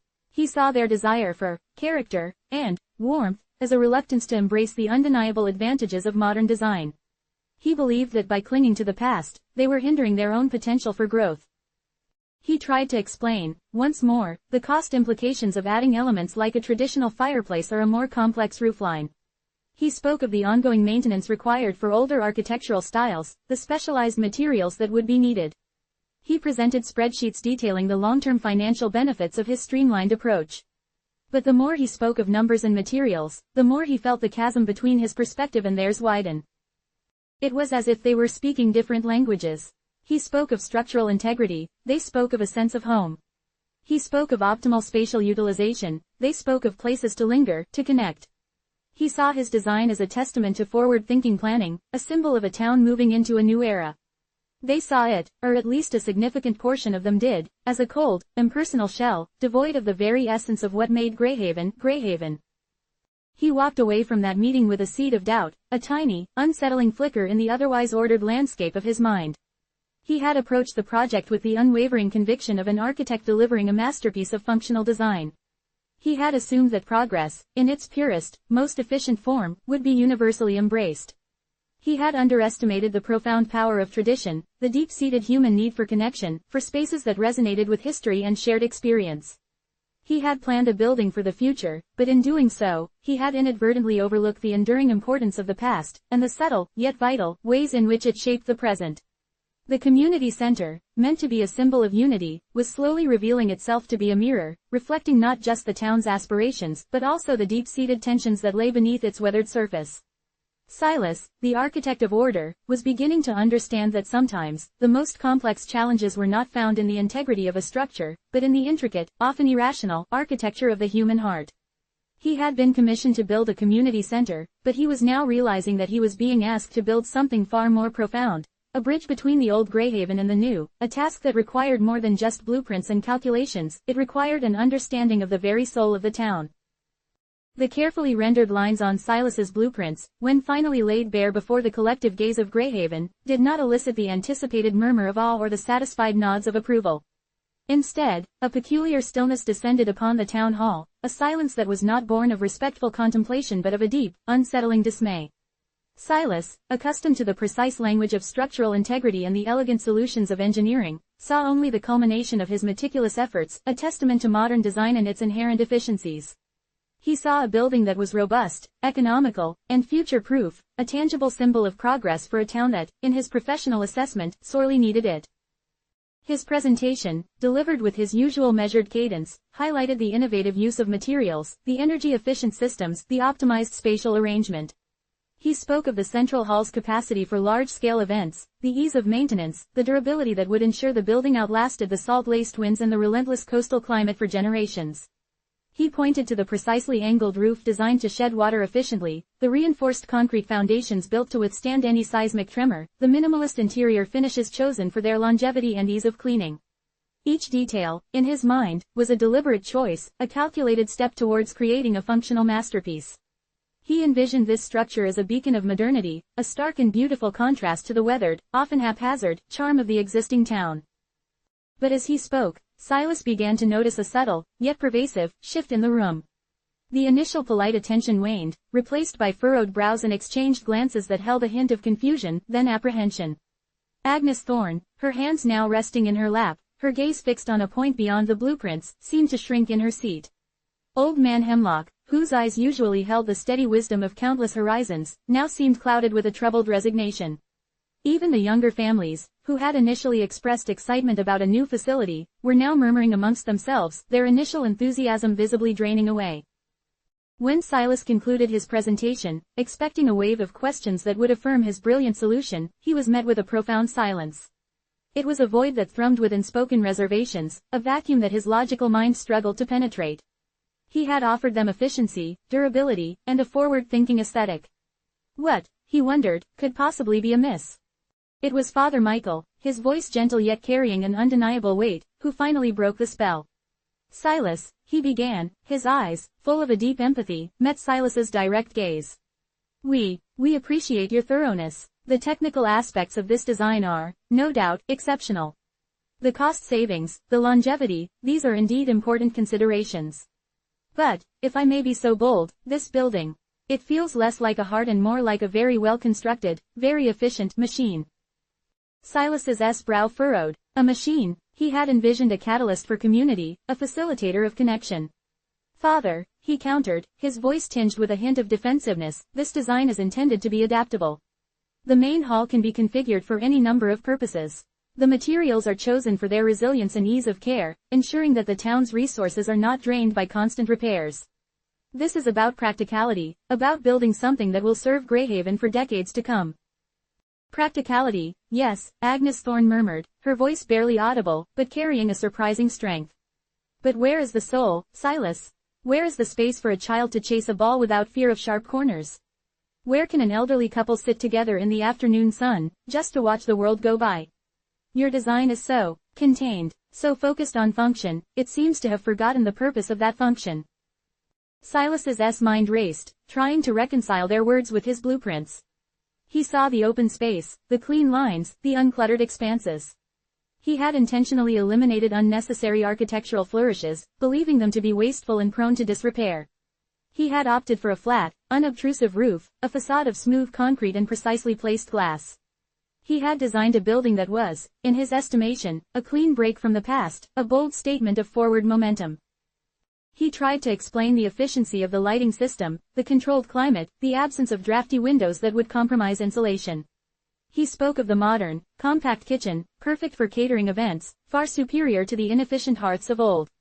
He pointed to the designated areas for storage, the robust security features. To him, these were all advancements, improvements that would make the community's life easier. But the more he explained, the more he saw the chasm widening. Their eyes, which had initially held a flicker of hope, now reflected a growing disappointment. They were not seeing a beacon of progress, they were seeing a sterile, impersonal edifice. The proposed layout, with its vast, undifferentiated main hall, felt intimidating, unwelcoming. The smaller, ancillary rooms he had allocated for administrative purposes and basic storage, seemed devoid of any sense of warmth or invitation. "We imagined," Old Man Hemlock said, his voice raspy, carrying the weight of years spent listening to the sea's ceaseless rhythm, "a place with windows that look out. Windows that invite the horizon inside. Your design, it feels like it's turning its back on the very thing that defines us. The sea, the sky." He gestured vaguely towards a section of the plans. This feels enclosed, like a box." Silas felt a prickle of irritation. He had accounted for natural light, of course, but the large expanses of glass that Hemlock seemed to crave would compromise the building's thermal efficiency and increase construction costs significantly. He had opted for a more controlled, integrated lighting system, one that could be precisely adjusted for any occasion. It was, in his professional opinion, a far superior solution to the whims of natural light and the potential for glare or heat gain. The windows are strategically placed for ventilation and to maximize natural light without compromising insulation, Silas explained, his voice becoming sharper. Introducing larger windows would necessitate specialized, expensive glazing and would significantly increase heating and cooling costs. This is a community center, not a seaside villa. We must be pragmatic. The word, pragmatic, hung in the air, a stark counterpoint to the unspoken sentiments of the room. Silas saw their requests as sentimental attachments to outdated ideas, a nostalgic clinging to the past that hindered progress. He interpreted their unease as a failure to grasp the long-term benefits of his innovative design, a stubborn resistance to embracing a more efficient future. He believed they were simply resistant to change, unable to see beyond the familiar comforts of tradition to the undeniable advantages of modern construction. He saw their desire for warmth and character as a preference for the inefficient, the costly, the difficult to maintain. He had designed a building that was honest in its construction, its form dictated by its function and its environment. He had rejected what he considered superfluous ornamentation, believing that true beauty lay in the purity of its design and the integrity of its materials. "We had hoped," Agnes Thorne continued, her voice gaining a quiet conviction, "for a place where people could gather, yes, but also a place that felt like Greyhaven. With some timber, perhaps, to echo the boats. Some stone, to speak of the shore. A place where you could feel the history of this town, not just its future." Silas stared at his blueprints, the clean, unadorned lines now seeming to mock him. He saw the starkness, the efficiency, the undeniable modernity. He had designed a building that was a statement, a declaration of Greyhaven's readiness to embrace the future. But in his haste to build a monument to progress, he had failed to recognize that the very essence of a community lay not just in its aspirations for tomorrow, but in its deep-rooted connection to yesterday.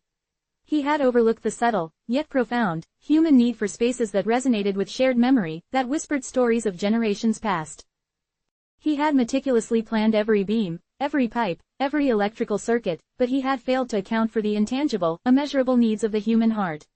He had designed a building that was architecturally sound, structurally superior, and economically viable, but in doing so, he had created a design that, for the people of Greyhaven, felt profoundly alien. It was a structure that stood apart from them, a cold, efficient monument rather than a warm, welcoming embrace.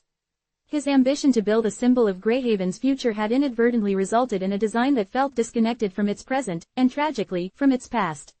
The clash was not simply one of aesthetics, but of fundamental understanding. Silas, the architect of order, was beginning to realize that the most complex structures were not made of steel and concrete, but of shared memories and unspoken needs. And in his pursuit of perfection, he had overlooked the very foundations upon which a true community was built. He had misjudged the spirit of the town, and in his misjudgment, had designed a structure that threatened to divide rather than unite. The silence that followed Father Michael's gentle observation and Agnes Thorne's quiet plea for soul was a heavier, more oppressive thing than the stillness that had greeted Silas's initial presentation. It was a silence pregnant with unspoken resentments, a heavy cloak woven from disappointment and burgeoning suspicion. Silas, standing amidst the scattered blueprints that now felt like accusations, felt a cold, unfamiliar prickle of unease creep up his spine. He had come to Greyhaven armed with logic, with expertise, with a vision he believed to be unequivocally beneficial. He had not anticipated that his vision, so clear and precise in his own mind, could be so fundamentally misunderstood, so utterly rejected. The initial murmurs, once contained within hushed tones and exchanged glances, began to coalesce. They started as a low hum, a collective sigh of disillusionment, before gradually swelling into a chorus of overt discontent. The town council, whose members had initially nodded along with Silas's technical explanations, now found themselves buffeted by a tide of public opinion that was turning decisively against him. It was a swift and brutal reversal, a testament to how quickly a professional triumph could curdle into a public scandal. "He doesn't listen." Agnes Thorne's voice, though still soft, carried a new edge of defiance. She spoke to the woman beside her, but her words were meant for the entire room, for anyone who would hear. "It's as if he's deaf to what we're saying. We're not asking for extravagance. We're asking for something that feels like us." Old man Hemlock, his withered face etched with a sorrow that mirrored the sea's own weary tides, added his own gruff observation. "He sees a building, not a home. He sees beams in concrete, not the memories that will fill those spaces. He built his idea of a future, but forgot the people who live in the present, and those who came before them." The word, forgot, resonated with a powerful resonance. It was a subtle accusation, a shift from mere disagreement to a deliberate act of negligence. Silas, still trying to process the emotional weight of their words, felt the ground beneath his professional footing begin to crumble. He had prided himself on meticulous planning, on accounting for every detail. To be accused of forgetting felt like a fundamental indictment of his very being as an architect. Then came the whispers, insidious and swift, that began to taint his reputation. They spoke of arrogance, of an aloofness that bordered on disdain. Silas, in his focused pursuit of what he considered optimal design, had indeed held himself somewhat apart. He had not engaged in the casual camaraderie that often smoothed the edges of community projects. His presentations were factual, his responses direct, often devoid of the comforting platitudes that people expected when discussing something as deeply personal as a community building. He had seen the project as a professional challenge, a chance to implement modern principles in a place he believed was right for them. He had not seen it as an opportunity for personal connection, for the gentle art of persuasion through shared understanding. "He thinks he knows better," someone muttered from the back of the hall, their voice laced with resentment. This sentiment, once a fringe murmur, now gained traction, amplified by the growing dissatisfaction. "He comes here, with his fancy degrees and his city ways, and expects us to just accept whatever he dreams up." The phrase, "city ways," was deployed like a weapon, a subtle but potent way to paint Silas as an outsider, a man whose values and understanding were incompatible with the deep-rooted traditions of Greyhaven. His design, once presented as a paragon of efficiency, was now being reinterpreted through the lens of his perceived foreignness. The clean lines, the minimalist aesthetic, the innovative materials, these were no longer symbols of progress, but evidence of an imposed, alien vision. "It's not Greyhaven's style," another voice declared, louder this time. "It's his style. He's trying to erase who we are and put his own mark on our town. He doesn't care about our history, about what makes this place special." Silas's jaw tightened. He had pored over old photographs of Greyhaven, studied its architectural history, and in his assessment, found it wanting in terms of modern functionality and resilience. He had intended his design to be a bridge, a way for Greyhaven to step forward, not to erase its past, but to build upon it with a stronger, more sustainable foundation. But his interpretation of building upon was clearly at odds with theirs. They saw his design as a demolition, a tearing down of the familiar in favor of the unknown and, in their eyes, the unwelcome. The narrative in the hall began to shift dramatically. The focus moved from the technical merits of his design to the perceived character flaws of its architect. Silas, who had meticulously calculated load-bearing capacities and thermal efficiencies, found himself utterly unprepared for the subjective, emotional calculus that was now being applied to him. His reputation, once a solid structure built on a foundation of successful projects and professional integrity, began to show the first hairline cracks. The whispers were no longer about his design choices, but about his intentions. "He's deliberately trying to push us," was the increasingly common refrain. "He thinks we're too simple to understand his genius, so he's just going to build what he wants, and we'll have to live with it."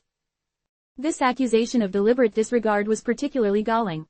Silas had always strived for clarity, for transparency in his work. He had believed that his thorough explanations, his detailed blueprints, were sufficient to convey his intentions. Now, he was being painted as a manipulative figure, a man secretly plotting to impose his will.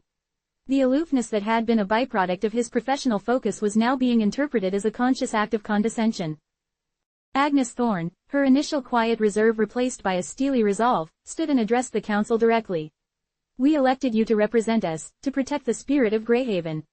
We entrusted you with the decision of our new community center, a place that should reflect our identity.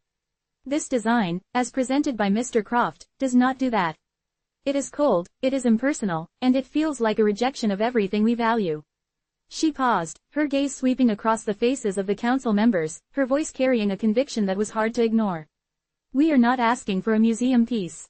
We are asking for a place that feels like home. And this does not.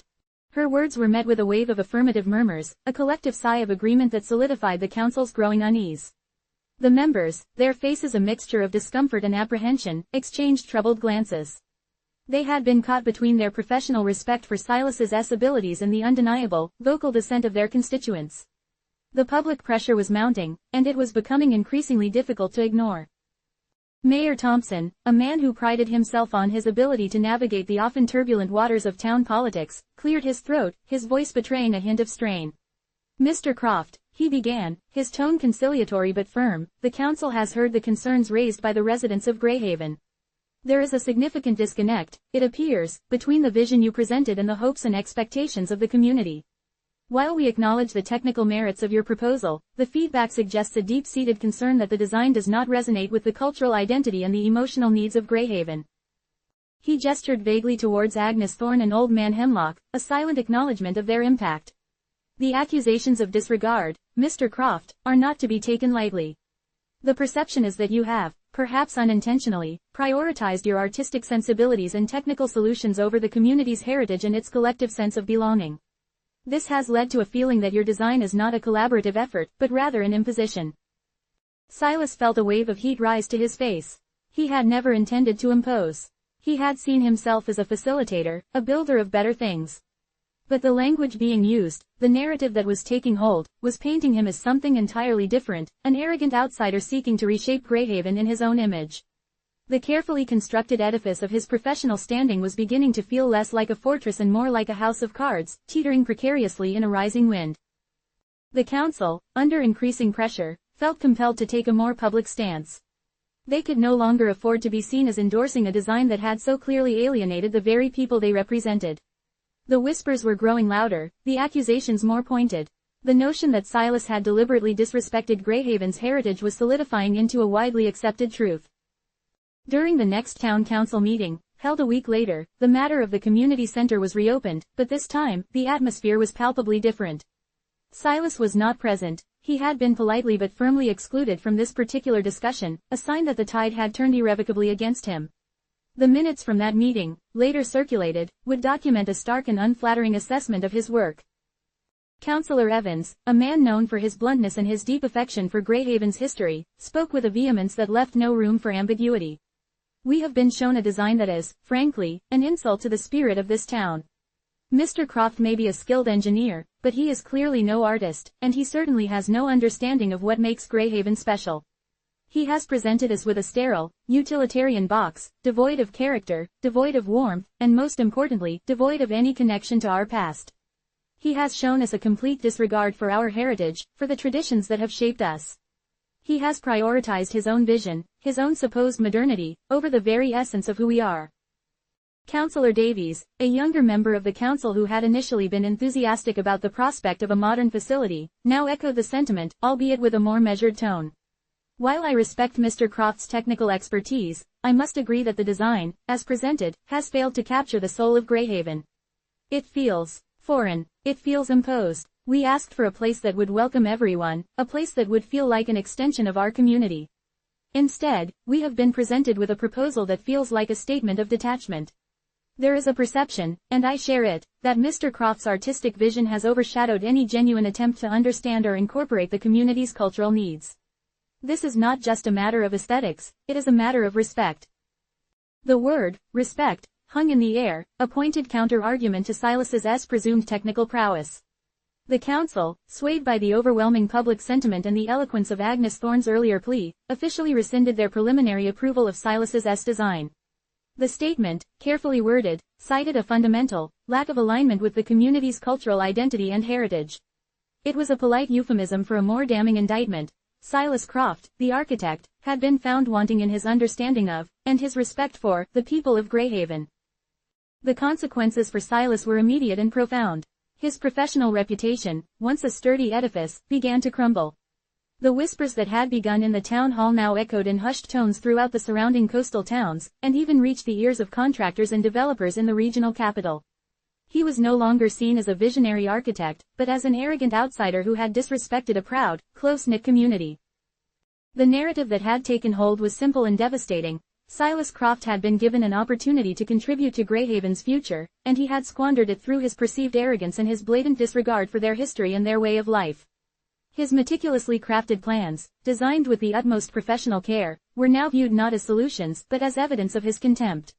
He had misjudged the town, yes, but more critically, he had misjudged the power of collective sentiment and the deep human need to feel understood and respected. The architect of misfortune, as some were beginning to call him, had inadvertently designed not a building, but a rift. And in his pursuit of architectural perfection, he had fractured the very trust he needed to build anything at all. The air in Silas Croft's temporary Greyhaven office, once thick with the scent of fresh blueprints and the hum of his own ambitious energy, now carried a stale, almost suffocating stillness. The rejection, delivered not with a thunderclap but with a cascade of quiet, resolute pronouncements from the town council, had landed like a physical blow. The project, the meticulously planned community center that had consumed his thoughts and professional dedication for months, was halted. Indefinitely. The word itself felt like a death knell, not just for the building, but for his burgeoning reputation in this small, proud corner of the coast. He stood amidst the scattered plans, the detailed elevations and cross-sections that now seemed to mock him with their unfulfilled promise. They were no longer guides to construction, but stark visual evidence of his miscalculation, his profound failure to connect. Greyhaven was divided. The whispers that had started as murmurs of discontent had coalesced into a palpable schism. On one side stood those who felt betrayed, their cultural identity and historical legacy seemingly disregarded by Silas's modern, impersonal, design. On the other, a smaller, more pragmatic faction, acknowledged the technical brilliance, the forward-thinking approach, but were largely drowned out by the tide of emotional outcry. Silas, the architect of this discord, found himself in a professional exile of his own making. His carefully honed ability to translate abstract concepts into tangible structures had, in this instance, resulted in the construction of a chasm, not a community center. He retreated, as he often did when faced with overwhelming complexity or emotional turbulence, into the sterile embrace of pure logic and design. He packed away the Greyhaven blueprints, not with a sense of defeat, but with a quiet, hardening conviction of the town's short-sightedness. It was easier to believe that they, the uninitiated, were simply incapable of appreciating the sophisticated elegance of his vision, than to confront the raw, human reality of their feelings. He saw their resistance not as a valid expression of identity, but as a stubborn clinging to the past, a fear of progress that threatened to stifle their own potential. His innovative designs, once symbols of his progressive thinking and technical prowess, were now, in his own mind, just that, designs, unrealized and misunderstood. The architect of Greyhaven's unbuilt center, Silas Croft, had become, in the eyes of many, a cautionary tale, a testament to the devastating consequences of ambition untempered by empathy, of a vision that failed to see the people for the structures. The days that followed his official dismissal were a blur of meticulous packing and silent brooding. His temporary office, a rented space overlooking the harbor, became a tomb for his ambitions. He dismantled his drafting table with a deliberate, almost clinical precision, each screw turned, each leg folded, a small act of severing ties. The drawings, carefully rolled and tied with twine, were relegated to a sturdy, waterproof case, not as cherished mementos but as specimens of a failed experiment. He could still feel the weight of their judgment, the sting of Agnes Thorne's quiet but unyielding words, the gruff pronouncements of Old Man Hemlock. They had spoken of memory, of soul, of a Greyhaven that existed beyond bricks and mortar, and Silas, in his pursuit of the perfect structural integrity and functional efficiency, had been utterly deaf. He drove away from Greyhaven under a sky the color of bruised plums, the coastal road a ribbon of grey unspooling before him. The rhythmic crash of waves against the cliffs, a sound that had once soothed him with its primal constancy, now seemed to echo the finality of his departure. He didn't look back. To look back would be to acknowledge the emotional landscape he had so spectacularly failed to navigate. He had arrived with a toolbox of technical expertise, brimming with the confidence of a man who understood how things were built, how they functioned, how they could be improved. He left with a profound, and deeply unsettling, understanding of how easily one could misjudge the very foundations upon which human connection, and indeed community, were built. His professional edifice, once so meticulously constructed, now felt precarious, built not on solid ground, but on the shifting sands of public perception and unspoken needs. Back in the city, the contrast was stark. The familiar, bustling anonymity of his urban existence offered a perverse kind of comfort. Here, in the cacophony of 1,000 different lives, his failure in Greyhaven could be contained, compartmentalized. He immersed himself in his work with a renewed, almost desperate intensity. New projects, smaller and less emotionally charged, came his way. He pored over blueprints, calculated stresses, and specified materials with an even greater meticulousness than before, as if by sheer force of technical detail, he could build an impenetrable barrier against the ghosts of Greyhaven. He convinced himself that his approach was sound, that the fault lay not in his design principles, but in the inherent conservatism and perhaps a touch of provincial ignorance of the coastal town. He found solace in the cold, hard facts of engineering, in the irrefutable logic of mathematics. These were languages he understood, languages that did not demand emotional resonance or historical context. Yet, even in the sterile environment of his city office, the image of Greyhaven's unbuilt community center would surface, unbidden. It would appear in the late-night quiet, a phantom structure born of his own design, shimmering with all the potential it had never realized. He would see the clean, modern lines, the open, light-filled spaces, the sustainable materials he had so carefully selected. And he would feel a pang, not of regret, but of a dull, persistent frustration. He had envisioned a building that would stand as a beacon of progress, a testament to Greyhaven's capacity for growth and adaptation. Instead, it had become a symbol of his own architectural misjudgment, a monument to a vision that had fundamentally failed to grasp the intangible essence of the community it was meant to serve. The story of Silas Croft and the Greyhaven Community Center began to circulate, not as a triumph of modern architecture but as a cautionary fable. It was recounted in hushed tones among architects and town planners, a narrative of ambition overreach, of technical expertise divorced from human understanding. His name, once associated with innovative solutions, began to carry a subtler, more problematic connotation. He was the architect who had built a wall where a bridge was needed, the man who had presented a blueprint for a building but had failed to draw a single line connecting with the hearts of the people who would use it. The community center itself remained a vacant lot, a physical manifestation of the unresolved conflict. The grass grew wild, dotted with wildflowers that seemed to mock the sterile perfection Silas had proposed. The townsfolk, while moving on with their daily lives, carried the unspoken weight of the division. The initial anger had softened into a lingering sense of loss, a quiet lament for the opportunity that had slipped through their fingers, a testament to the enduring power of collective memory and the deep-seated human need to feel seen and understood. Silas Croft, the architect of misfortune, had indeed designed something for Greyhaven, but it was not a building.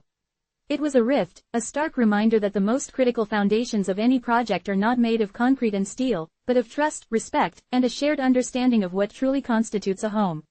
His innovative designs, once hailed as the future, were now viewed through the prism of his profound architectural misjudgment, a beautiful but ultimately empty shell that could never hold the warmth of a community. Chapter 6. The Cartographer's Blind Spot. Jasper's maps were not merely representations of Argent City, they were, in their own way, declarations of truth.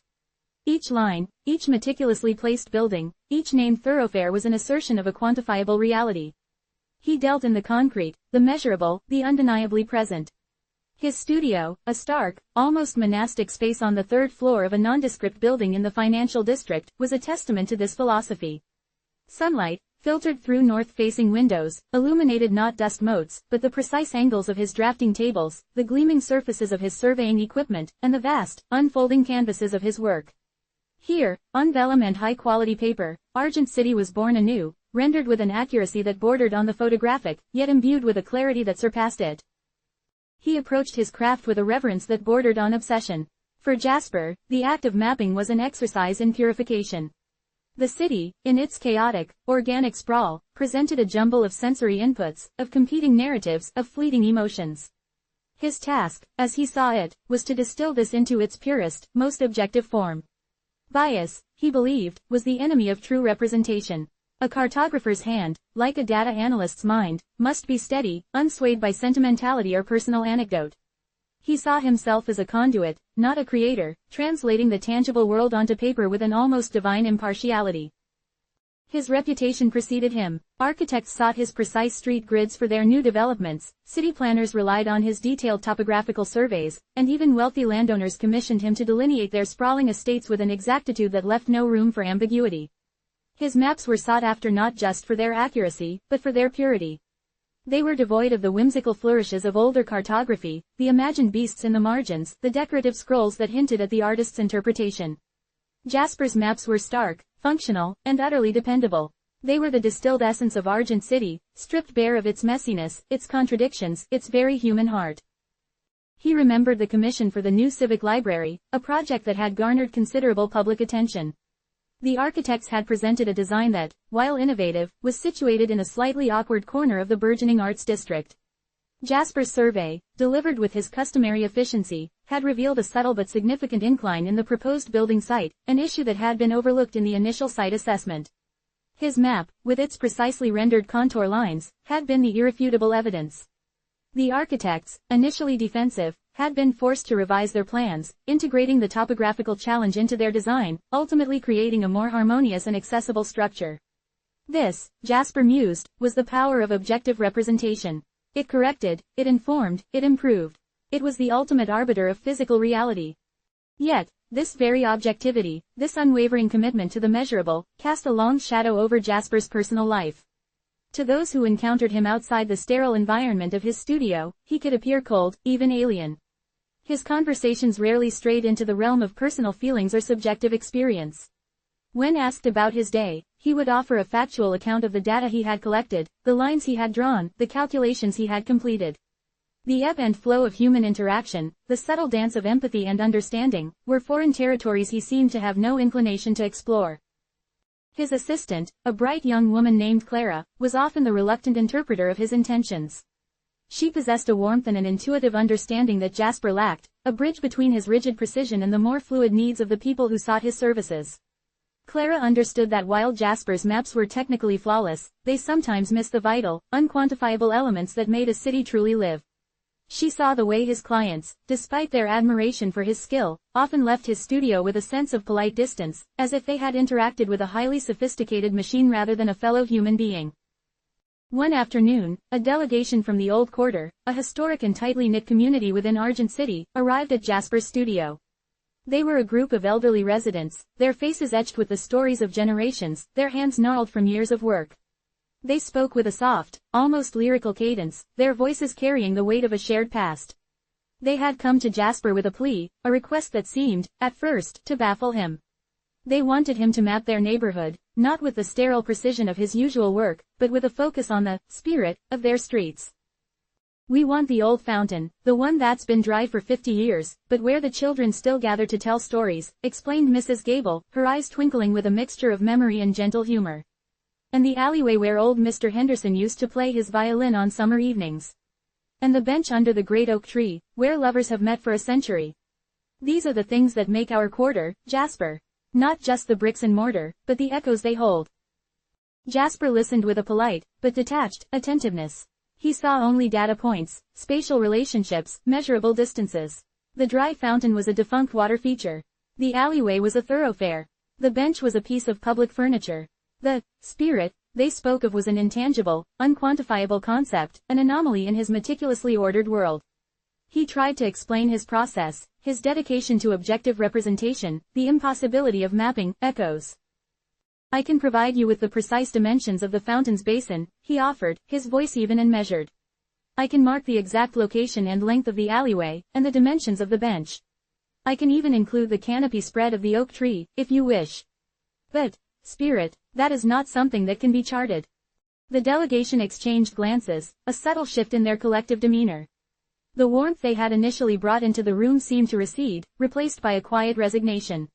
Clara, standing by the door, felt a familiar pang of disappointment. She saw the gentle hope in their eyes dimming, replaced by the weary understanding that they were speaking a different language. They were not asking for a technical document, they were asking for a reflection of their lived experience, a validation of their shared history. "Perhaps," Mrs. Gable said, her voice softer now, "you could simply mark the places where the memories are strongest. The places that feel important, even if they are no longer in use." Jasper paused, his brow furrowed in a rare display of genuine contemplation. The request, while still stubbornly defying his established methodology, held a certain logical appeal. If these memories were concentrated in specific locations, then those locations could, in theory, be identified and marked. It was a variation on a theme, an adaptation of his core principles to a slightly more abstract, yet still spatially defined, problem. I can denote areas of historical significance, he conceded, his tone still analytical. If you can provide me with specific points or boundaries that you deem to be of importance, I can incorporate them into the cartographic representation. He saw it as an exercise in data input, albeit of a less conventional kind. He could record the locations they pointed to, assign them a specific marker, and include it in the final output. It was still about location, about space. The human element, the subjective importance, was merely a label, a data tag. The delegation left with a flicker of renewed hope, but also with a lingering sense of apprehension. Clara watched them go, a knot tightening in her stomach. She knew Jasper's maps. They were precise, they were accurate, they were undeniably useful. But they were also, in their unwavering objectivity, inherently incomplete. He could map the physical city with breathtaking clarity, but the invisible threads that bound its people together, the shared stories, the collective memories, the very essence of what made Argent City theirs, these were the blind spots in Jasper's meticulously crafted world. His maps captured the bones of the city, but they never quite managed to convey its soul. And in the old quarter, where the past was as present as the cobblestones beneath their feet, the absence of that soul was a silence that could no longer be ignored. Jasper, meanwhile, retreated to his studio, the peculiar request from the old quarter already being processed through his internal logic. He saw it as a challenge, a puzzle to be solved. How could one quantify the intangible? How could one assign a spatial coordinate to a feeling? He began to brainstorm potential approaches. Perhaps a system of weighted markers, with the density of historical references dictating the size or intensity of the symbol.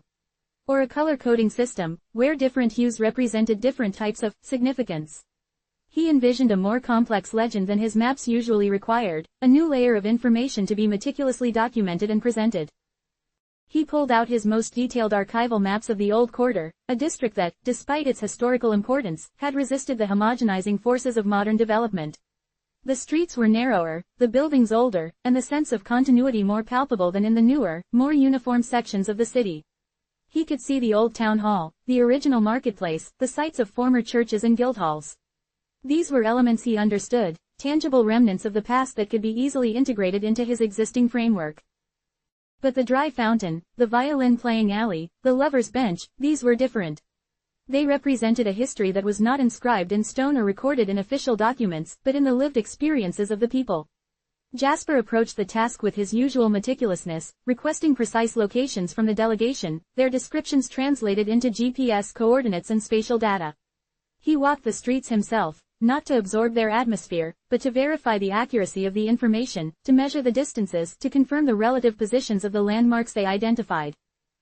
He would stand in the middle of a narrow lane, his eyes scanning the worn brickwork, the peeling paint, the overflowing window boxes, and his mind would be focused on the angle of the sun, the width of the thoroughfare, the exact distance to the nearest corner. The elderly residents would watch him, their faces a mixture of curiosity and a faint, persistent disappointment. They would point to a particular archway, recounting a story of a clandestine meeting or a boisterous celebration that had taken place there generations ago.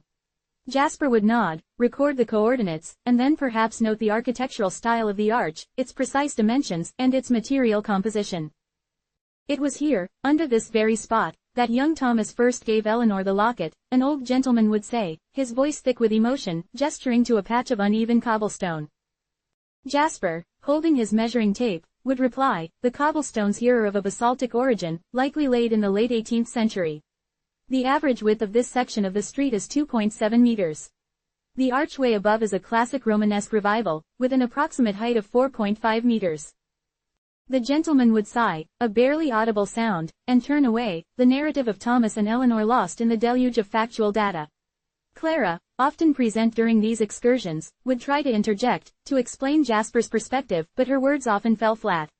She understood the necessity of Jasper's work. The city needed accurate maps, reliable data. But she also understood the hunger for recognition, for validation of the stories that formed the fabric of their lives. Jasper's map of the old quarter, when it was finally presented, was a masterpiece of technical cartography. Every building was rendered with exquisite detail, every street, every alleyway, every public space precisely delineated. He had incorporated the requested points of interest, marking them with small, numbered icons. A tiny diagram of a fountain, even though it was dry, was placed where Mrs. Gable had indicated. An abstract symbol representing music was placed in the alleyway. A delicate heart, outlined in fine ink, was positioned beneath the oak tree. The delegation gathered in the town hall, the map spread out on a large table. There was a collective intake of breath, an acknowledgement of the sheer skill and precision on display. Jasper stood beside it, his expression neutral, ready to explain the technical specifications. As you can see, he began, his voice clear and resonant, I have incorporated the designated areas of historical significance. Each numbered point corresponds to an entry in the accompanying legend, which details the approximate spatial data and any relevant architectural or topographical features that could be reliably identified. He pointed to the dry fountain. This symbol, the stylized basin, indicates the location you identified.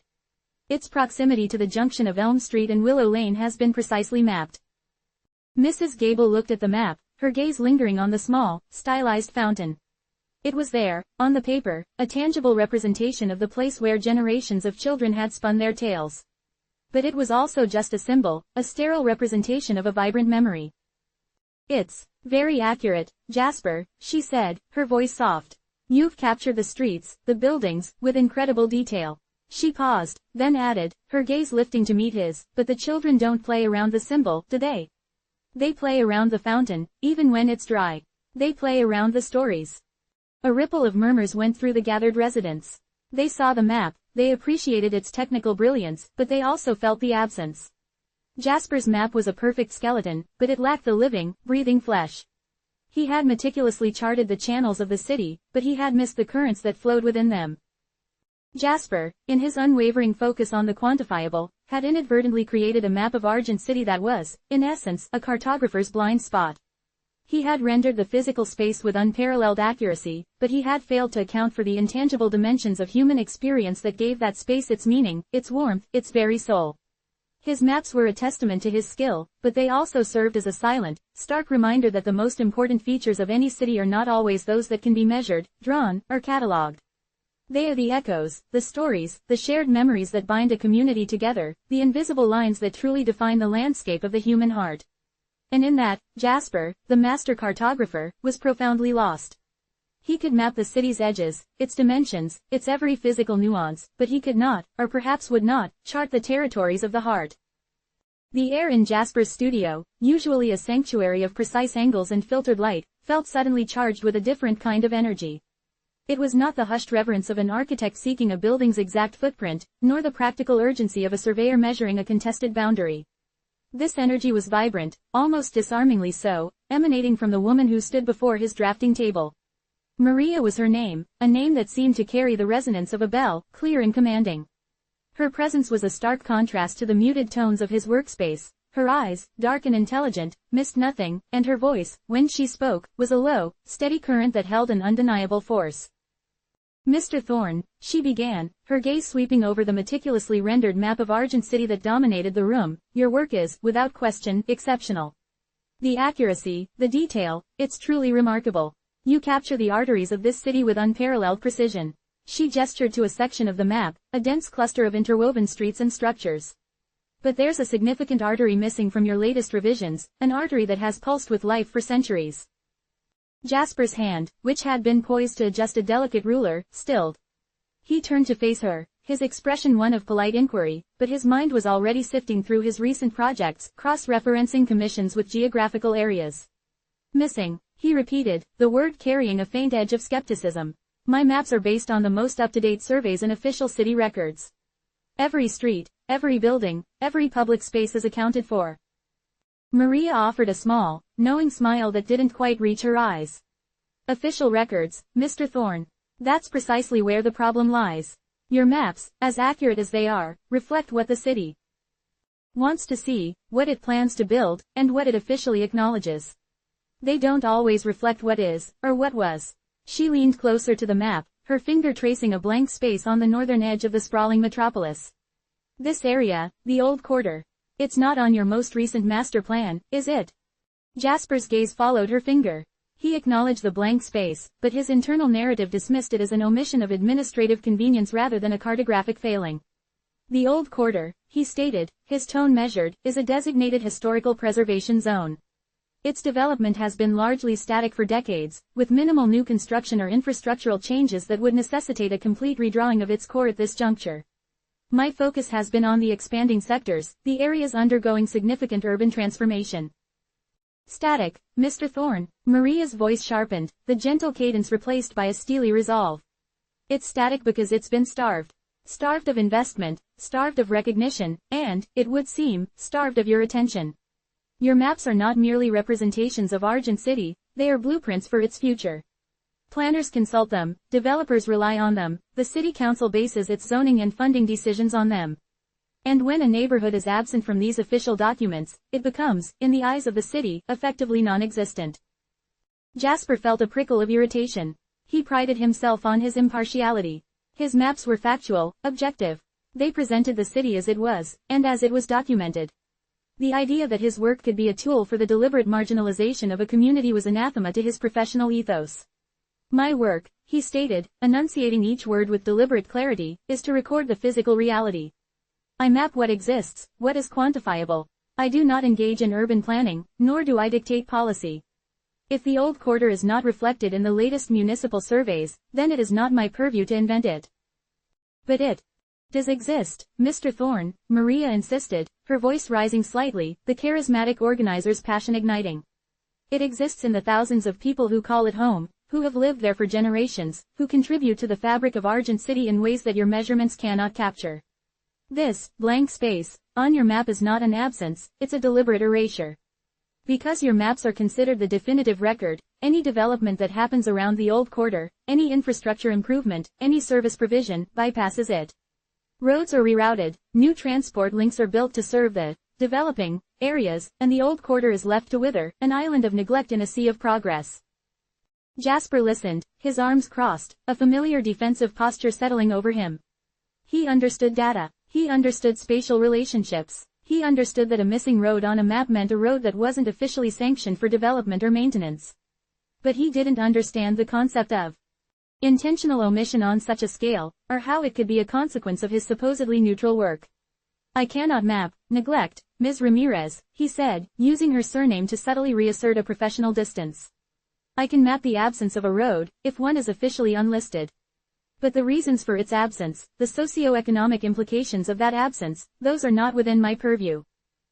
And that, Mr. Thorne, Maria countered, her gaze unwavering, is your blind spot.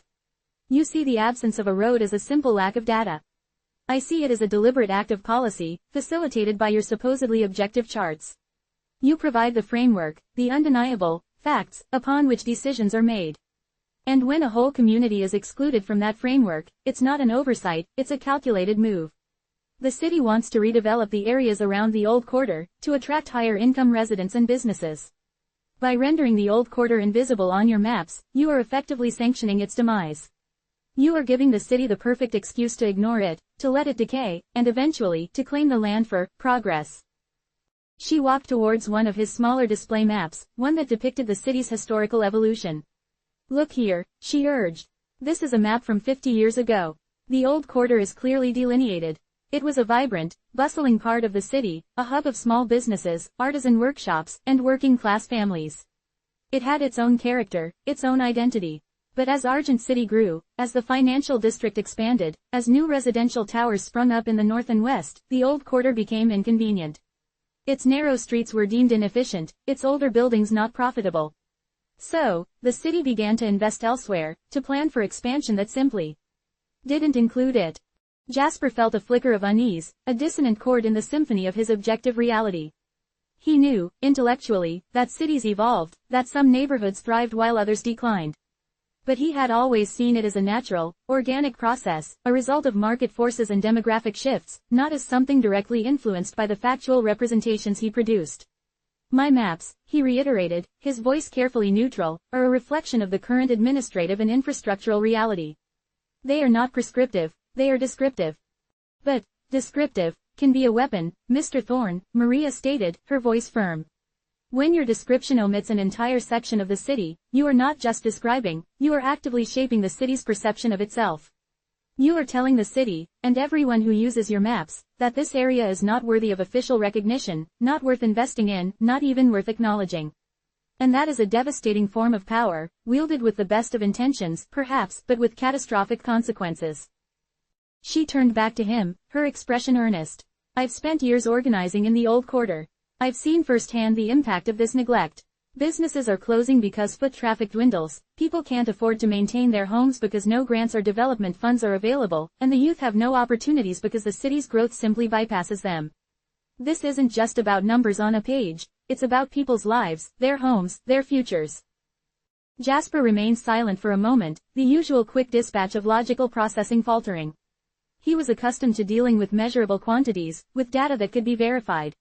Maria's words presented a different kind of data, a human data, that defied his usual methods of categorization. He looked at his maps, at the clean lines, the precise labels, the absence of the old quarter in its entirety from his most recent, most influential works. He had always seen them as neutral, as pure representation.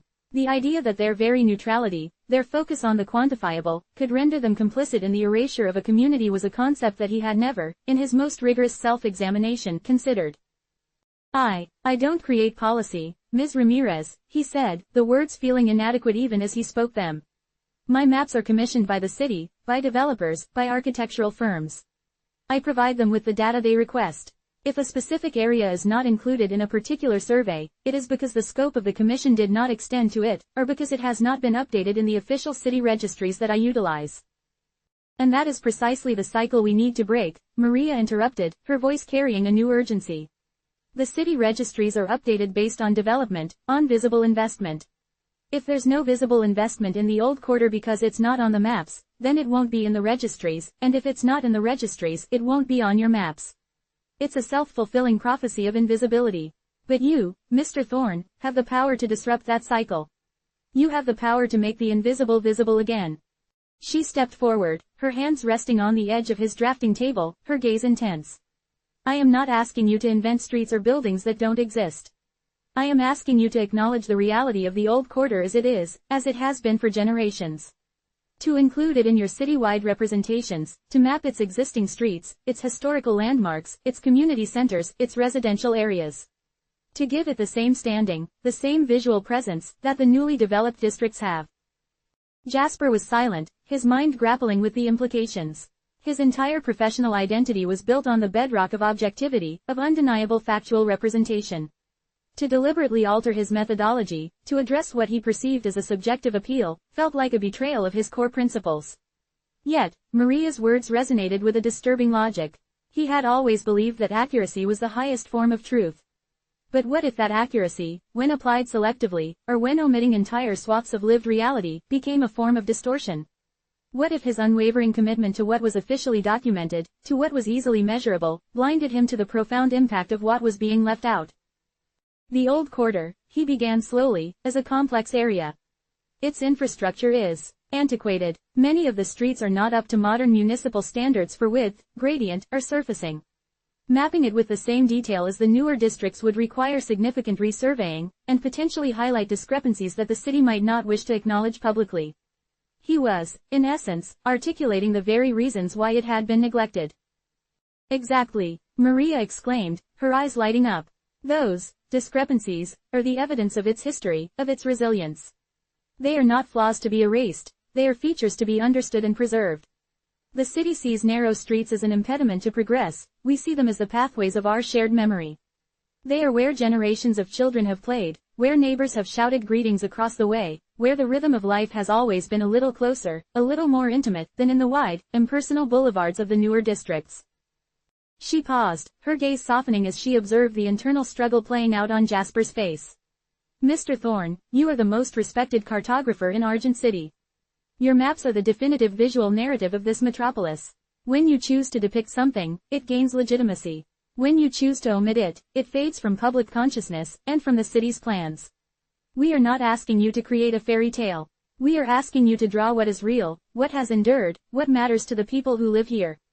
We are asking you to correct your own blind spot. Jasper looked at the large, meticulously detailed map of Argent City spread before him. He saw the gleaming towers of the financial district, the meticulously planned residential enclaves, the sprawling industrial parks. He saw the efficiency, the order, the quantifiable progress. And then he saw the blank space, the void where the old quarter should have been. For the first time, it didn't look like an absence of data. It looked like a wound. A deliberate omission that had festered, allowing a vital part of the city to slowly atrophy. I would need to see the old quarter, Jasper stated, the words a reluctant concession, a tentative step into uncharted territory. I would need to conduct my own surveys, to verify the existing infrastructure, the historical markers, the current residential and commercial occupancy. I cannot simply accept a description without empirical data. Maria's face broke into a genuine, radiant smile. And we would be honored to guide you, Mr. Thorne. We will show you the streets, the buildings, the places that hold our stories. We will provide you with the context that your measurements alone cannot capture. We will help you see what has been hidden in plain sight, what has been deliberately obscured by the very clarity of your own work. She extended her hand, her gesture confident and expectant. Will you map the old quarter, Mr. Thorne? Will you help us reclaim our place on the map of Argent City? Jasper hesitated for a fraction of a second, then, with a sense of stepping into an unknown dimension, he met her gaze and clasped her hand.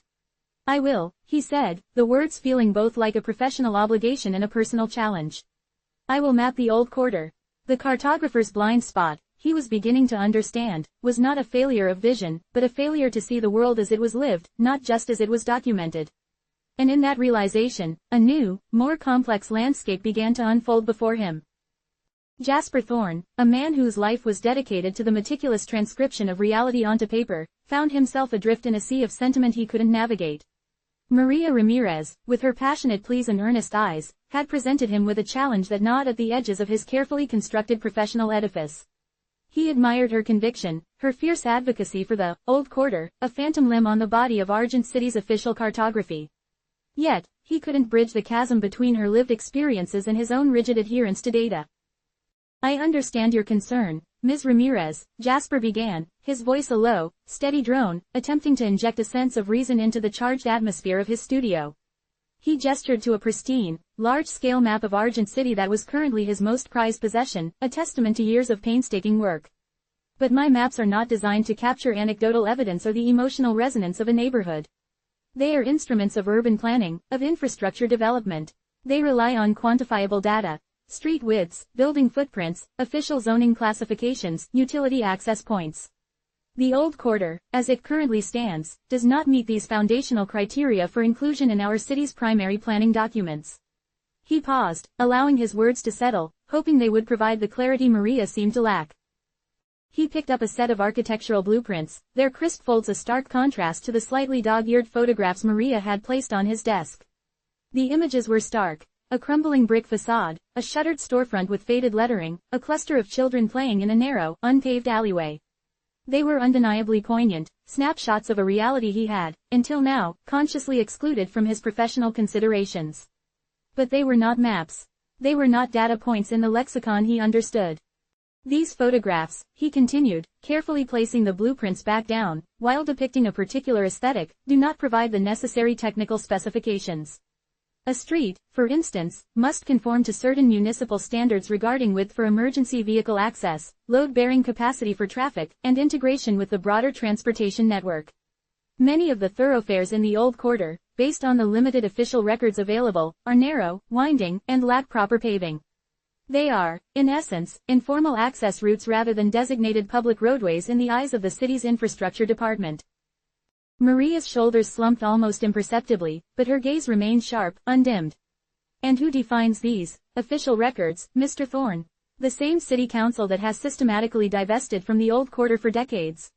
The same planning committees that prioritize new high-rise developments over the preservation of existing communities. Your criteria, sir, are not neutral. They are inherently biased towards the very forces that have led to the old quarter's marginalization. Jasper felt a familiar prickle of defensiveness. He had always prided himself on his impartiality, on the absolute objectivity of his craft. His maps were a reflection of reality as documented by official channels. To accuse him of bias was to fundamentally misunderstand his role, or worse, to dismiss his life's work as anything less than pure, unadulterated fact. My methodology, he stated, his voice hardening slightly, is based on established cartographic principles and the most current municipal surveys. If an area lacks official designation for services, if its streets are not officially recognized and maintained by the city, then it does not appear on the planning maps. This is not a matter of bias, it is a matter of operational necessity. Imagine trying to plan a new subway line or a public bus route based on images of unpaved alleyways. It would be impossible, and frankly, irresponsible. He turned to one of his own detailed charts, a sectional map of the city's burgeoning commercial district, with its clean, precise grid of wide avenues and meticulously plotted building plots. Look at this, he said, tapping the map with a precise finger. Every intersection is accounted for, every block dimension is exact, every building is registered with its designated use and ownership. This is information that planners, developers, and emergency services can directly utilize. It is actionable intelligence. The old quarter, as you describe it, is not actionable in this framework. Maria produced another photograph, this one showing a bustling street scene, albeit one with a decidedly older, perhaps more worn, aesthetic. People were gathered outside small shops, an elderly woman was watering plants on a balcony, a group of children were engaged in a game of hopscotch on the cobblestones. And this, Mr. Thorne, is this not actionable? These are the people who live here, who work here, who form the very fabric of this city. They are not abstract data points, they are citizens. Their displacement, the closure of these businesses, this is the direct consequence of your operational necessity. When an area is invisible on official maps, it becomes a magnet for disinvestment. Land values stagnate, while surrounding areas skyrocket. Developers see derelict properties as opportunities for lucrative demolition and redevelopment, not as homes or businesses to be supported. This shop, she pointed to the photograph, a bakery that has been in the same family for 3 generations, is slated to close next month. The owner can't afford the rising property taxes, and he certainly can't compete with the new chain cafes opening in the revitalized districts. His livelihood, his family's heritage, is being erased because your maps don't acknowledge his existence. Jasper's gaze flickered to the photograph, then back to his own meticulously rendered map. He recognized the inherent tragedy, the human cost of urban change. He had witnessed it, in a detached, analytical way, many times before. Neighborhoods shifted, economies changed, demographics evolved. It was the natural, if sometimes brutal, progression of a living city. But he maintained that his role was to document, not to influence or to engineer social outcomes. I acknowledge the hardship, Ms. Ramirez, he said, his tone carefully measured. But to suggest that my maps are the cause of this is to oversimplify a complex interplay of economic forces. Property values are influenced by market demand, infrastructure development, and citywide investment strategies. My maps are a reflection of these trends, not their instigators.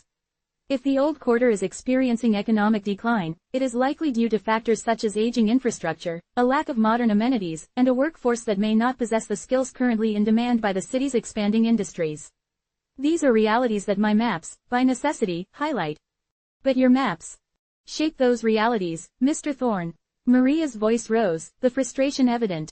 You are not merely reflecting the city, you are actively constructing its future by defining what is considered relevant, what is deemed worthy of investment.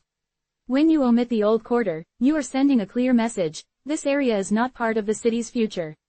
It is a relic to be bypassed, eventually forgotten, and ultimately, cleared for development. You are drawing the boundaries of progress, and by doing so, you are drawing a death sentence for a community. She reached into her bag and pulled out a thick, bound document. I have compiled testimonies from residents, historical accounts of the area's establishment, business ledgers, and even photographic documentation of the existing infrastructure, the cobblestone streets, the historical architectural features, the community gardens that are maintained by residents, the local artisan workshops that still operate. These are not abstract concepts, Mr. Thorne. This is the lived reality of a vibrant community. It is data, of a different kind, but data nonetheless. Data that speaks to resilience, to history, to human lives. Jasper picked up the document, his fingers tracing the embossed title. He felt a sense of obligation, a professional courtesy to at least acknowledge the effort. But as he flipped through the pages, his gaze was drawn to the dense text, the personal narratives, the slightly blurred photographs. It was a world away from the precise, geometric language of his own work. This is extensive, Ms. Ramirez, he admitted, his voice still carrying an undercurrent of skepticism. But it does not translate into the spatial data required for city planning. For example, the historical accounts mention narrow passages and winding lanes. These are descriptive terms, not precise measurements. The photographs show charming, perhaps, but functionally limited thoroughfares. My maps require precise coordinates, exact dimensions, and official classifications. Without that, Any attempt to integrate this information into official planning documents would be met with immediate rejection. He closed the document with a soft thud, placing it back on the table. I cannot, in good conscience, present this as factual, quantifiable data for the purposes of urban planning. It lacks the rigor, the objectivity, that is essential for my profession. I am a cartographer, Ms. Ramirez, not a sociologist or a historian. My expertise lies in the precise representation of spatial information. And your adherence to that narrow definition of expertise is precisely what allows this injustice to persist, Maria countered, her voice firm but laced with a weariness that was beginning to fray the edges of her earlier passion. You see my evidences, descriptive terms, and charming aesthetics. I see it as the testament to a community's enduring presence. You require official classifications, but the city has deliberately withheld those classifications from the old quarter. You speak of rigor and objectivity, but your refusal to acknowledge any data that doesn't fit your predefined, officially sanctioned parameters is, in itself, a profound form of bias. It is a bias of omission, a bias that renders entire communities invisible simply because they do not conform to the prevailing narrative of progress and development. She looked at him, her dark eyes searching his face, a hint of disappointment clouding their depths. You are a man who believes in accuracy, Mr. Thorne. But what is accuracy when it serves to perpetuate inequity? What is objective when it ignores the lived realities of thousands of people?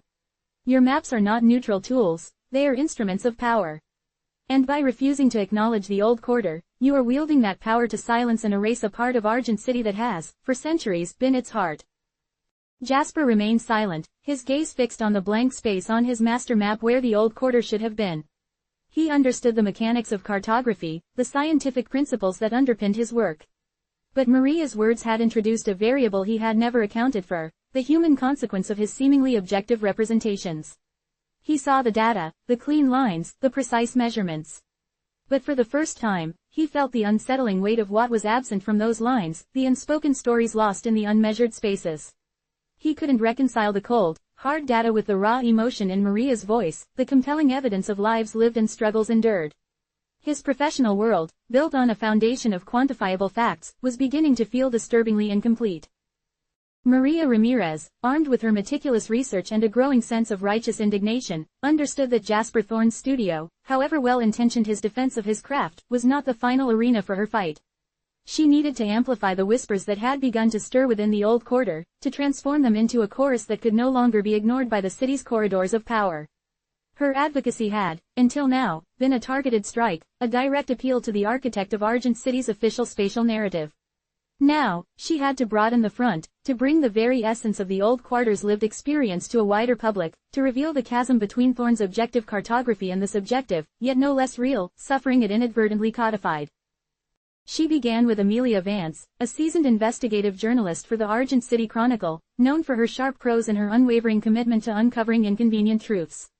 Amelia, initially approaching the story with a professional detachment, found herself increasingly drawn into the human drama Maria painted. She met with residents of the old quarter, their stories echoing Maria's passionate narrative with a raw, unvarnished authenticity.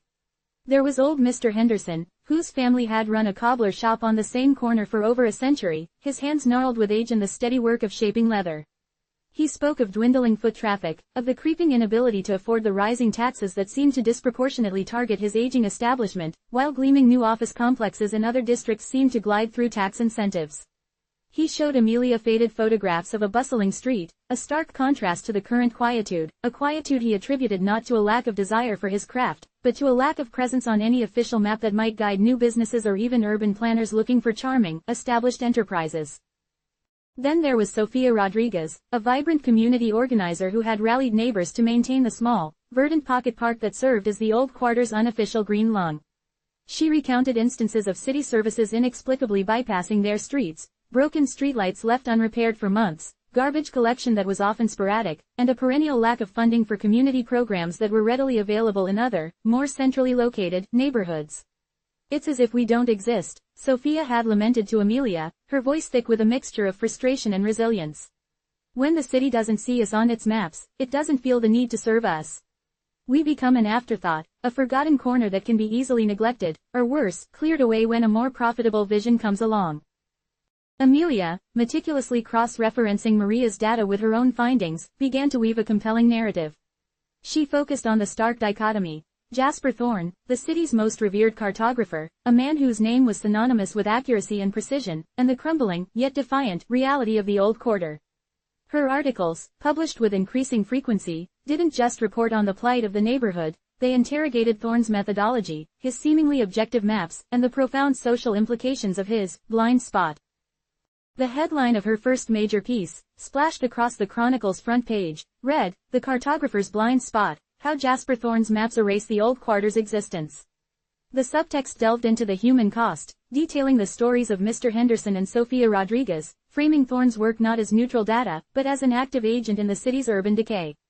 Amelia wrote, "For decades, Argent City has prided itself on its meticulous urban planning, spearheaded by the esteemed cartographer Jasper Thorne. His maps, lauded for their precision and comprehensive detail, are the bedrock upon which the city's development is built. Yet, within these seemingly objective documents lies a critical omission, a void that has systematically rendered the historic old quarter invisible to the very systems designed to serve it. This invisibility, critics argue, is not an accident, but a consequence of a cartographic approach that prioritizes official designations and quantifiable data over the lived realities of its citizens." The impact was immediate and far-reaching. Thorne, a man accustomed to quiet admiration for his technical prowess, found himself thrust into an uncomfortable spotlight. Letters poured into the Chronicle's editorial offices, some defending Thorne's professional integrity, but a significant number echoing Maria's and Amelia's concerns.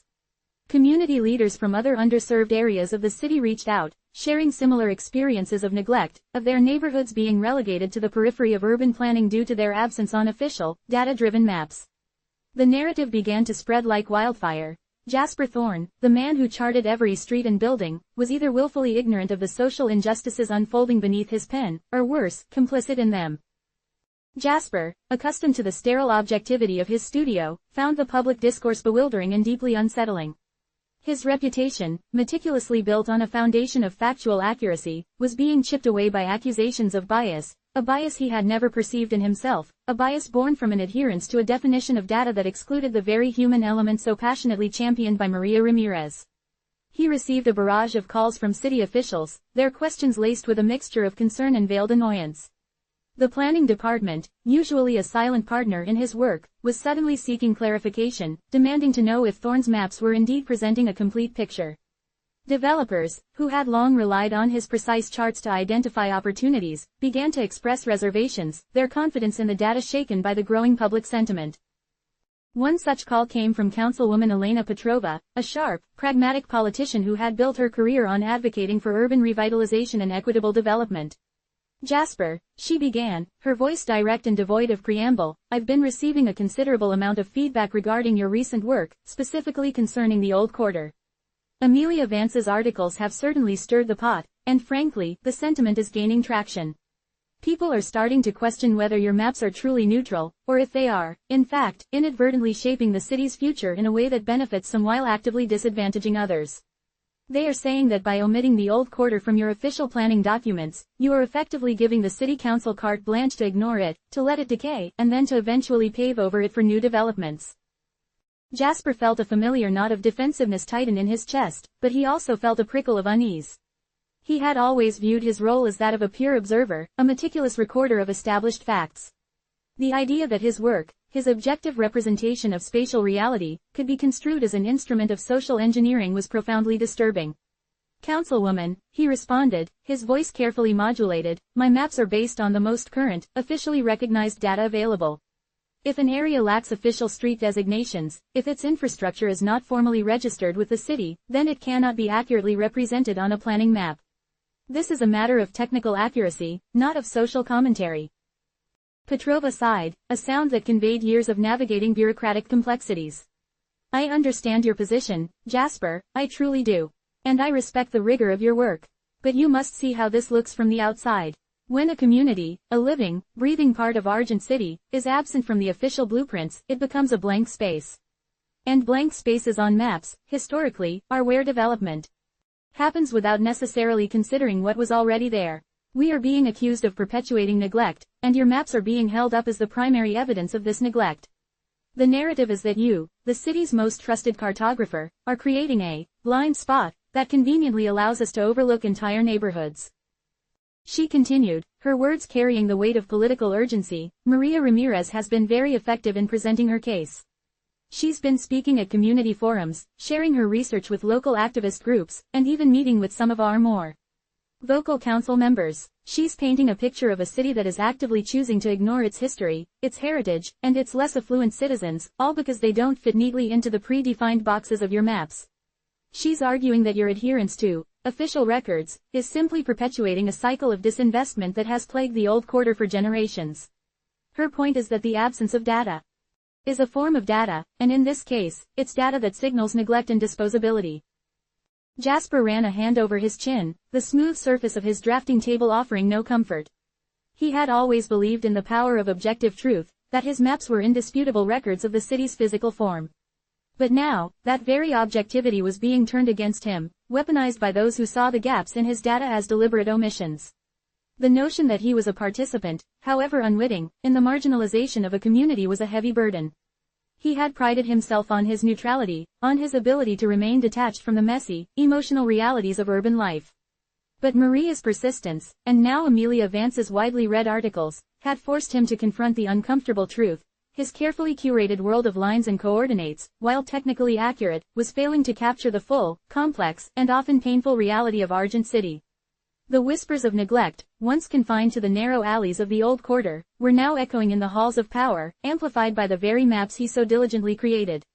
His reputation, once a beacon of unwavering accuracy, was now shadowed by the accusation of a profound and consequential blind spot, a gap in his vision that had allowed an entire community to slip through the cracks of urban progress. The comfort of his precise measurements was beginning to feel like the coldness of indifference. The air in the Argent City Council chambers crackled with a tension that had been building for weeks. Sunlight, usually a warm benediction on the polished wood and hushed tones of official proceedings, seemed to sharpen the edges of the room, highlighting the stark divisions that had emerged. On one side sat the city's esteemed officials, their faces a mixture of apprehension and practiced neutrality. On the other, a sea of faces from the old quarter, etched with years of resilience and a nascent hope that had finally found a voice. And at the center of it all, a table where Maria Ramirez stood, not with the fiery pronouncements of a politician, but with the quiet, irrefutable authority of someone who had meticulously gathered the scattered fragments of truth. Jasper Thorne was present, of course. He occupied a seat near the front, his posture betraying a discomfort that his immaculately tailored suit could not conceal. He had come expecting a debate, a technical discussion of cartographic principles and data collection. What he found, as Maria began to speak, was something far more primal, far more human. Her voice, steady and clear, did not focus on abstract concepts of data points or land surveys. Instead, she painted a vibrant, painful portrait of a community, a tapestry woven from individual lives, each thread vibrant and essential, yet seemingly invisible to the very city that claimed to represent them. She presented the evidence not in sterile spreadsheets, but in tangible, undeniable forms. There were photographs of Mr. Henderson's cobbler shop, not just the storefront, but close-ups of the worn leather and the tools that had shaped generations of shoes, each scuff mark a testament to its enduring presence. Beside them, Amelia Vance's articles, not merely quoted, but displayed in their entirety, their stark headlines and poignant narratives laid bare for all to see. Maria spoke of Sofia Rodriguez's Pocket Park, not as a mere patch of green on an undeveloped lot, but as a vital lung, a sanctuary where children played and neighbors gathered, a space of profound social significance that existed entirely outside the parameters of Jasper's official city maps. She showed projections, data derived not from official city requisitions, but from grassroots surveys conducted by community volunteers, meticulously detailing the unmet needs of the old quarter. The persistent potholes that swallowed cars whole, the intermittent streetlights that cast long, menacing shadows, the absence of accessible public transport routes that effectively isolated residents from essential services and employment opportunities elsewhere in the city. These are not errors in data collection, Maria stated, her voice gaining a subtle resonance that carried to the furthest corners of the chamber. These are the silences of our official record. They are the consequences of a cartography that has, intentionally or not, created a blind spot. A blind spot that has allowed a vibrant, living community to be treated as if it were a blank canvas, ready to be painted over. She then introduced a series of comparative maps. The first, a recent, official map of Argent City, meticulously detailed, showing business districts, residential zones, and infrastructure networks. It was a map Jasper Thorne would have signed with pride. Then, she overlaid it with a hand-drawn map, created by residents of the old quarter themselves. This map was less precise in its technical rendering, but infinitely richer in its depiction of lived reality. It marked the informal gathering spots, the routes taken by children to school that bypassed the officially designated but unsafe main roads, the small businesses that operated on the fringes of legality but provided essential services to their neighbors, the homes where families had lived for generations, their roots intertwined with the very soil beneath their feet. The contrast was jarring. Jasper's map showed a void, a blank space where the residence's map pulsed with life. "Councilman Sterling," Maria said, her gaze steady, addressing the head of the planning committee, "your department relies on Mr. Thorne's maps to allocate resources, to plan infrastructure, to identify areas for development and investment. When the old quarter does not appear on these maps, it is not merely an omission, it is a declaration. It declares that there is nothing there worth investing in, nothing worth preserving, no one whose needs are worth the effort of formal recognition." She then presented a series of financial documents, cross-referenced with development proposals from the past 2 decades. These showed a pattern. Areas bordering the old quarter, once considered undesirable, had seen significant investment and revitalization. After they were officially designated on city planning maps, the old quarter, meanwhile, remained conspicuously absent, its potential untapped, its needs unmet, becoming an increasingly dilapidated buffer zone for its more fortunate neighbors.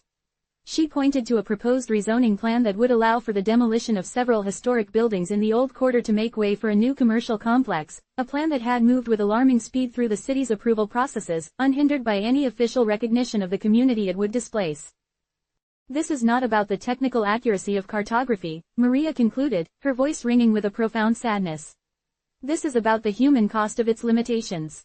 Mr. Thorne's maps, intended to guide and inform, have inadvertently become tools of erasure.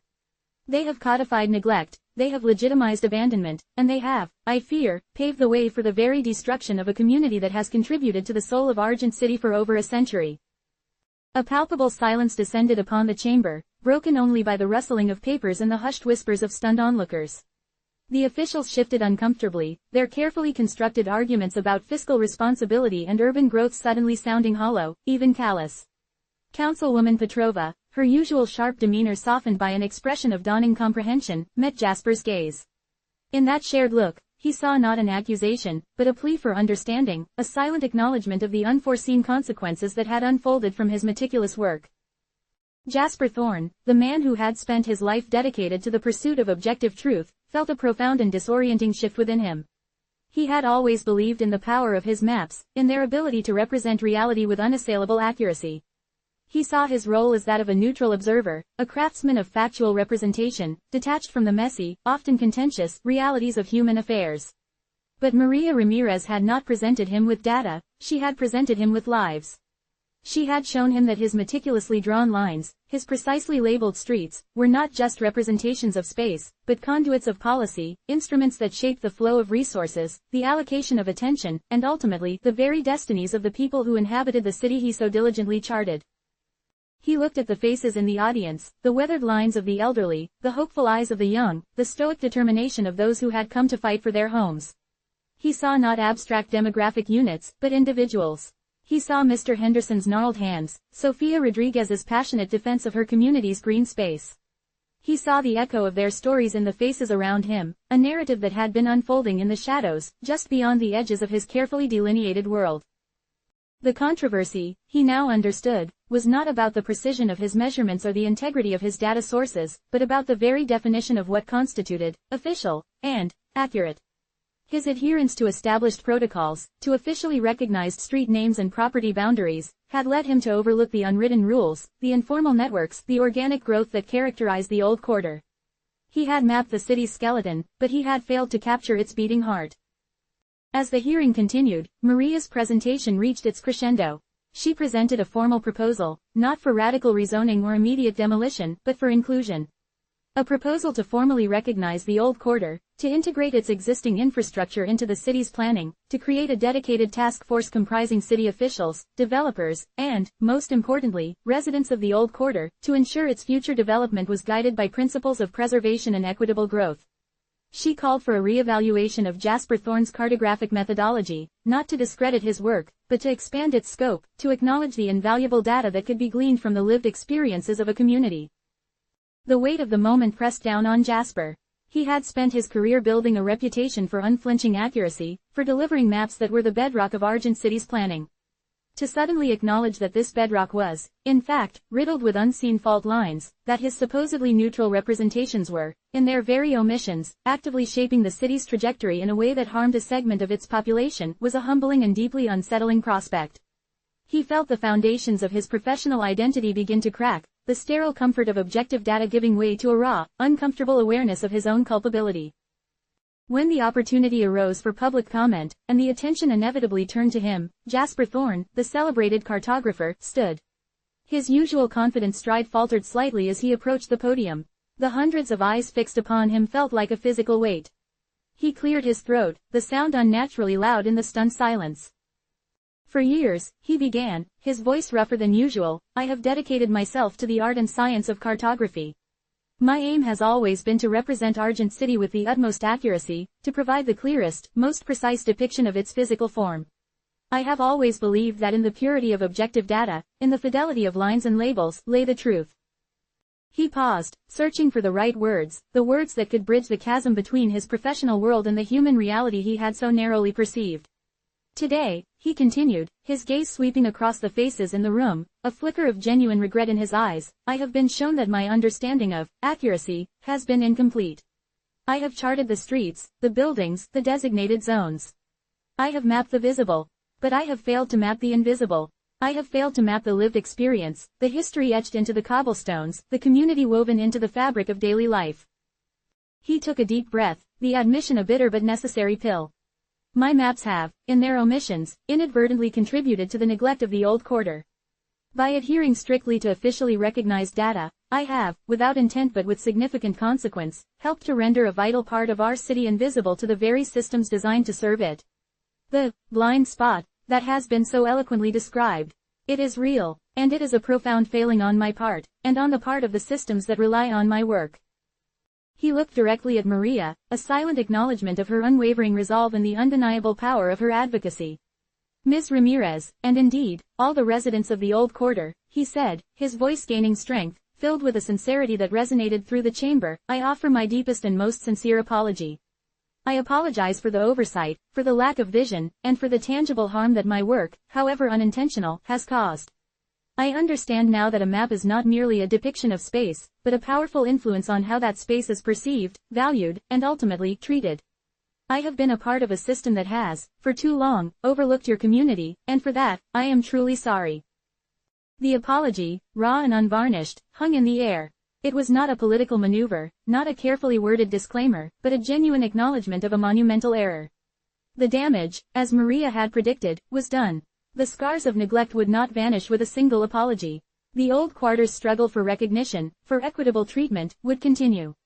But in that moment, in that hushed council chamber, a seed of change had been sown.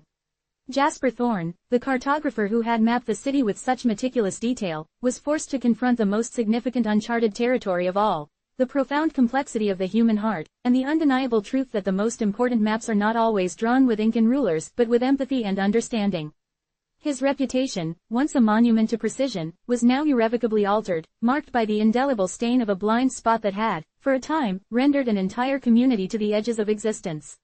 He left the council chambers that day not as the celebrated architect of Argent City's spatial narrative, but as a man burdened by the unsettling realization that true cartography demanded more than just an accurate depiction of geography, it demanded a map of humanity itself. Chapter 7. Echoes of Understanding. The late afternoon sun, a pale imitation of the vibrant hues that once painted the Argent City skyline, filtered through the unruly branches of the ancient oak that dominated Eleanor's Oakhaven garden.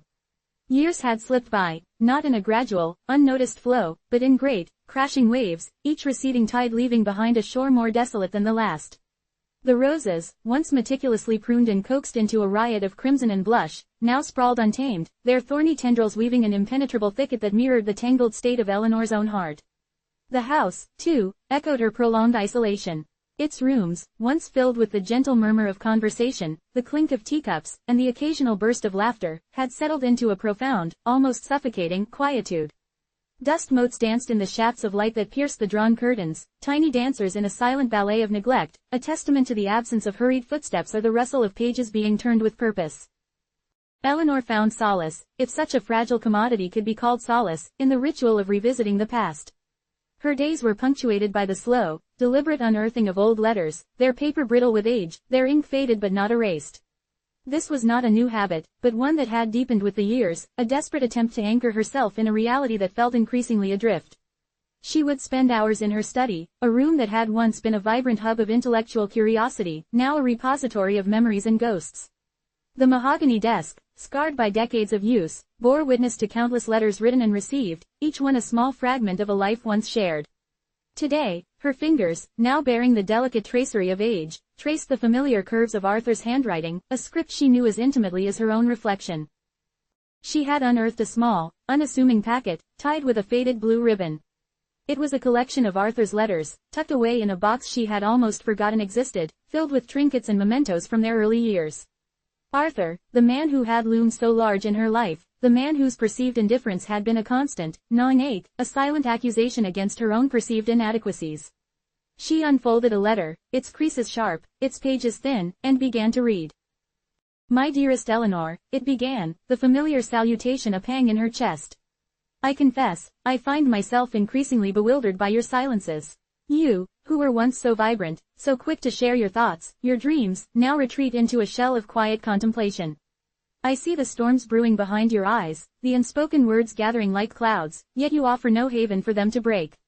Is it my fault, my love? Have I, in my own clumsy way, failed to provide the solace you seek?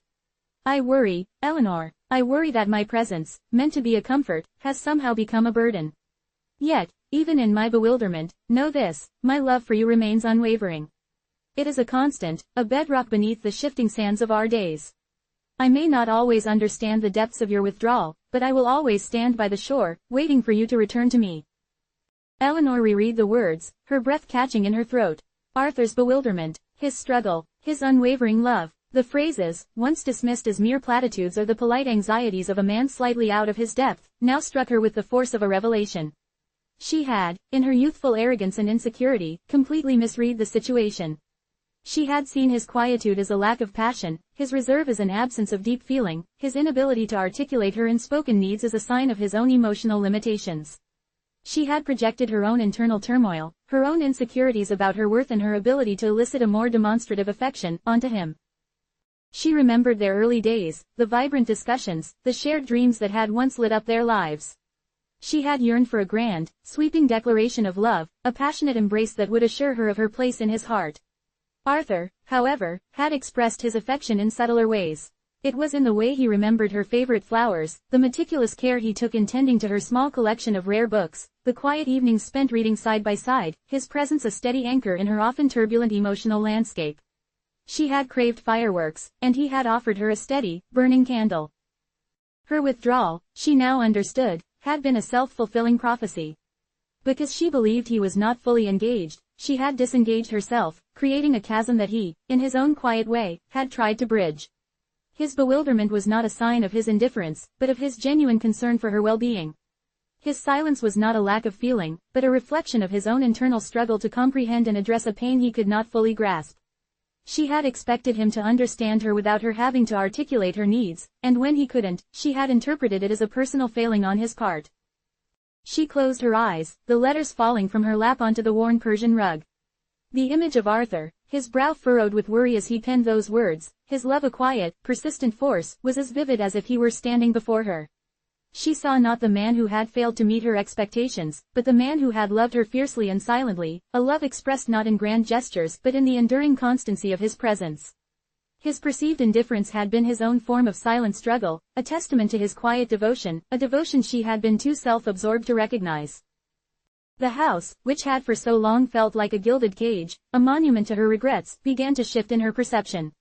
The silence, once a deafening reminder of what was lost, now seemed to hold a different resonance. It was not an emptiness, but a space. A space for reflection, for understanding, for a belated reckoning with her own misjudgments. The overgrown garden, the sprawling roses, the dust motes dancing in the sunlight, they were no longer symbols of decay and neglect, but rather the gentle patina of time, the natural evolution of a life lived, imperfectly, but lived nonetheless. She picked up another letter, the paper cool against her fingertips. This one was older, from their honeymoon. He had written about the sheer joy of simply being with her, of watching her sleep, of the profound peace he felt in her presence. He spoke of the world outside their small bubble of happiness as a distraction, something he wished he could shield her from. She had read that as a desire to control, to isolate her from the wider world.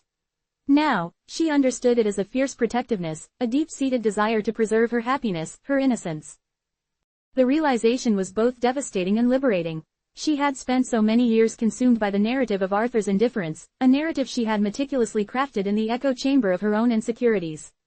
This narrative had served as a shield, a convenient excuse for her own unhappiness, her own inability to find contentment. It had allowed her to avoid confronting the more uncomfortable truths about herself, her own possessiveness, her fear of abandonment, her tendency to demand more than any one person could reasonably give. She imagined Arthur, patiently waiting for her to see, to understand. He had offered her his steadfast devotion, a love that asked for little in return but her presence. She, in her youthful yearning for a more dramatic, more demonstrative form of affection, had missed the quiet miracle of his constancy. She had mistaken his steadiness for apathy, his patience for disinterest. It was a profound misjudgment, born of a deep-seated insecurity that had clouded her vision for decades. The Oakhaven house, once a place of quiet sorrow, now felt like a sanctuary. The overgrown garden was not a sign of her failing, but a testament to nature's resilience, its ability to reclaim and transform. The quiet was not an absence, but a presence, the presence of hard-won, albeit belated, self-awareness. She saw Arthur not as a figure of regret, but as a beacon of quiet strength, a man whose love had been a constant, unwavering force, even when she had been unable to fully appreciate it. She looked out at the tangled roses, their vibrant colors muted by the fading light.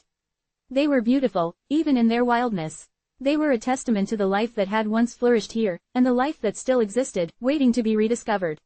She realized that Arthur's love had been like that garden. It had persisted, even when neglected, its roots running deep, its capacity for beauty enduring. Her withdrawal had been a misunderstanding of his language of love, a language spoken not in thunderous pronouncements, but in the gentle persistence of a spring rain, the quiet strength of an oak tree, the unwavering presence of a devoted heart. She sat by the window, the letters spread before her, no longer symbols of regret but of a profound, transformative understanding. The years of solitude had not been a punishment, but a necessary period of incubation. They had allowed her to finally shed the layers of her own misconceptions, to see Arthur, and indeed herself, with a clarity that had been absent for far too long. The house was quiet, yes, but it was a silence filled with the whispers of truth, the gentle echo of a love that had endured, waiting for her to finally hear it. She picked up her pen, the ink dark and bold on the crisp white paper, and began to write, not a letter of apology, but a letter of understanding, a testament to the belated echoes of love that had finally found their way home.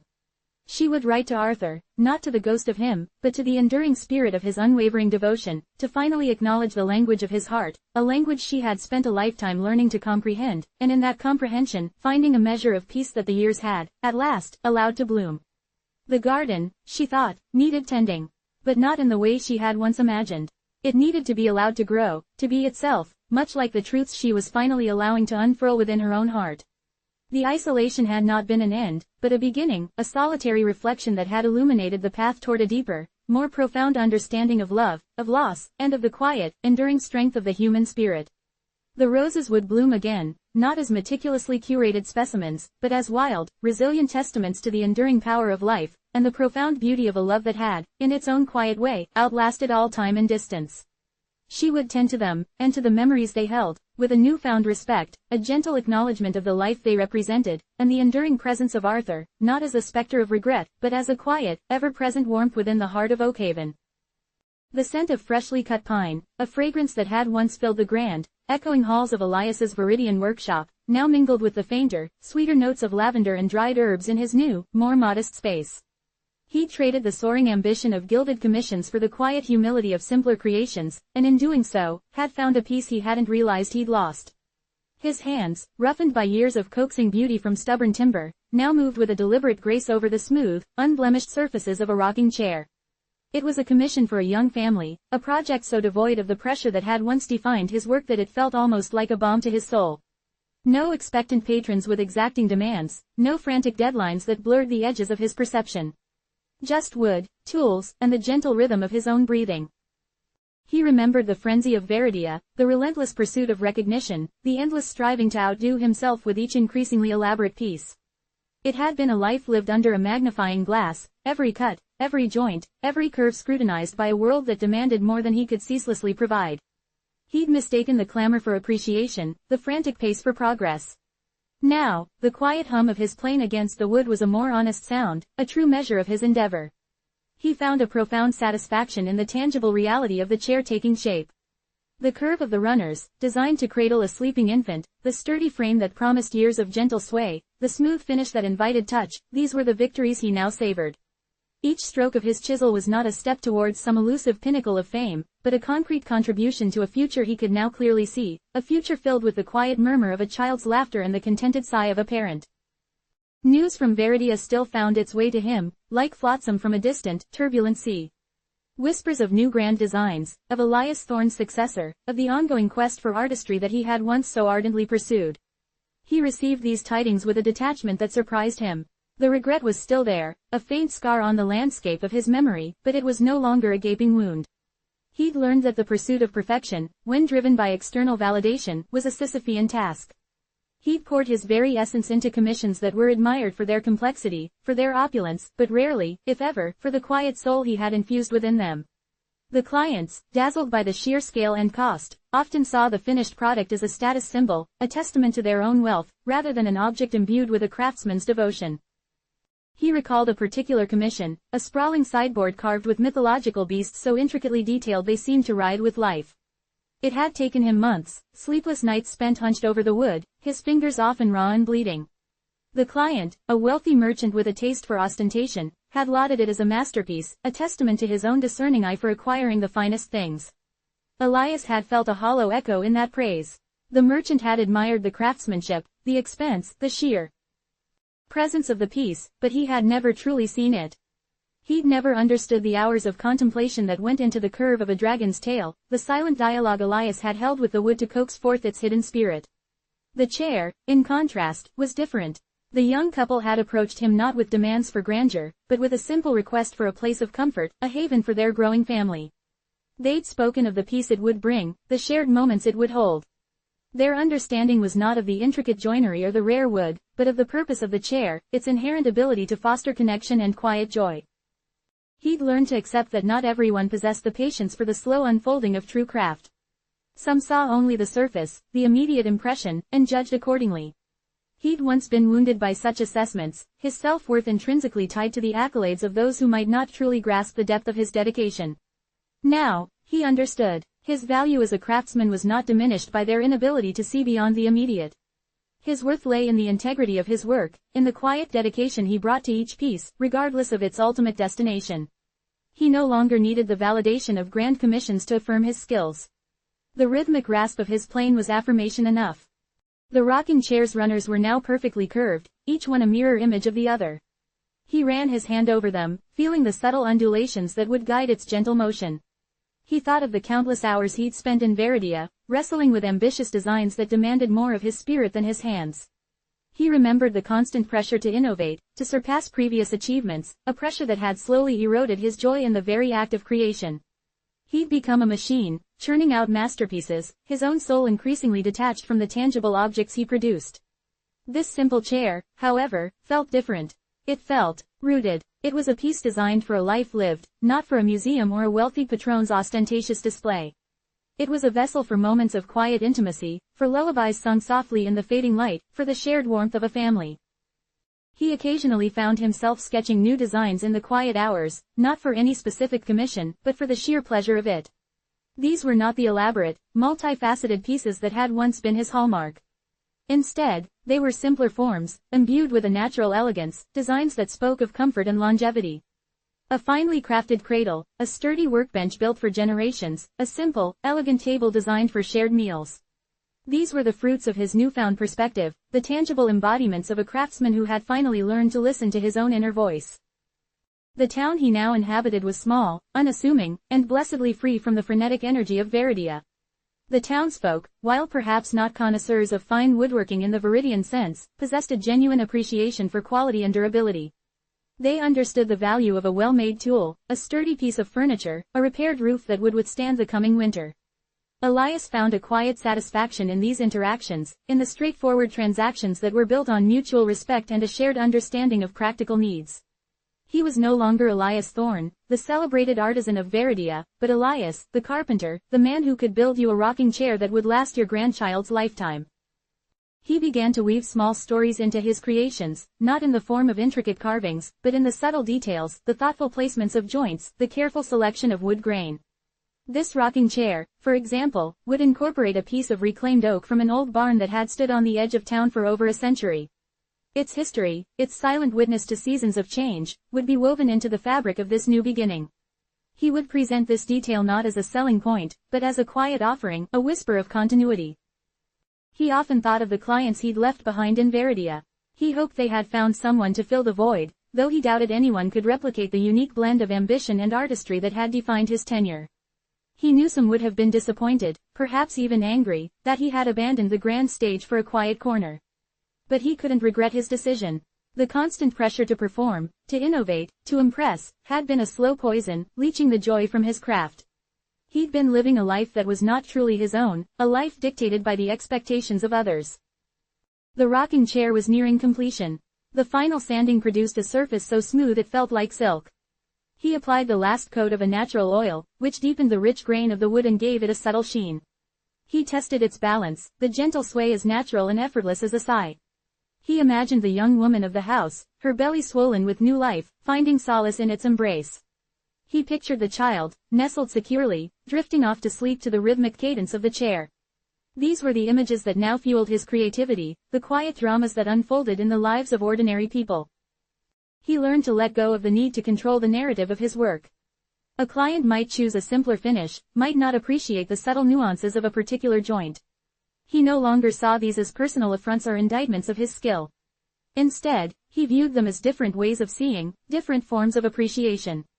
His own understanding of his craft was his internal compass, guiding him through the act of creation. The external reception was a separate matter, an outcome he could not dictate and no longer felt compelled to control. This acceptance was a liberation, freeing him from the shackles of external judgment.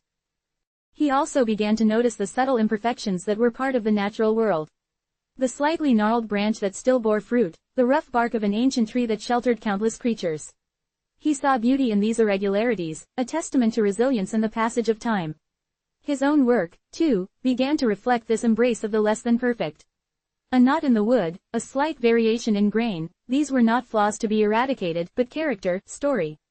He found that these subtle imperfections made his pieces more relatable, more human. The rocking chair was ready. He delivered it to the young family's small cottage, its scent of pine and lavender filling the air. The mother, her eyes alight with anticipation, ran her hands over the smooth wood.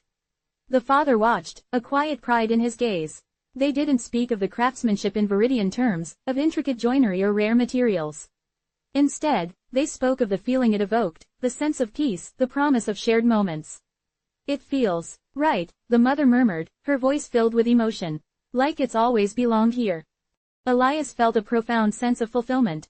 This was not the thunderous applause of a Viridian audience, but a quiet, resonant echo of shared understanding. He had created not just a piece of furniture, but a vessel for connection, a testament to the quiet power of simple things. As he walked back to his workshop, the setting sun casting long shadows, he knew he had finally found his true blueprint. It was not etched in grand designs or ambitious commissions, but in the quiet satisfaction of a well-made chair, a grateful smile, and the enduring truth that the most profound beauty often lies in the simplest of forms.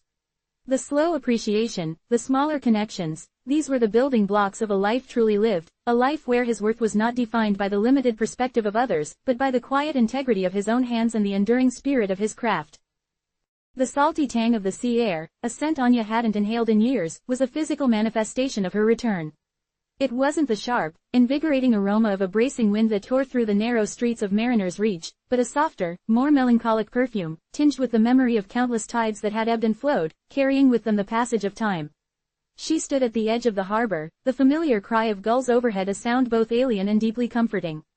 Years had passed since she'd last walked these cobbled lanes, years that had reshaped her in ways she could never have anticipated. The shy, bookish librarian who had once shrunk from the gaze of her neighbors had been shed like an old skin, replaced by a woman who carried herself with a quiet, unshakable composure. Her gaze, once downcast, now met the horizon with a steady, knowing clarity. Mariner's Reach remained, in essence, unchanged. The whitewashed cottages still clung to the cliffside, their roofs a patchwork of weathered slate and moss. The fishing boats, their hulls painted in cheerful, if faded, blues and greens, bobbed gently in the harbor, awaiting the dawn. Yet, beneath the surface of this familiar tableau, Anya sensed a subtle shift, a quiet recalibration that had occurred in her absence. The whispers that had once followed her, tinged with pity or judgment, seemed to have dissipated, replaced by a different kind of murmur, one that held a note of deference. They had seen her leave, a solitary figure burdened by a perceived disgrace, and now they saw her return, a woman who had carved her own path, who had, in her own way, triumphed. Her steps, though they carried the weight of memory, were light as she made her way towards the heart of the town. The library, her former sanctuary, was her intended destination. It had been a place of refuge for her, a silent world where stories offered solace and escape. Now, it represented a different kind of reckoning, a visit to a place that held both the echoes of her past and the quiet testament to her present. As she approached the familiar stone facade, she noticed the changes. The nameplate above the sturdy oak door had been updated, bearing the name of a new custodian, a symbol of the ongoing life of the institution she had once served. A small, well-tended flower box, overflowing with vibrant petunias, added a splash of color to the otherwise austere entrance, a detail that spoke of a gentle, loving touch. The interior of the library was bathed in the soft, diffused light that filtered through the tall, arched windows. The hushed reverence, the comforting scent of old paper and polished wood, remained, yet the atmosphere felt subtly different. The shelves, meticulously organized, were now populated by a newer collection, interspersed with the familiar spines of beloved classics.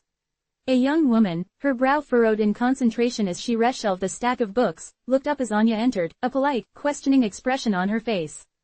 Anya offered a gentle smile, a silent acknowledgement of her presence. "May I help you?" the young librarian asked, her voice soft and respectful. "I'm just looking," Anya replied, her voice steady. "It's been a while." The librarian nodded, a flicker of recognition perhaps in her eyes, or perhaps it was simply the innate courtesy of someone who understood the sanctity of the library space. Anya moved deeper into the quiet aisles, her fingers brushing lightly against the spines of the books, a familiar, almost instinctive gesture. She found herself drawn to the section that had once been her domain, the shelves filled with historical accounts and local lore. It was here, amongst the chronicles of Mariner's Reach, that she hoped to glean some understanding of the currents that had shifted during her absence. She found a worn, leather-bound volume, its pages filled with handwritten entries and faded newspaper clippings. It was a personal chronicle, maintained by a former librarian, a meticulous record of the town's happenings. Her fingers traced the elegant script, her eyes scanning the entries that chronicled the years following her departure. She found references to new businesses opening, to social gatherings, to the usual ebb and flow of community life. Then, her gaze fell upon a section that detailed the departure of Commander Thorne. The entry was brief, factual, yet it held a palpable weight. It spoke of Thorne's increasing volatility, his erratic behavior that had become impossible to ignore. The word, disciplinary action, was used, a clinical term that masked a deeper turmoil.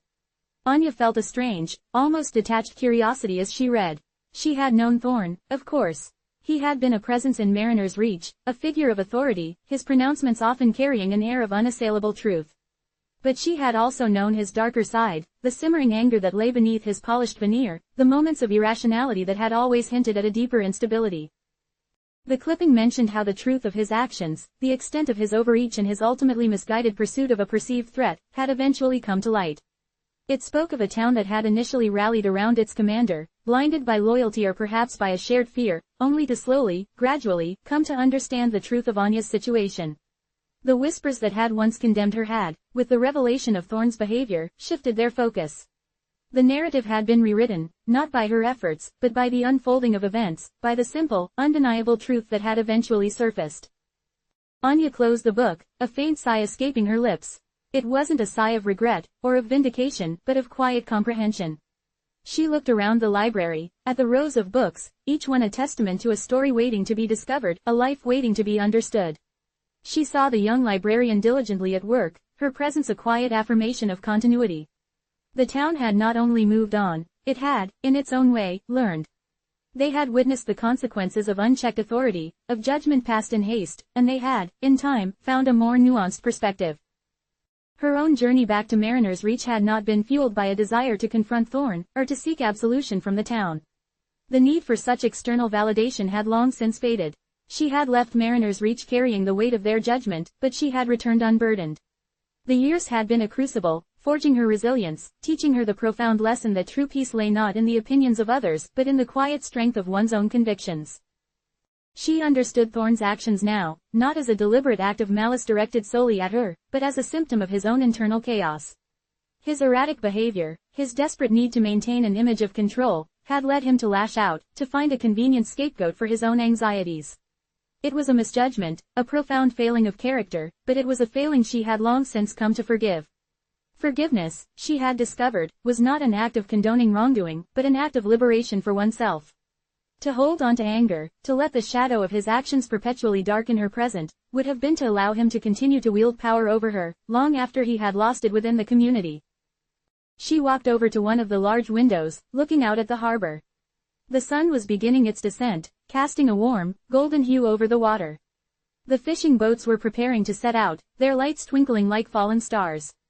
It was a scene of quiet industry, of lives lived in rhythm with the sea. Anya felt a profound sense of belonging, not the belonging of someone returning to a place that had always accepted her, but the belonging of someone who had finally found her own place, within herself. The librarian approached her, a small smile playing on her lips. "It's a beautiful evening," she said, her voice carrying a warmth that transcended professional courtesy. Anya turned, her own smile mirroring the librarian's. "It is," she agreed. "It truly is." She didn't need to delve deeper into the records, didn't need to excavate every detail of Thorn's downfall. The knowledge that the town had come to understand, that their perception of her had shifted from one of suspicion to one of quiet respect, was enough. It was a testament to the fact that truth, however long it took, eventually found its way to the surface. And her own journey had taught her that the most important truth was the one she held within herself. She had survived the storm, not by weathering it defiantly, but by understanding its currents and charting her own course. Mariner's Reach was no longer a place of painful memories, but a quiet testament to the resilience of the human spirit, a place where even the most turbulent waters eventually found their calm. She had returned not to reclaim a lost past, but to embrace a future that was, finally, her own. She lingered for a while longer, breathing in the scent of the books, the quiet hum of the library a soothing balm. It was a place of stories, and she had her own story now, one that was no longer defined by the narrative imposed upon her. She had walked away from the whispers, from the judgment, and in doing so, had found her voice. The town's newfound respect for her was not the primary source of her peace, it was a comforting acknowledgement, a gentle nod from the world that she had finally found her own equilibrium. Commander Thorn's story, as it played out in the pages of the Chronicle, was a cautionary tale, a reminder of the fragility of authority and the devastating consequences of misplaced conviction. But for Anya, it was simply a chapter in a much larger narrative, a narrative that had ultimately led her back to herself. As she stepped out of the library and back into the fading light, the gulls overhead no longer sounded like a mournful cry, but like a chorus of welcome. The salty air kissed her cheeks, no longer a reminder of what she had lost, but a promise of the open sea, of endless possibilities. Mariner's Reach, with its quiet streets and familiar faces, was now a backdrop to her own unfolding story, a story she wrote with a confident hand, in a language of peace and self-possession. The echoes of understanding had finally settled, not in the pronouncements of others, but in the quiet chambers of her own heart. She was home, not as the woman who had left, but as the woman she had become.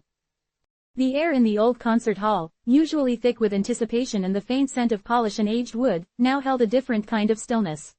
It was the hushed reverence that precedes a sacred ritual, a palpable silence that spoke volumes about the man about to take the podium. Julian, his frame now a delicate lattice of bone and time, shuffled from the wings, leaning heavily on a polished mahogany cane. Each step was a deliberate effort, a testament to a body that had long since begun its slow surrender, yet his eyes, though clouded with age, still held a spark, a residual ember of the fire that had once blazed so fiercely within him. Tonight was to be his final bow, a conductor's last, solitary waltz with the music that had defined his existence. He reached the conductor's podium, the familiar, worn wood a comforting anchor beneath his trembling hands. The orchestra, a sea of polished instruments and expectant faces, remained motionless, their silent gaze fixed upon him. He could feel their collective breath held, a silent offering of respect. He raised his baton, its weight a familiar, grounding presence, and for a moment, he simply stood there, absorbing the atmosphere, allowing the years to peel away like layers of an ancient onion. He saw not the faces of individual musicians, but the collective spirit of the ensemble, a living, breathing entity that had been his constant companion, his confidant, his battleground. His gaze swept across the darkened auditorium, a vast expanse dotted with the soft glow of exit signs and the occasional glint of eyeglasses. It was a ritual he had performed countless times, a perfunctory glance before diving into the heart of a symphony. But tonight, something was different. His eyes, accustomed to scanning for precision, for a misplaced note, for a flicker of doubt, landed on a figure in the third row, stage left. A woman, her posture regal even in repose, her profile etched against the dim light. And in that instant, a ripple, subtle yet profound, passed through him. Isabel. She was as he remembered, and yet, not. The youthful impetuosity, the raw, untamed talent that had once set his teeth on edge, had been refined, polished by time and experience into a luminous grace. Her hair, once a cascade of dark ambition, was now streaked with silver, pulled back elegantly, framing a face that bore the dignified etchings of a life lived fully. He saw the confident set of her shoulders, the quiet certainty in her stillness. The whispers of her success, the accolades that had followed her across continents, had reached him even in his self-imposed exile, but seeing her now, in the flesh, was a different matter entirely. She was Isabelle Dubois, the celebrated soprano, a name synonymous with artistry and unwavering dedication. Their eyes met for a fleeting moment, a silent exchange across the chasm of years. There was no overt recognition, no grand gesture, just a brief, almost imperceptible acknowledgement. In that shared glance, a whole universe of unspoken history resided. The fire that had once crackled between them, the volatile mix of admiration and antagonism, had long since cooled, replaced by something far more complex, something akin to understanding. It was the understanding of two souls who had navigated the treacherous waters of ambition and artistic pursuit, who had both weathered storms and celebrated triumphs, albeit on vastly different shores. He saw no trace of the resentment he had once harbored, no lingering bitterness from their fractured partnership. Nor, he suspected, did she. The fire of youth had burned out, leaving behind only the quiet glow of shared experience. He remembered the fierce arguments, the clashes of ego, the moments when he had stubbornly believed his vision was the only path to perfection, and in doing so, had stifled the very brilliance he sought to cultivate. He had seen her as a vessel for his own aspirations, an instrument to be honed to his exacting standards, rather than as an artist in her own right, a collaborator with her own unique voice. The memory was sharp, a pang of regret that pierced through the haze of his current frailty. He had been so consumed by the need for control, by the fear of imperfection, that he had pushed away one of the most incandescent talents he had ever encountered. He had envisioned a flawless execution of his interpretations, a monolithic artistic statement where his will was paramount.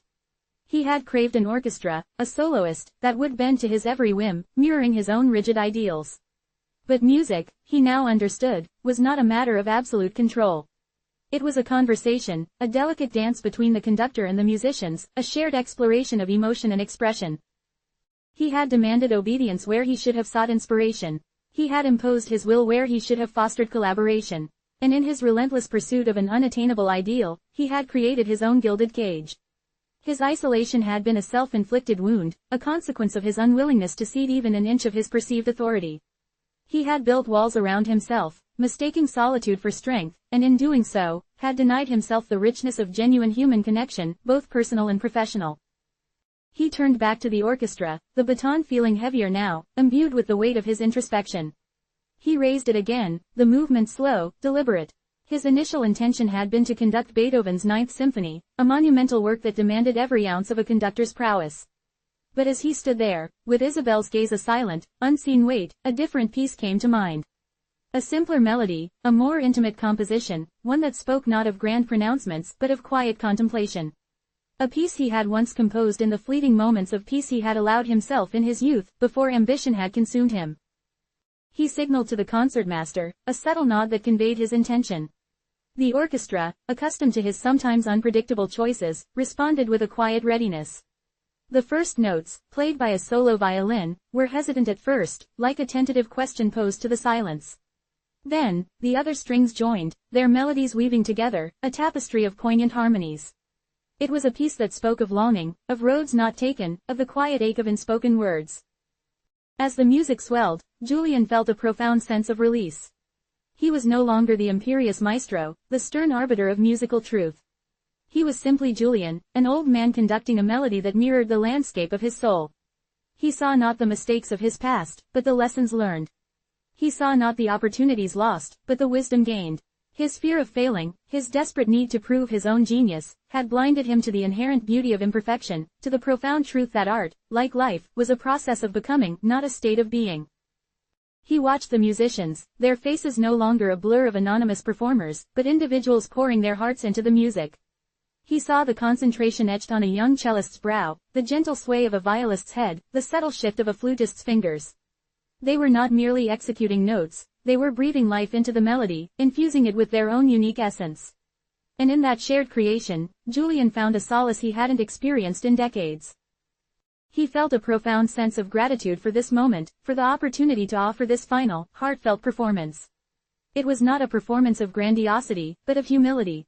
It was a testament to the enduring power of music, its ability to transcend personal failings and connect souls across time and space. He saw Isabel in the audience, her eyes now closed, her head tilted slightly as if to better catch the nuances of the melody. He imagined her listening, not as the wrong protégé, but as a fellow traveler, a connoisseur of the human heart. The music reached its crescendo, a breathtaking swell of emotion that seemed to fill every corner of the hall. Julian's movements, though still deliberate, were imbued with a newfound fluidity, a grace born not of youthful vigor, but of seasoned wisdom. He was no longer battling the music, but embracing it, allowing it to flow through him, guiding it with a gentle hand. He felt the warmth of the spotlight on his face, a familiar sensation that now felt like a benediction. As the final notes faded into a resonant silence, a profound stillness settled over the hall. It was a silence that was not empty, but full, pregnant with the echoes of the music, with the unspoken emotions that had been laid bare. Julian lowered his baton, his hand trembling not from exertion, but from the sheer intensity of the experience. He stood there, breathing deeply, allowing the stillness to wash over him. Then, slowly, a single clap broke the silence. It was followed by another, and then another, until the hall erupted in a thunderous ovation. The applause washed over Julian, a wave of sound that was both overwhelming and deeply comforting. He saw the musicians rising, their faces flushed with the exertion and the joy of their performance. He saw their smiles, their nods of acknowledgement, and for the first time in a long time, he returned their gaze with an open heart. He looked out at the audience, the sea of faces a blur of appreciation. He saw Isabel rise, her applause a steady, resonant beat within the general din. She offered a small, almost imperceptible bow of her head in his direction. It was a gesture that spoke volumes, a silent acknowledgement of their shared past, their divergent paths, and the ultimate peace he had found. Julian raised his hand, a gesture of gratitude to the orchestra and the audience. He did not step forward to take a solo bow, nor did he offer any words of farewell. The music had spoken for him. His final bow was not an act of seeking validation, but of offering a gift. He had finally learned that true artistry lay not in dominance, but in connection, in the shared creation of beauty, in the quiet understanding that permeated the space between notes, between people. He had spent a lifetime chasing perfection, and in his final moments on the podium, he had found a profound truth in imperfection, in the messy, beautiful humanity he had once so desperately tried to escape. He had finally, truly, heard the music. The familiar hum of the train was a low thrum against Silas's ear, a sound that had once signified escape, then the relentless pursuit of progress, and now, a gentle return. Greyhaven. The name itself was a soft exhale, a whisper of damp earth and enduring stone. He had been gone for years, navigating the cutthroat world of grand designs, soaring towers, and the ephemeral applause that followed each completed project. But the echoes of that world had begun to sound hollow, their metallic clang a stark contrast to the organic resonance he now sought. His consultancy, a deliberate step down from the dizzying heights of his former career, focused on smaller, more intimate community endeavors. It was a conscious shedding of ego, a rediscovery of purpose found not in monumental statements, but in the quiet cultivation of shared spaces. He stepped off the train, the air carrying a scent that was uniquely Greyhaven, a blend of pine needles, damp soil, and the distant, sweet decay of autumn leaves. It was a sensory imprint that had remained stubbornly etched in his memory, a ghost of his past self. The town was as he remembered, a tapestry of weathered brick and gentle slopes, but the familiar ache of what might have been lingered. He'd come back to check on the old community center site, a project that had been close to his heart in his earlier, more idealistic days. A project derailed, not by a lack of vision, but by a surplus of it, or rather, his own. The land where the grand community center was meant to stand was still remarkably open. Instead of the soaring concrete and glass he had once envisioned, a quiet transformation had taken place. A small, humble memorial garden now occupied the space. It wasn't a place of grand pronouncements, but of soft whispers and gentle contemplation. The path leading into it was not paved with imposing flagstones, but with meandering gravel, inviting a slower, more mindful approach. Raised beds, brimming with a riot of native plants, hardy perennials that spoke of resilience, drought-tolerant succulents that whispered of conservation, and fragrant herbs that promised a sensory delight, were arranged in a way that felt both organic and intentional. A weathered wooden bench, its surface smoothed by time and countless anonymous visitors, was nestled beneath the shade of a mature oak tree, a silent invitation to rest and reflect. Silas walked slowly, his hands clasped behind his back, a familiar posture of observation. He recognized the signature of thoughtful design, the subtle hand of someone who understood the essence of place. He saw the careful consideration of sunlight and shadow, the way the planting had been arranged to create intimate nooks and open vistas. It was a space that breathed, that evolved, that responded to the seasons. And as he looked closer, tracing the contours of the planting, the subtle grading of the earth, a quiet recognition began to dawn. This wasn't just a community project, it was a distillation of his own evolving philosophy. He remembered the initial fervor, the grand blueprints, the almost desperate need to leave an indelible mark. He had seen the community center as a stage for his own burgeoning talent, a canvas upon which to project his architectural ambitions. He had meticulously detailed every line, every curve, every material, convinced that his vision was the only path to success, the only way to truly serve the town. He had been so caught up in the grand gesture, the imposing statement, that he had overlooked the quiet whispers of the land itself, the existing rhythms of the community, the very soul of Greyhaven. The project had faltered, as so many of his early endeavors had, not due to external opposition, but to his own internal rigidities. He had been unwilling to bend, to incorporate the input of those who would actually inhabit the space. He had seen their suggestions as diluting his artistic purity, their needs as inconvenient constraints. He had, in essence, tried to impose his will upon a living entity, and as a result, the grand vision had crumbled, leaving behind a void, a sense of unfinished business. But here, in this quiet garden, was the antithesis of that earlier approach. This was a space born of collaboration, of listening. He could almost hear the echoes of community meetings, of hands sketching ideas on napkins, of shared laughter and earnest debate. The choice of native plants, their hardy nature and low water requirements, spoke of a deep understanding of the local climate and a commitment to sustainability, principles he now held dear, but had once dismissed as secondary to aesthetic impact. He knelt, his fingers brushing against the velvety leaves of a salvia, feeling the subtle texture, the faint, invigorating scent. It was a tactile connection, a grounding experience that his sterile blueprints could never provide. He had, of course, contributed to this project, anonymously, of course.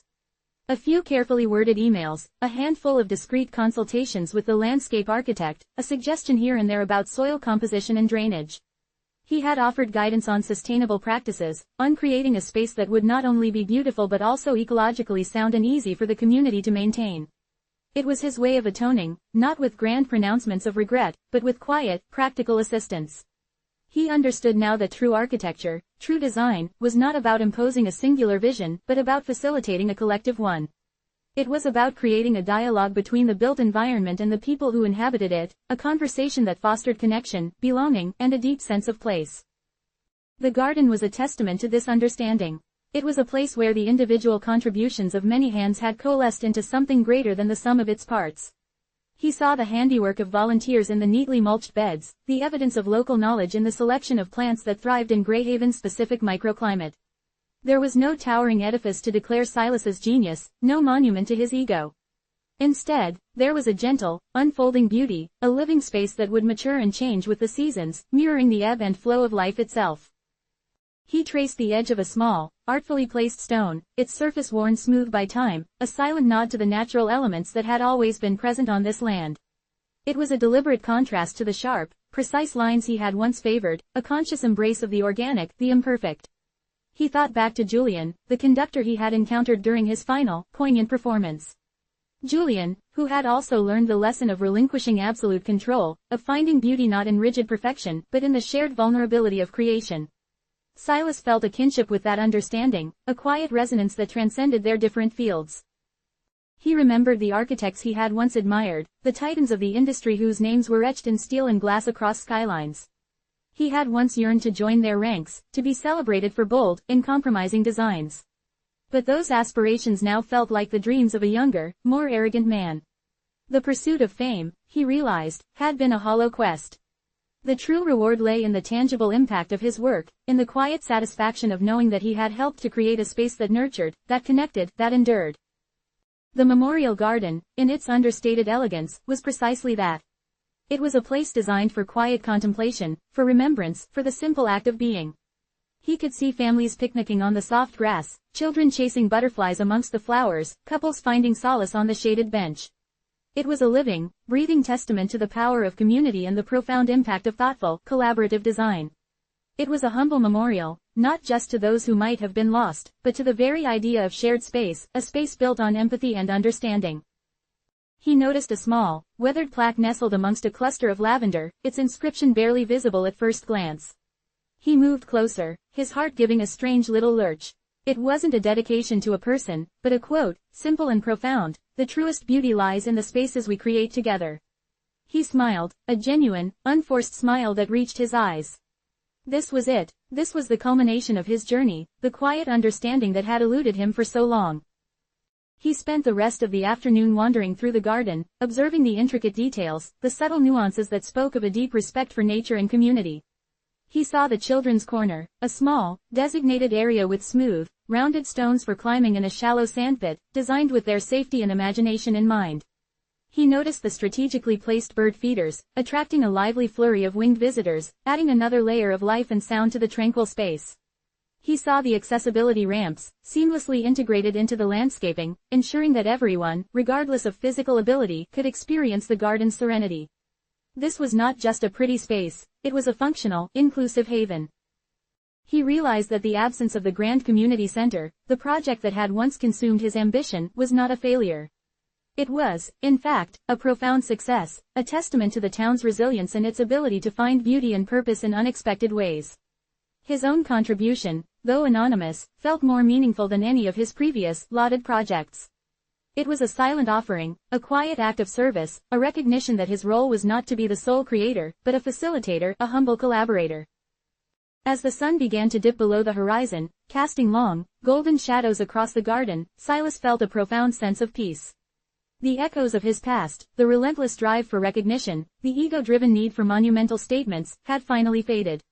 They had been replaced by a quiet hum of contentment, a deep-seated understanding that true architectural achievement lay not in the imposition of one's will, but in the gentle cultivation of shared dreams.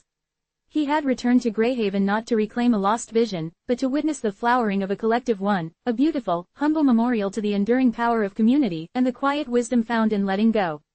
He understood now that the spaces that truly resonate are not the ones that shout their presence, but the ones that whisper an invitation, a promise of belonging, a quiet testament to the spaces we create together.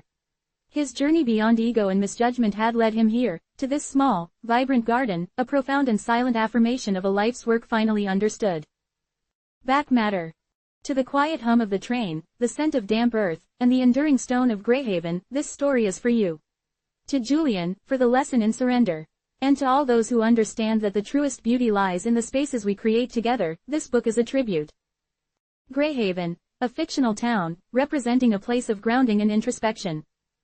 Grand designs, refers to large-scale, often ego-driven architectural projects. Ephemeral applause, the fleeting recognition and praise associated with high-profile achievements. Organic resonance, a connection to natural rhythms, community, and intrinsic value. Memorial garden, a space for remembrance, contemplation, and community gathering, emphasizing a more organic and collaborative design approach. Michael A. Neal Jr., a former practitioner in the competitive world of large-scale architectural design, now focuses on the quiet power of community-driven spaces. His work explores the journey from ambition to understanding, the shedding of ego, and the profound satisfaction found in creating environments that foster connection and belonging. This book represents a culmination of that personal and professional evolution, a testament to the enduring beauty of shared creation.